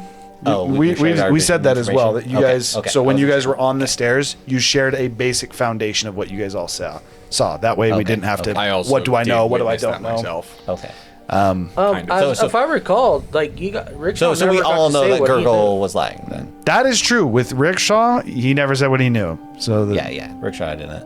Okay, so we all know Gurgle was lying about that vision. Wait, okay, so No, hold because on. Gurgle. So Gurgle didn't saw say- a different vision from you. So Yeah. He didn't see when the Gravekeeper got released. okay, but I So never got. one thing. he One saw thing. when To, it didn't. also, one thing to keep in mind. He didn't say he was shown. He said he was told. Yeah. You okay. do. So the only thing to keep in mind is, because Zephyr specifically saw Gurgle communing with the fire and primordial before you guys got pulled into the vision. Yeah. So that's the only other thing there. But I thought we all talked about it though. Was what you just said. Well, I didn't Hold on. tell you what But he did told you me. did you all tell? Wait. her? So we didn't talk about it. No, so you Well- talked about what you saw in the visions. So what you guys all heard, like when we were all sitting here and talking Yeah. about it, that's what you guys talked about as like a general group. The conversation that Gurgle had with the fire elemental when you guys walked upstairs, he hasn't talked about. Yeah, but me and him saw our visions at the same time. Correct. Yeah, that's what I'm talking about. After the specifically. vision, Hiram is saying that Hold on, we all, hey, I need to Fire speak with you elemental for a told second. us. other than Something Rickshaw. Oh no, need to that's speak with you for a fine. second. But like, he hasn't explained that. Do we wanna at go- all, So do we wanna go, or do you wanna- Depends on I how mean, fast that- it is and what. I mean, the It's assumption would be that he's lying about it. sorry. Make an insight check. That's your easy answer. I would also. I mean, if I fail the insight check, then he's not telling us something about it. I don't know. I mean, He's just hard to read at that that's a point. 19. What's your passive I'm persuasion? not- it doesn't matter. I'm not lying. well, yeah, but like, But like, You are don't sense deceit in his words. but at the same time, like, the facts show that he's lying. Then It's someone not, could say but 2 it's- plus 2 equals 5 and completely Yeah, believe either it, but you either know 2 plus 2 you equals either 4. believe that I'm this is how I'm gonna say you interpret it. You either believe that I am magically manipulated and you think that I'm lying, but you think that I don't understand that I'm lying. Yeah, it's like or you're- I am honestly convinced that you're wrong and that what I'm saying is right. Those are the only two But- interpretations Zephyr would Okay, know. I mean, ultimately, like Zephyr just thinks you're wrong. Somehow, some way, Gurgle believes 2 plus 2 equals 5. Yeah, like that's Don't we want to get it straight between us? What is everyone's plans? I mean, what's Well, I'm gonna Well, wait release until it. I'm gonna Wait, wait until he why- comes back because Gurgle does want to say something, but I'm gonna Okay. wait until he comes so back. why did you think that was the outcome of releasing the Gravekeeper? Because it coincides somewhat similarly, maybe not quite as catastrophic, but it coincides with what Magnamemnar has said. From what I remember what Zephyr said, releasing the Gravekeeper won't cause war because everyone's going to perish by natural causes. Earthquakes, the world tearing itself apart, so to speak. And the Wars of Ascension will start again. And what do you think happens when that happens? You think it's any Not different? that future. not 90% Not of the not world near then. that bad. The Wars of Ascension have always been bad, but they have never been extinction level. The Wars of Ascension literally. So we're didn't all we linked. say was 50%. You guys if we linked release us them? all in here, correct? I tried to tether us together. No promises. I don't understand this magic completely. It's also entirely Hold- possible we're not all here personally. Hold- and we're just seeing motes of each Hold other. hold on for a second. Let me see if I can try something. I'm gonna try and commune with Magnamemnar and I'm gonna say, can you help guide us to the future where we release the Gravekeeper. Why not just ask the Gravekeeper? Because I don't really trust him. I put my intent on a future where we release the gate.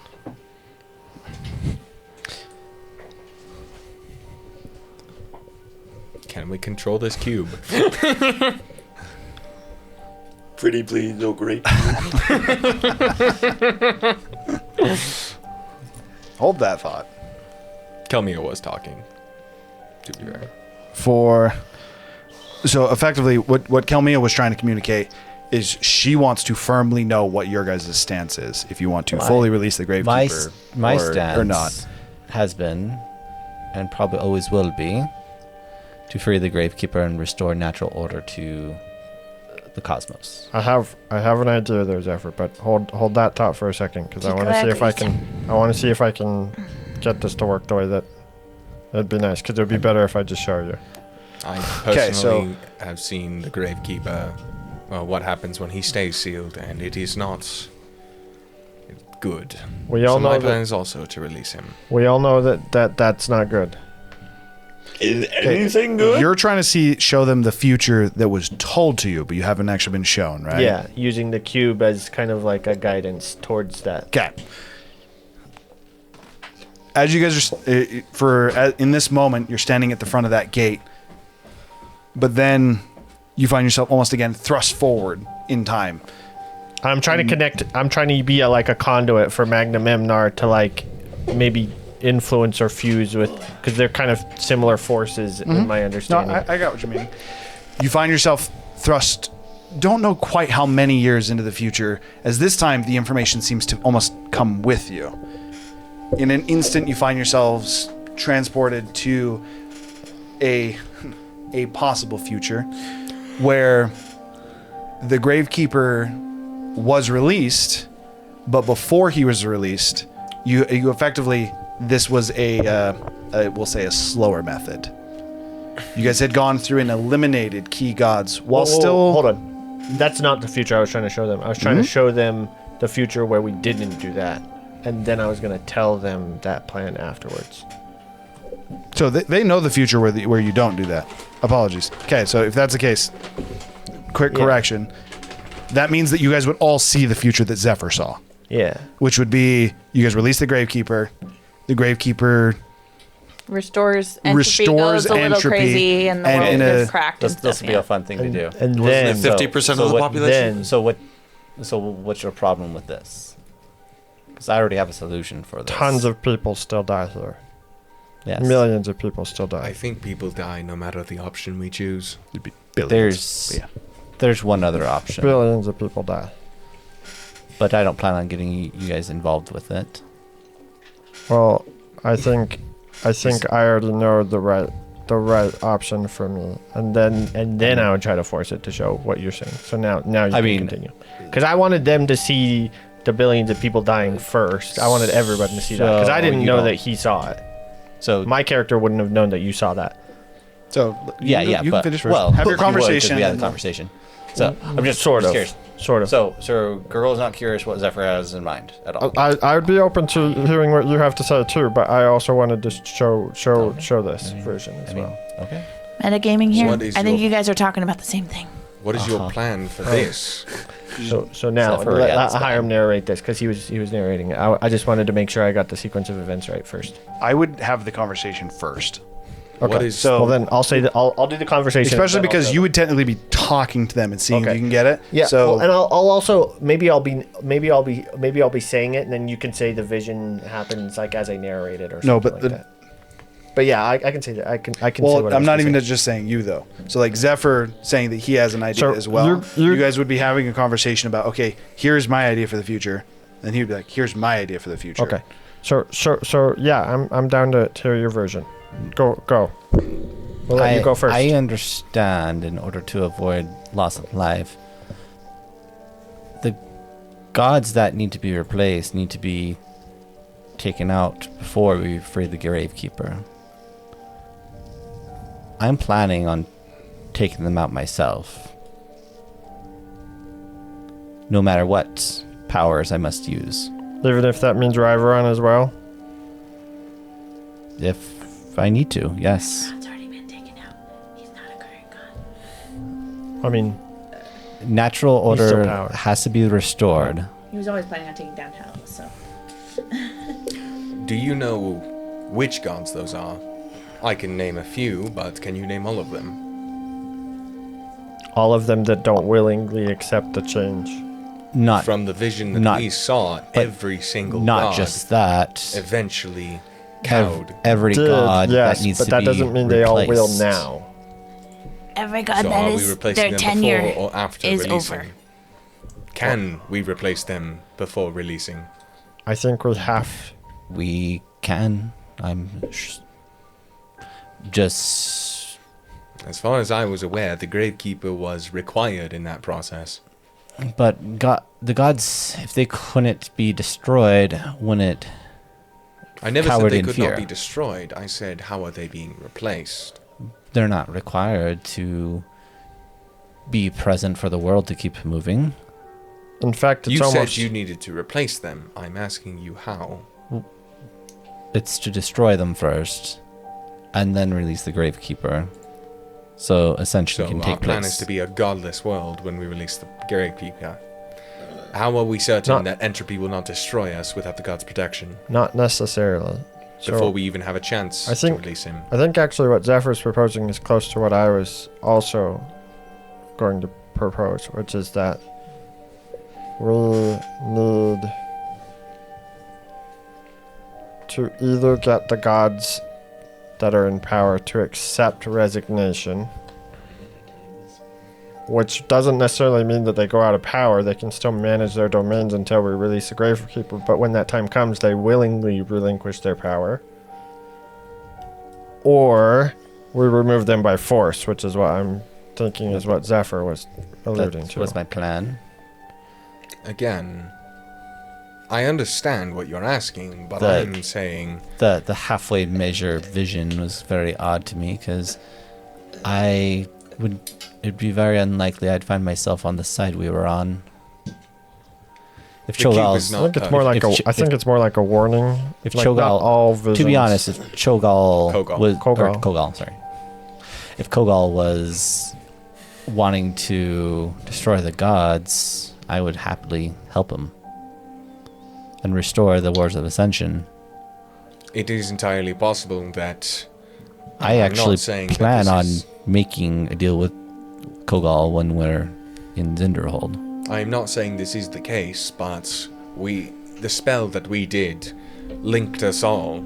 It's Well, entirely and Bane. possible the majority of us would be on their side. I'm not saying that is the case, that is my theory. And so you got dragged along with them. Even though You want to normally start just- the Wars of Ascension? That's how this is going to play out in the end.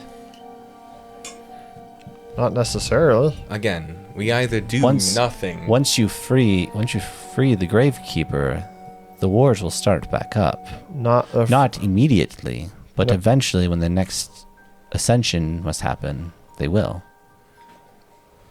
But it won't be as catastrophic as a if- world war. if all of the gods are fighting for ascension. As you guys discuss the possibilities of what would happen should you go through and effectively But- eliminate these gods. By the way, in this like elimination, like Zephyr fully leans into like the whole Talos power thing. Like everything. Oh, when you're going And after the other gods, you're saying? at the end, Zephyr freely would offer himself up to the Gravekeeper. Okay, so Just in saying in a similar fashion, because as you guys are effectively you are thrust forward, and this is kind of what I was going into a little bit, but as you're thrust forward, you don't retain all of the information, similar to before when you had received the vision. But as you're thrust forward again into another future where you guys have eliminated gods before releasing the Gravekeeper, it is both good and bad in the eyes that you would, in how you would view this gargoyle. As you go through and eliminate, for the sake of this one, the first god that you would go through and eliminate is Azoth. After you eliminate Azoth, there is very much so a power vacuum that is left. And for a time, there is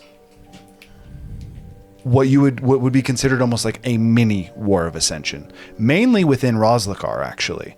Almost like a power succession. Think like a king had died with no heir, and all the royals quickly fought for the supremacy to rule the city. In a similar fashion, Roslikar goes to war for a time to fight for Azoth's seat. And then with a bit of time, a new god is chosen in place of Azoth. While you guys are moving on to the next god.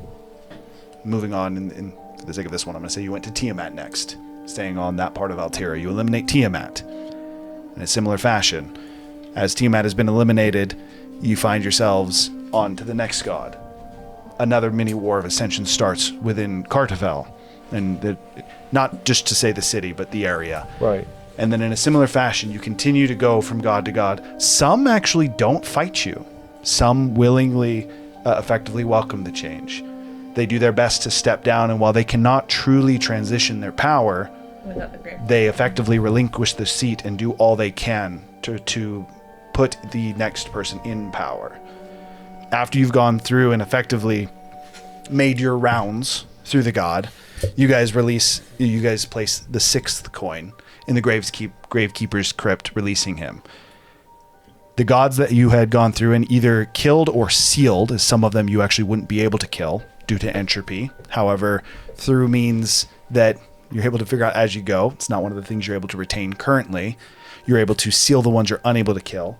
And at the end, when you release the Gravekeeper, he effectively reaps the gods that you were unable to kill. For the gods that were not able to transition, but were in alignment with you, he transitions their power. And the Wars of Ascension very much so still take place, but instead of sending the world into a War of Ascension, replacing all the gods that need to be replaced simultaneously, you take it in strides and steps. The resulting death tool is still a lot, but it is much, much less than what you would have seen if you were to just simply release the Gravekeeper. Right. So that's the possibility you see. Now you guys are back at the gate. Kill me again is just... It was so much simpler when I was just trying to free some slaves. True story. She goes, so wait, so that's the only one that I've seen. You're saying that if you don't free him... Two. She saw the ones ever saw. Oh yeah, she saw the one where you just... Yeah. When you straight Where we released him, just released him. So no, this is 100% where she goes... So wait, so if... I just saw two very bad options. Oh, the others are worse. There is. If we don't release him, so you said earlier, perhaps you could make a decision, we could return the keys. Why don't we just do that? It is... Because eventually the universe, from what Gurgle says, will rip itself apart. It. The world would implode. Can I have a question for you? Many thousands of Michaela. years after. Would Kelmia value Canterfar going on for another 2,000 years at the expense of everything else? Does she prefer to kick the can down the road? Kick the can down the road. She Or can would kick she want to handle it? really far. This is actually a choice that I'm gonna let you make. Keep in mind, Kelmia doesn't age, so unless she was killed, she would live for it. That's true. Forgot she doesn't age. She would be around at the end of the universe.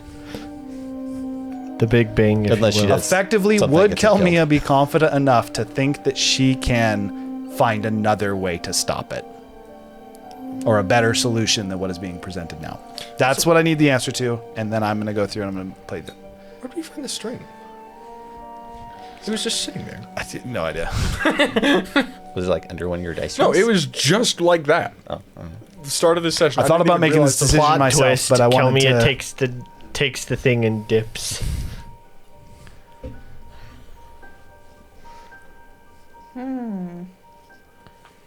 If you want, I can make the decision. I just thought you would like to be able to make the decision yourself. Contextually for stream, Kelmia was Michaela's character in our last campaign Can I that roll I've taken over. insight? Hold. I don't want this decision to be influenced. Let's hold that thought. How goody I two was shoes is trying to he? roll insight of what Can- her decision is. I mean, you wouldn't know until she made it. You would- That is why I'm trying to pre-roll. No, because you don't.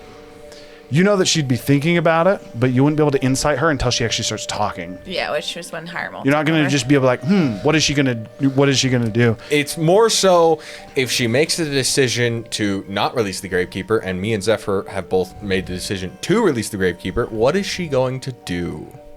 I don't know. Maybe That's fight not an us? insight check. Initiative. That's just speculation. The answer is quite literally, what do you think she's going to do? Yeah, it's just speculation. That's not something you can roll for. Fair enough. Insight's kind of like reading their body language and finding I faults was there. saying, like, reading, like, if she gets into a reading between the lines. hostile stance or something. That would just be initiative. It'd be Millions reacting of to her people taking a dead. stance. Billions of people I dead. think Camille would or probably be okay with releasing kick the the can down the Gravekeeper, road. the one version where you go and kill all the gods first, because she'd also be down to fight with some gods for sure. But she would want to announce that, like, that we're going to be taking out X god or whatever to give people time and want to provide a way for people to get out.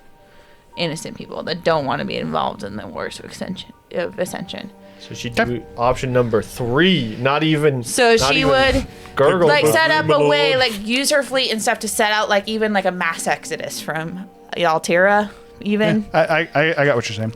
Okay. I think that just coincides with the same thing, right? That's what Kelmia is doing while our group's going around and So Executing. She would prioritize that first, but she would want to be like a public, like publicly so announced. I got you. So now we're going back into this. So Kelmia, at this point, as she kind of thinks for a moment, she says, all right, well, I have 2 thoughts on this. The first of which, I like things to be out in the open. I didn't like Rickshaw, and it was because he would do things behind closed doors. I prefer an honest fight, and I really like to win those. So, I'm definitely down to hunt some gods, especially if they're corrupt. That said, my father, Colweg, who I doubt any of you have ever had the pleasure of meeting, despite some bad decisions he has made. I've only heard about him in books a little bit. Despite some decisions he made, he's taught me many good things, and one of which is that innocents, especially children, do not deserve to be caught up in the events or the mistakes, the dumb decisions of others, whether they be adults, kings, or gods, whatever it is. So, I would help you, but not before I gave a chance to those innocents. My proposition is that if you do this, we do not cower in fear. We, perhaps even in Zinderhold, you mentioned you're going to be in the games. Perhaps I could come with you. You could work your way up and maybe even make a stance, a public statement. If you can't stand up to Bane, then you don't really have much of a prayer anyways. I could likely enlist the rest of the Dawnbringers as well. We could help you make that statement. I'm actually pretty sure we could convince Spain to fight Entropy. All the better if we could. My prerequisite, if I am to help with this, and perhaps the reason that I was brought here, my first priority would be to save the innocents, and I would be leaving the gods to you. That would be my thoughts on this. I mean, that sounds perfectly fine. I didn't see you in the vision fighting the gods with us. So maybe that's what you're doing. Maybe that's what you're meant to do. I never thought about it that way, but it is what I've been doing for a while. So, sounds like we have a plan. And she kicks the gate open. And that is where we're going to end for tonight. As we have a little bit more of a talking episode, as we're figuring out what you guys are going to do, where we're pacing to progress as the Cubix Ascenders. All options are bad. It's fucked. Okay, so with that, we appreciate everyone who tuned in. We'll be back at 6 p.m. Mountain Standard next week, surely. We appreciate everyone tuning in. Because See you we've next definitely week. been on time before. Bye.